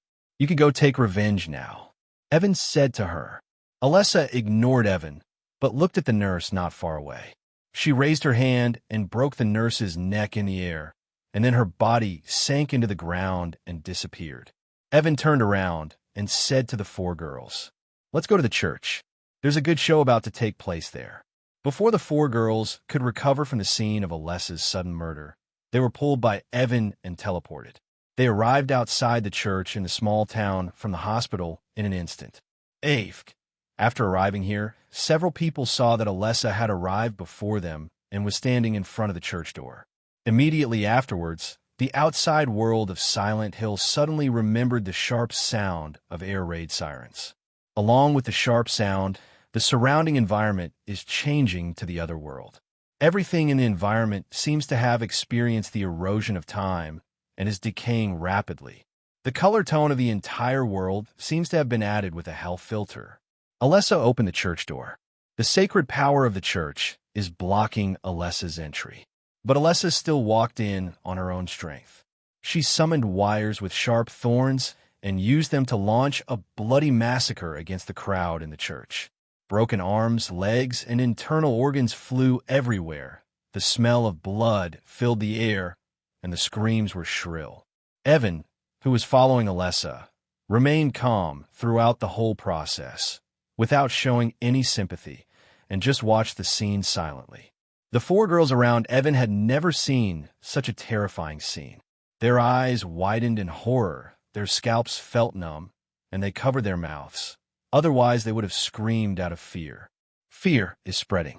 Until a few minutes later, except for Alessa and Evan, there was no one alive here.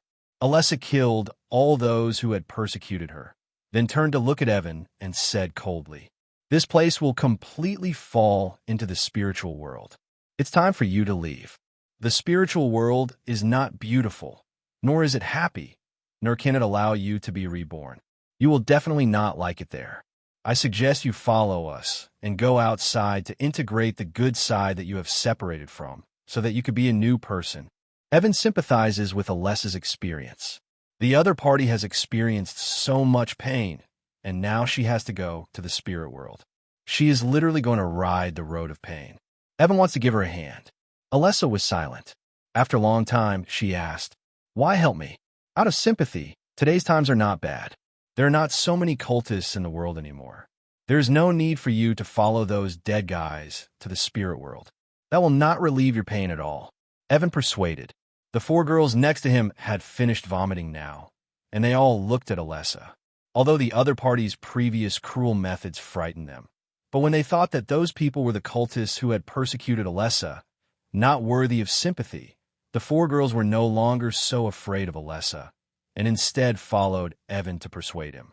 "I don't need your sympathy. It's time for you to leave."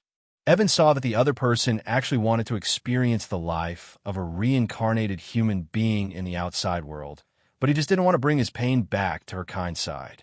Alessa is not one person, but three people, and they can definitely be counted as one person. About 7 or 8 years ago, Alessa separated her hatred and kindness. Her hatred turned into the demon of Silent Hill, and her kindness turned into a little human girl. Alessa sent her kind side away from Silent Hill, letting the other person take her place and live happily in the outside world. The hateful side has already integrated with Alessa just now. If Alessa leaves Silent Hill, she will inevitably integrate with her kind side again. Pain is also a part of life, and you deserve to be redeemed. Evan, in a rare act of dominance, stepped forward and grabbed Alessa's hand, pulling him out of the church. The other four women quickly followed, and Alessa showed confusion for the first time. Gradually, the environment in the inner world recedes, and the environment in the outer world also recedes. A group of 6 people returned to Silent Hill in reality. As soon as they returned to reality, they discovered that Alessa's body was slowly dissipating. She's going to integrate where the good side is. Evan looked at her and said, "You will definitely find your own happiness. Live well." Alessa stared at Evan until the last moment when he disappeared, and then she spoke. "Thanks. Silent Hill has returned from a near-death experience to the once peaceful place of souls. The past has been restored here. You can communicate with the deceased using special methods. Do you have anyone you want to communicate with?" Evan turned around and asked the 4 girls behind him. Persephone, Agnes, Cynthia, and Ella, they all thought of one person at the same time. The 4 girls are not only best friends, they're also partners who have played together since childhood. They once had a friend who disappeared when he was in the 3rd grade of elementary school. He was suspected to have been kidnapped by human traffickers and has not been found yet. The 4 girls don't know if that friend is still alive. If they can communicate with the decedent soul here, they may be able to verify this. When they told Evan about their friend, Evan nodded. Next, I will teach you a simple psychic ritual. You can use this ritual to communicate with her. If she is dead, you will definitely be able to communicate. After a few minutes, the girls learned the ritual. They found a mirror from the RV, drew a symbolic totem on the mirror with blood, and then kept calling their friend's name, Alice, in front of the mirror. Gradually, ripples appeared on the surface of the mirror. When the ripples disappeared, their friend actually appeared in the mirror-reflected world. The girl named Alice in the mirror does not look like a primary school student, but has grown up to be a young girl. She looks about the same age as the 4th girl. This means that Alice lived for at least 10 years after her disappearance and died recently. Seeing the soul of their childhood friend and realizing that the other person was dead, the 4 girls were all a little sad. They asked Alice where she had disappeared over the years and how she died. Alice in the mirror looked at the people outside the mirror and recognized them as her former playmates, and she couldn't help crying. She cried about her experience, told them the cause of her death, and hoped that they would help her call the police and send the B********************************************************************************************************************************************************************************************************************************************************************************************************************************œuvre Listening to her cry, the 4 girls were very sad, and they all swore that they would definitely help Alice get revenge. Once, when Alice was still a primary school student, she was kidnapped by a man named Jareth Priest and imprisoned for 10 years because Alice's appearance was very similar to Jareth Priest's dead daughter. After Jareth Priest kidnapped Alice, he did treat her as his daughter at first, but because he was worried that Alice would escape, he imprisoned Alice and refused to let her out. As time went by, Jareth Priest gradually became unable to deceive himself and became more and more perverted. Not only did he beat and scold Alice, he also violated her in a perverted way, calling his daughter's name while doing so, which was enough. You can see the perversion. Although she was abused in various ways by the other party, Alice's desire to survive has not diminished, and she is thinking about escaping all the time. Until 3 months ago, Alice ran out of Jerry's Priest's house and wanted to ask for help, but was discovered by Jerry's. After a torrent, Alice was unfortunately killed by Jerry's. This is what happens to Alice after she is kidnapped. Evan, I want to avenge Alice. Elena said, we don't want that be asterisk asterisk asterisk asterisk asterisk D to be tried by the law. We want to take revenge ourselves. Agnes gritted his teeth. Cynthia and Persephone had the same idea. When I thought about my little friend being imprisoned for 10 years and being violated in various ways by perverts, even the 4th girl, who had never killed anyone before, felt murderous for the first time. They didn't want to try the guy through legal means. They just wanted to do it themselves and send the guy to hell. Okay, Evan agreed to help them. 2 days later, the RV drove to Virginia, which is a forest outside a town not far from Hampton Roads. Alice died in this forest. The pervert named Jerry's Priest lived in a cabin in the forest. The 5 people got out of the RV and walked deep into the forest. With Evan's help, several people easily found Alice's burial place and dug out her body. Looking at Alice, who had turned into a skeleton, the 4 girls cried bitterly and hated the guy who persecuted Alice even more. Evan temporarily put away Alice's body, and the others continued to move forward. Not long after, they arrived at the door of Jerry's Priest's house, who happened to be at home. This place is remote enough that even people's screams cannot reach other people's ears. If you take revenge here, you don't have to worry about being bumped into by others. Evan stepped forward and kicked open the door, shocking a middle-aged man in the room. After entering the door, Evan directly controlled the other party's mind and read the other party's memory, confirming that this guy had severely tortured Alice. Evan waved his hand and cut off the guy's limbs in the air, making him lose the ability to resist, making it easier for the 4 women to take revenge. 0. Please give me flowers. The 5 limbs mentioned here refer to the 4 limbs plus the thing between the legs, so it is 5 limbs. After cutting off the opponent's limbs, Evan cast a spell to stop his bleeding and prevent him from dying so easily. Evan ignored the guy's screams, turned around and said to Bethany, Agnes, Cynthia, and Ella, I'll leave this guy to you. Don't worry about taking revenge. It doesn't matter if he gets killed.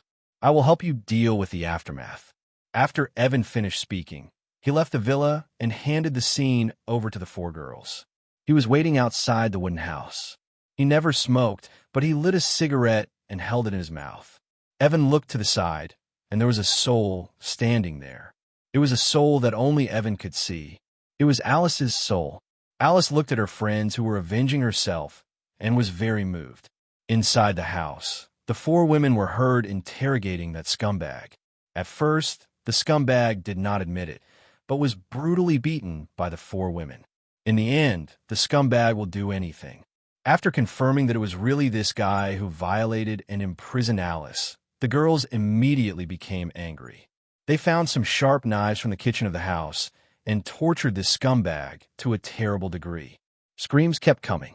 Outside the hut, Evan has set up a soundproof barrier. Not to mention that there is no one nearby. Even if there is someone, they will not notice anything unusual here. Evan took a puff of cigarette and looked at the sky melancholy. He really didn't expect that those four girls would use Ling Chi's method to torture that scumbag. Sure enough, women are more terrible creatures than men in retaliating against their enemies. She's truly a femme fatale. Half an hour later, the screams in the house ended. This also means that the scumbag is dead. The four women walked out of the house. Evan looked at them and found that several of them had a lot of blood on their bodies, which was that scumbag's blood. The four girls who committed murder for the first time were all a little confused. After all, they were killing with their own hands. Even if they wanted to avenge their friends from a righteous perspective, it was still a murder, and it would inevitably leave a psychological shadow. Evan opened his arms, hugged the four of them, and said, although the act of killing is not recommended, if you kill a scum like that, you don't have to feel any psychological burden. RV driving on the road. The person responsible for driving was Agnes. On the bed inside the RV, Bethany, Cynthia, and Ella were taking a nap. Evan sat alone by the car window, with a laptop on the table in front of him. He searched the internet for the whereabouts of other players. Since the game system blocks his perception of other players, we can only use this conventional method to investigate. Evan hacked into the census files of relevant departments in various countries and easily found out the whereabouts of other players. Tony Stark, Pepper Potts, and Sharon are in different villages and towns in England. Fury, Hill, Sharon, Phil Coulson, and Natasha Romanoff are scattered in different areas of 953 in Sakura country, which is the hardest hit area by supernatural phenomena. Strange, Christine, Captain America, Peter, Falcon, Barton, branches in different countries in Europe. Loki, Thor, and Frigga are on the border of South America. Wanda, Gwen, Kayla, Scarlet, Laura, Judy, Alex, and Katie, they're all in North America, mainly in the Lighthouse country in Canada. For more than a month, Wanda lived a peaceful daily life alone. She arrived in Raccoon City, Colorado, in the Lighthouse country, and her identity was a female white-collar worker in an ordinary company. Unlike Evan, Wanda is very serious about participating in this survival activity. Although she still doesn't know what dangers there are in this world, but since there are so many ordinary people in this world and they can survive, she thinks that as long as she doesn't seek death, she won't encounter danger. With this idea in mind, Wanda didn't do anything extra. She just followed the identity given to her by the game system and settled down as a white-collar woman in Raccoon City, just to experience another kind of life. But sometimes, if you don't come into contact with danger, danger will come to you. For example, right now, the biochemical virus from Umbrella Company in Raccoon City was leaked from the Arkley Research Institute, causing many people suspected of having colds to appear in the city. Although the Umbrella Company has launched many special medicines, they're not very effective in controlling this disease.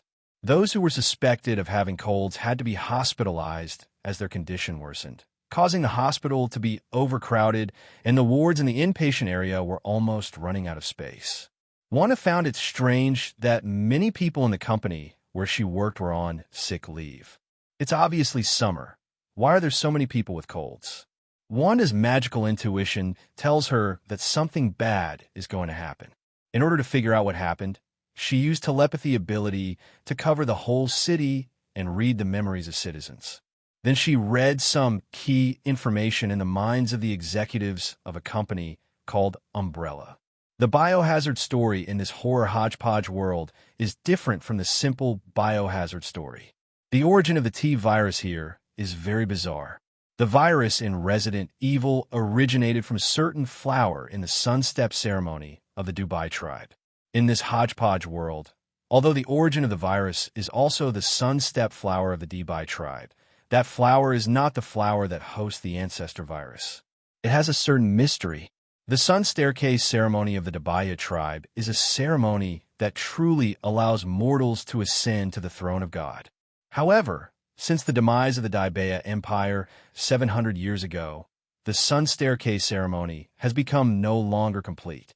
During the subsequent Dabaya tribe period, only an incomplete inheritance remained. Until the 1960s, Dr. James Marcus and his students went to Dubai, Africa, after seeing relevant records in a set of natural history surveys collected by his friend Oswell Edward Spencer. The subtribe found the flower of the Sun Staircase, and found something on this flower that looked a bit like a virus, but was not entirely a virus. In order to study this virus, Dr. James Marcus and his friend Oswell, who wanted to evolve humans, established a company called Umbrella.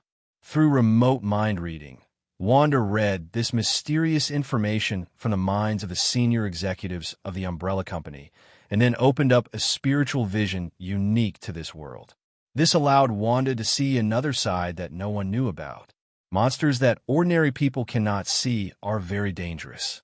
It seems that once monsters know that they can see them, they will be attacked by them. But that's not the point. The point is, the Umbrella Company's T-virus was leaked into the city.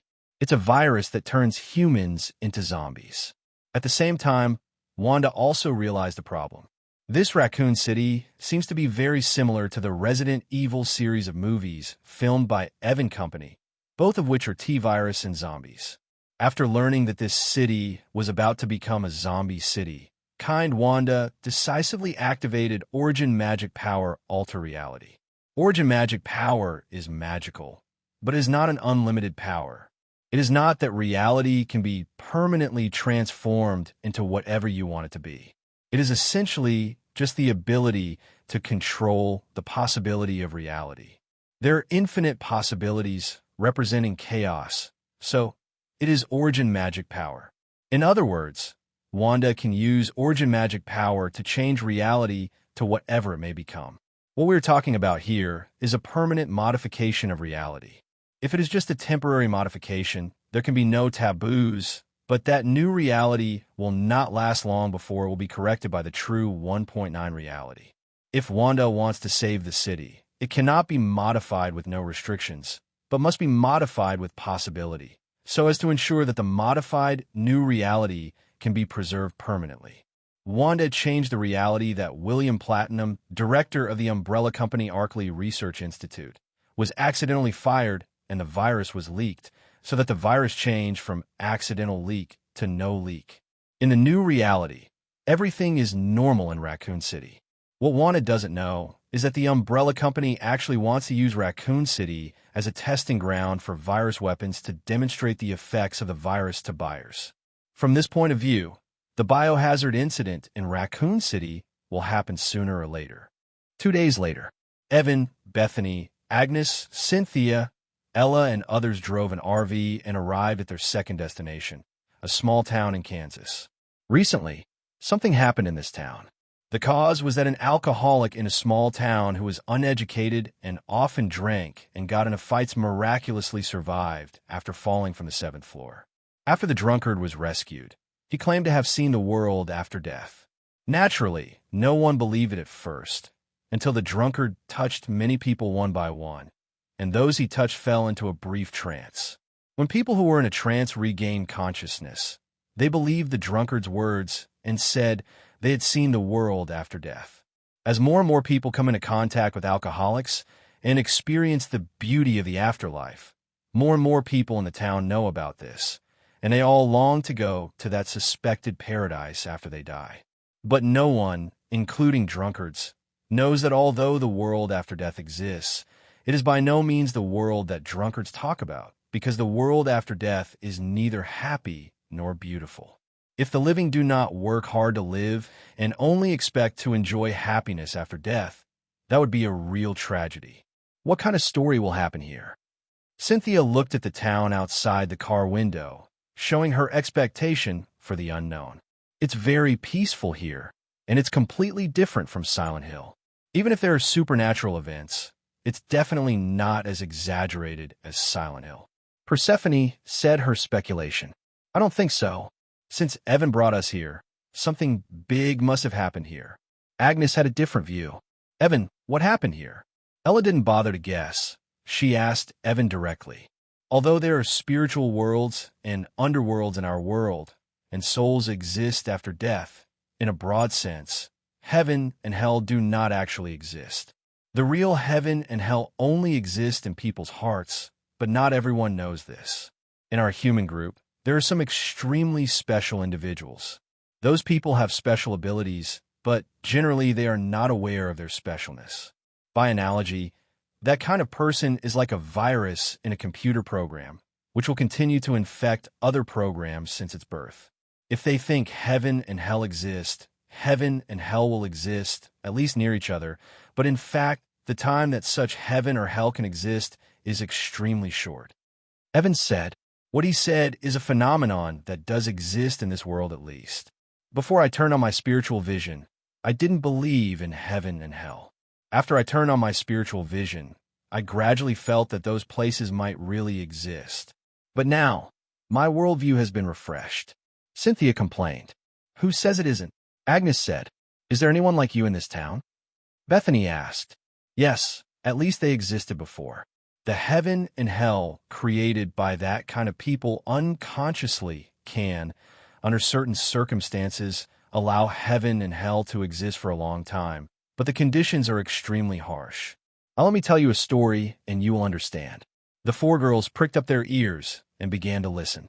There's a group of people in the world who are called witches. Hundreds of years ago, there were some witches with magical powers in Salem, Massachusetts. Some witches use magic to help people in trouble, and some witches use magic to satisfy their own desires.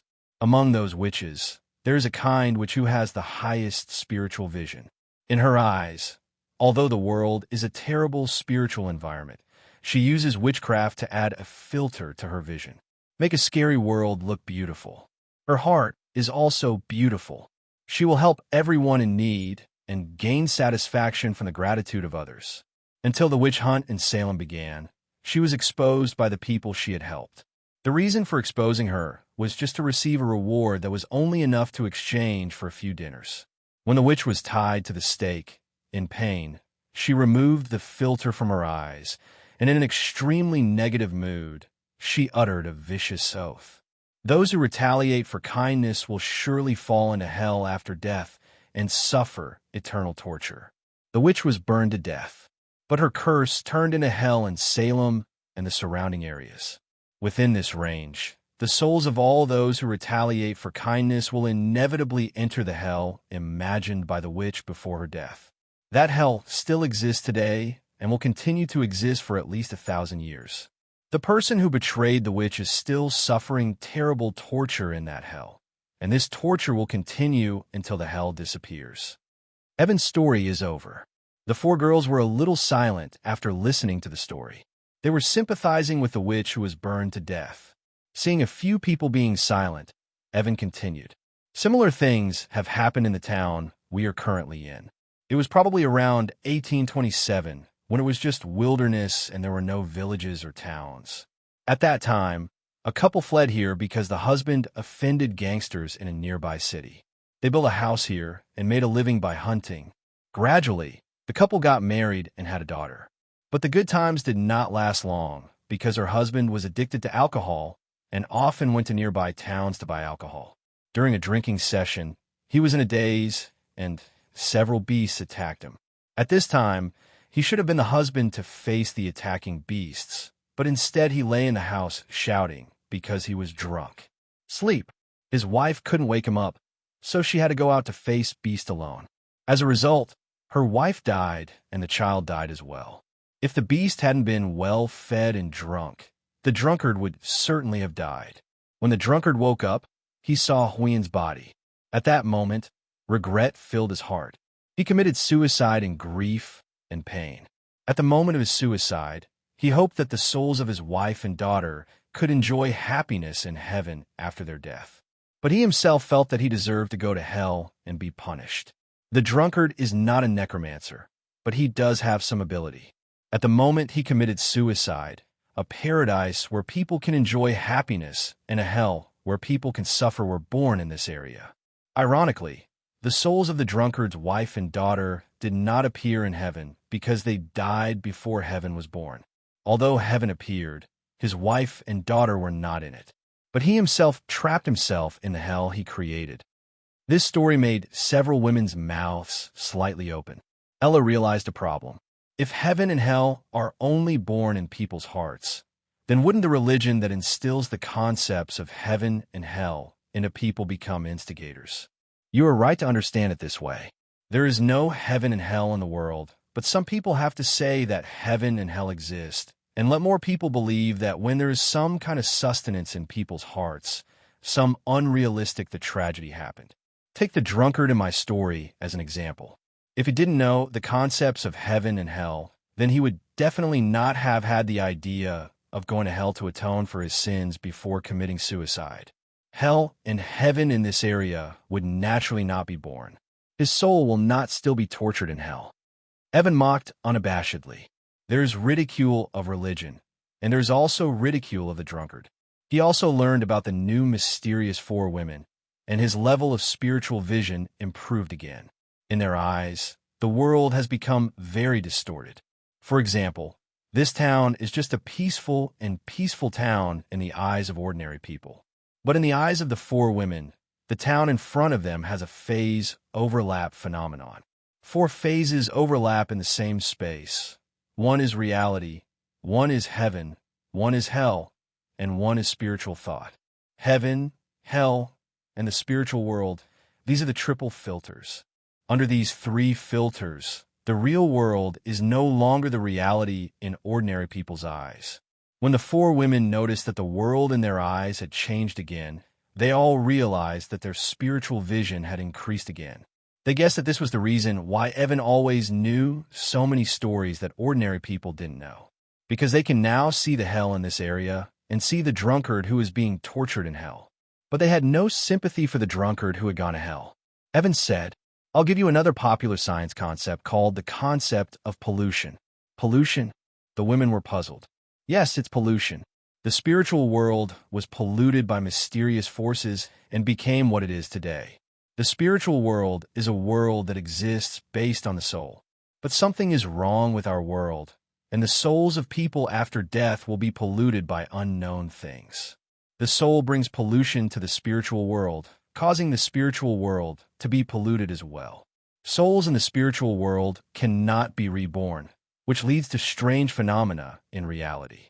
That is, people who know the mystery will open spiritual vision, see things in the spiritual world, and be attacked by polluted souls.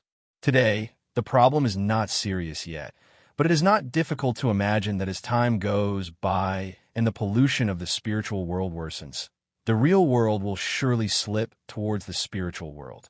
By then, even ordinary people who know nothing will face the threat of death. That was a doomsday disaster. I call this doomsday event that is bound to happen, Death Stranding. The events of Death Stranding are not far away, maybe 50 years from now, maybe hundreds of years from now. Nowadays, pollution is no longer limited to the spiritual world, but also appears in other aspects. For example, the drunkard at the beginning, the heaven and hell he created in the nearby area, with the increase of souls entering, have also been affected by the unknown mystery. Power pollution. This results in that once the living within this range are exposed to death, but are not dead yet, they will be slightly contaminated and acquire some strange and weird super abilities. Currently, There is such a person in this town. He is an unlearned drunkard. He fell into a drunken building and fell into death for a short time. He was rescued again, allowing him to have his soul separated from the body and the freedom to enter and exit this paradise. His ability can also temporarily send the souls of those who come into physical contact with him to heaven. This is nothing. He can play his own game. But the problem is this guy is not low-key. He makes the world after death public and continues to let people experience the beauty of the world after death. Such things can easily give birth to cultists. It just so happens that the drunkard is a very bad guy. He has now begun to promote in this town how to enter heaven after death. If left alone, a cult will be born here sooner or later. Evan said a lot in one breath, making the four girls realize the seriousness of the problem. Whether it is a practical problem or a mystical problem, it is very serious. This seemingly peaceful town is developing into a cult. Fortunately, the problem is not serious and can be easily prevented. As long as the culprit is found, the problem can be easily solved. Compared with that, the issue of the end of the world worries the four girls more. I understand. Zhao Yao can just find that tainted drunkard and solve his problems, right? Cynthia said, the contaminated people are hopeless. Their sanity will be destroyed silently. In words you can understand, the maximum upper limit of the SAN value will continue to decrease until finally it is irreversible. Become mad. Evan revealed a cruel fact. The truth is, the tainted drunkard must die before he becomes a scourge. The four girls naturally believed in Evan's judgment. In addition, they had already killed people themselves and were no longer the little white flowers they once were. They did not have much resistance to killing people again. As long as the killing is to save others, then they will not have much psychological burden. Evan saw that although the girls were kind-hearted, they were not averse to killing, and he was very satisfied with their changes. Evan took out 4 magic props of the same type and distributed them to 4 people. This is a strengthening bracelet, which can make the wearer's physical fitness soar. As long as you wear it, you can be as good as a Terminator. The task of investigating and solving this matter is left to you. This is a test. Nuaz. Ella's eyes lit up and she asked, as long as I pass the test, can I learn magic from you? The other 3 women also looked at Evan expectantly. Evan smiled and nodded. The 4 women took the strengthening bracelet and put it on, and immediately felt that their physiques were strengthened. The powerful explosive power and strength even gave them the illusion that they could smash a building with one punch. All 4 girls were excited. Ella said, don't worry, we will definitely not let you down, Ming. The 4 girls got out of the RV and went to the town to look for the drunkard whose face and name they still didn't know. The 4 girls found the drunkard who was causing trouble, and by covering up and cooperating with each other, they successfully eliminated each other and successfully prevented people in the town from going astray. In the evening, the 4 women returned to the RV parked at the edge of the town. The next day, the RV set off again to its next destination. This time they're going to Mystic Falls. Mystic Falls is also located in Virginia, not far from Hampton Roads. There are legends of vampires and werewolves there, and it is also the place where the story of the Vampire Diaries takes place. At noon that day, the car approached the town of Mystic Falls. When passing Charlotte Cemetery on the outskirts of town, the RV slowly slowed down and stopped on the side of the road. On the mountain road, not far ahead, there was a young girl wearing a red short-sleeved top and jeans. She was walking towards the Charlotte Cemetery on the mountain, as if she was going to mourn someone. Evan recognized the identity of the other party, which was the heroine of the Vampire Diaries story, Elena Gilbert. Evan turned around and said to the 4 people behind him who were watching the in-car TV program, next, we will temporarily settle in the small town in front, where there are legends of vampires and werewolves. Upon hearing that there might be vampires there, the 4 girls immediately became interested. Thanks to the proliferation of vampire-themed film and television literary works, the concept of vampire is no longer synonymous with horror in the eyes of modern young people, but a bloody romance. When it comes to vampires, what the 4 girls think of is that kind of creature that can live forever. Although vampires cannot walk in the sun, if paying this price can obtain eternal life, there must be many people who are willing to pay this price. Seeing that the women's thoughts were wandering, Evan rolled his eyes. He got up from the driver's seat and said to the people, "I'll go to the cemetery on the mountain to have a look. You can talk among yourselves." He got out of the RV and walked up the mountain road toward Charlotte Cemetery. In the story of the Vampire Diaries, the area of Charlotte Cemetery plays a lot of roles. The heroine Elena often comes here to mourn her dead adoptive parents. Although she's not their biological child, they treat her as a child. Been out. In addition, a powerful first-generation vampire is sealed in a certain tomb in Sherlock Cemetery. Evan's trip is to analyze the bloodline of the first-generation vampire. His method of analysis, which is said to be mysterious, actually uses spiritual knowledge that can perceive the subtleties, perceive the target's body structure and the mystical elements on the body at close range, analyze the essence through observation, and weave it into new magic. To be able to do this kind of thing requires not only micro-level perception ability, but also powerful brain computing power, as well as a rich foundation of mystical knowledge. With Evan's current state, his brain computing power is far beyond that of the most advanced supercomputer in Superman-like civilization. Evan was not in a hurry to contact Elena Gilbert. After entering Charlotte Cemetery, he walked straight to the door of a certain tomb in the cemetery area, used magic to easily unlock the lock, and walked in. There's a sarcophagus in the tomb. Evan opened the lid of the sarcophagus and saw a woman bound by iron chains lying inside. The other party had no heartbeat, no breathing, and looked like a long-dead person. But the other party is still alive because the other party is a vampire. As long as the other party is fed with the other party's blood, the other party can gradually recover. Evan frowned. The plot has changed. In the original work, the person who was dried and sealed here by a witch using magic should be the ancestor vampire, Coulson. But now, lying here is a female vampire. In order to find out what happened, Evan read the minds of the vampires in the sarcophagus. After a while, Evan understood the cause and effect. The female vampire sealed here is named Rebecca Coulson. She is also a member of the original vampire family and has survived for more than 1,000 years. She was sealed here because Mystic Falls was the place where she was born as a human.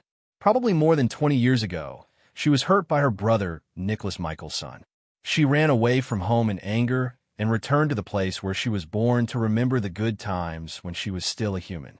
But as a vampire, she was used to being unscrupulous and preyed on ordinary people in Mystic Falls without any scruples. As a result, she was discovered by a witch in the town, and the two sides had a conflict.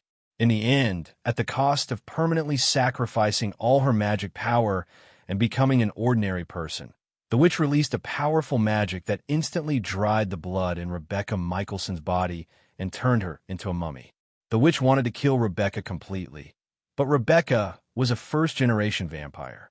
No matter whether a wooden stake was inserted into the heart or exposed to the sun, she could not really kill her.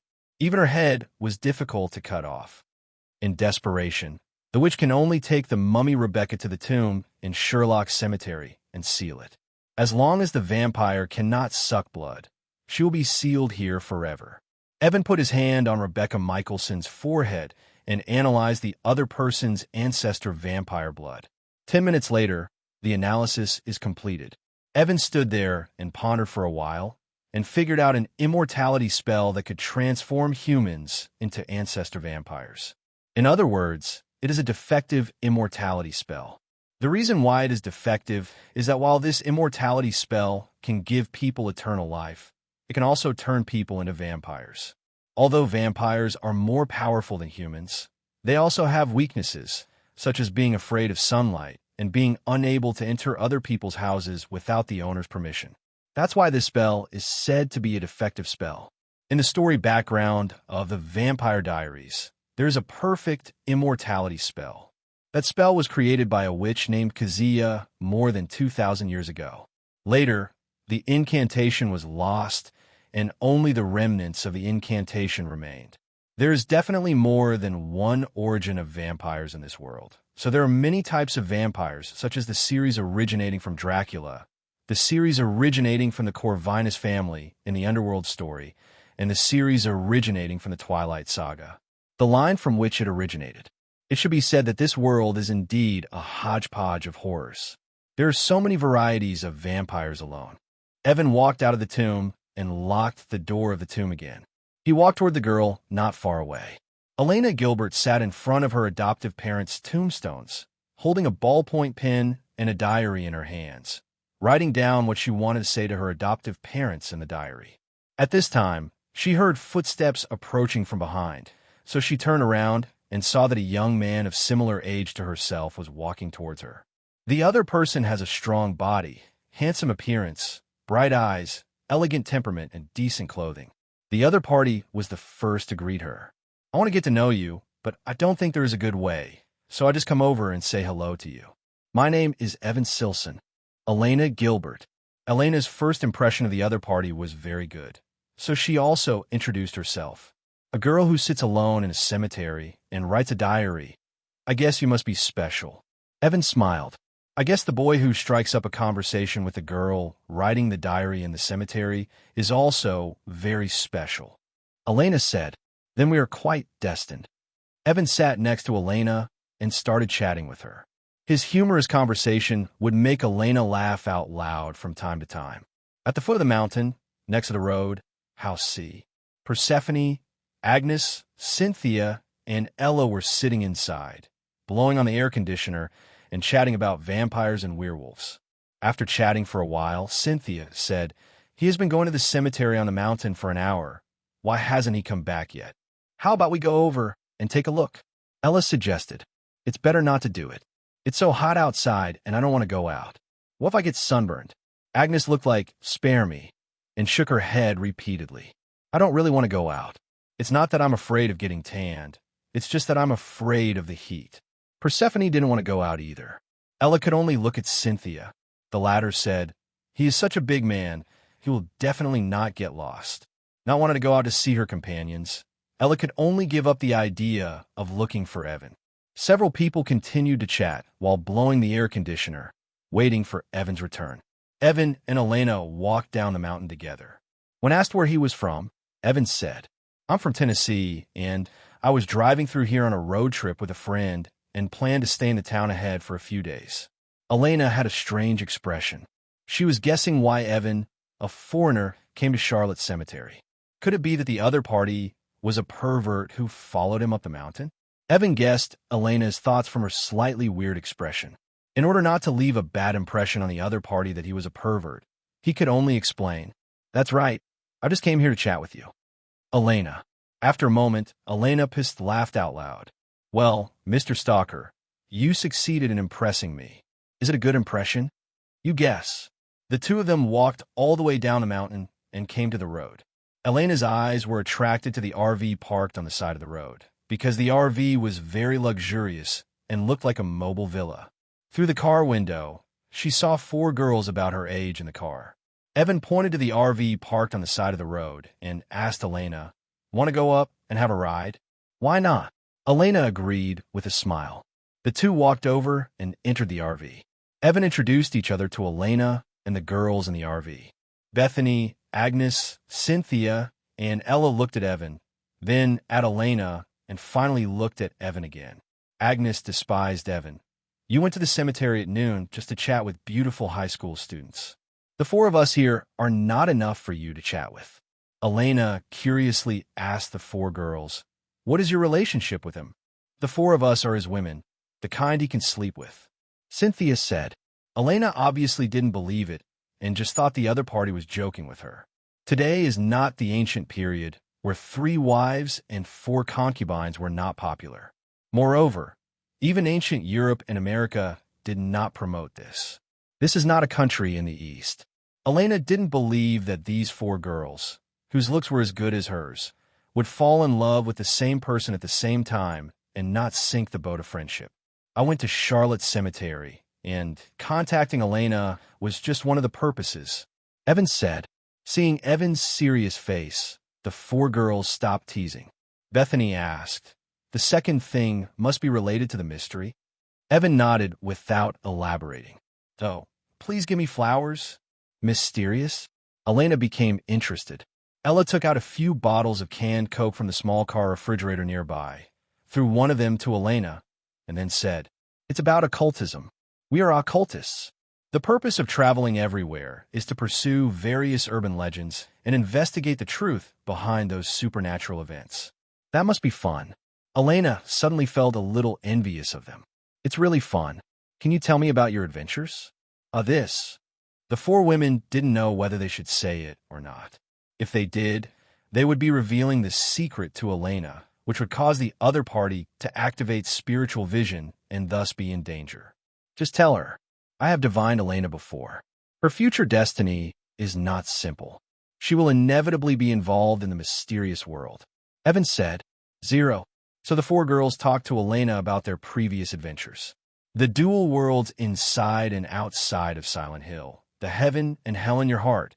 Why do they sound so bizarre and unlikely to be true? Elena was stunned for a moment after hearing this. But soon, Elena no longer doubted what everyone said, because as she learned the mystery, her eyes automatically opened spiritual vision. At first, Elena didn't realize that she had turned on her spiritual vision.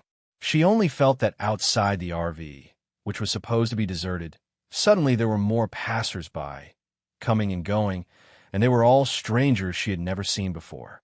It was so hot at noon, but there were so many people coming and going outside, which made Elena feel strange. See, Cynthia said a question in a declarative tone. What do you mean?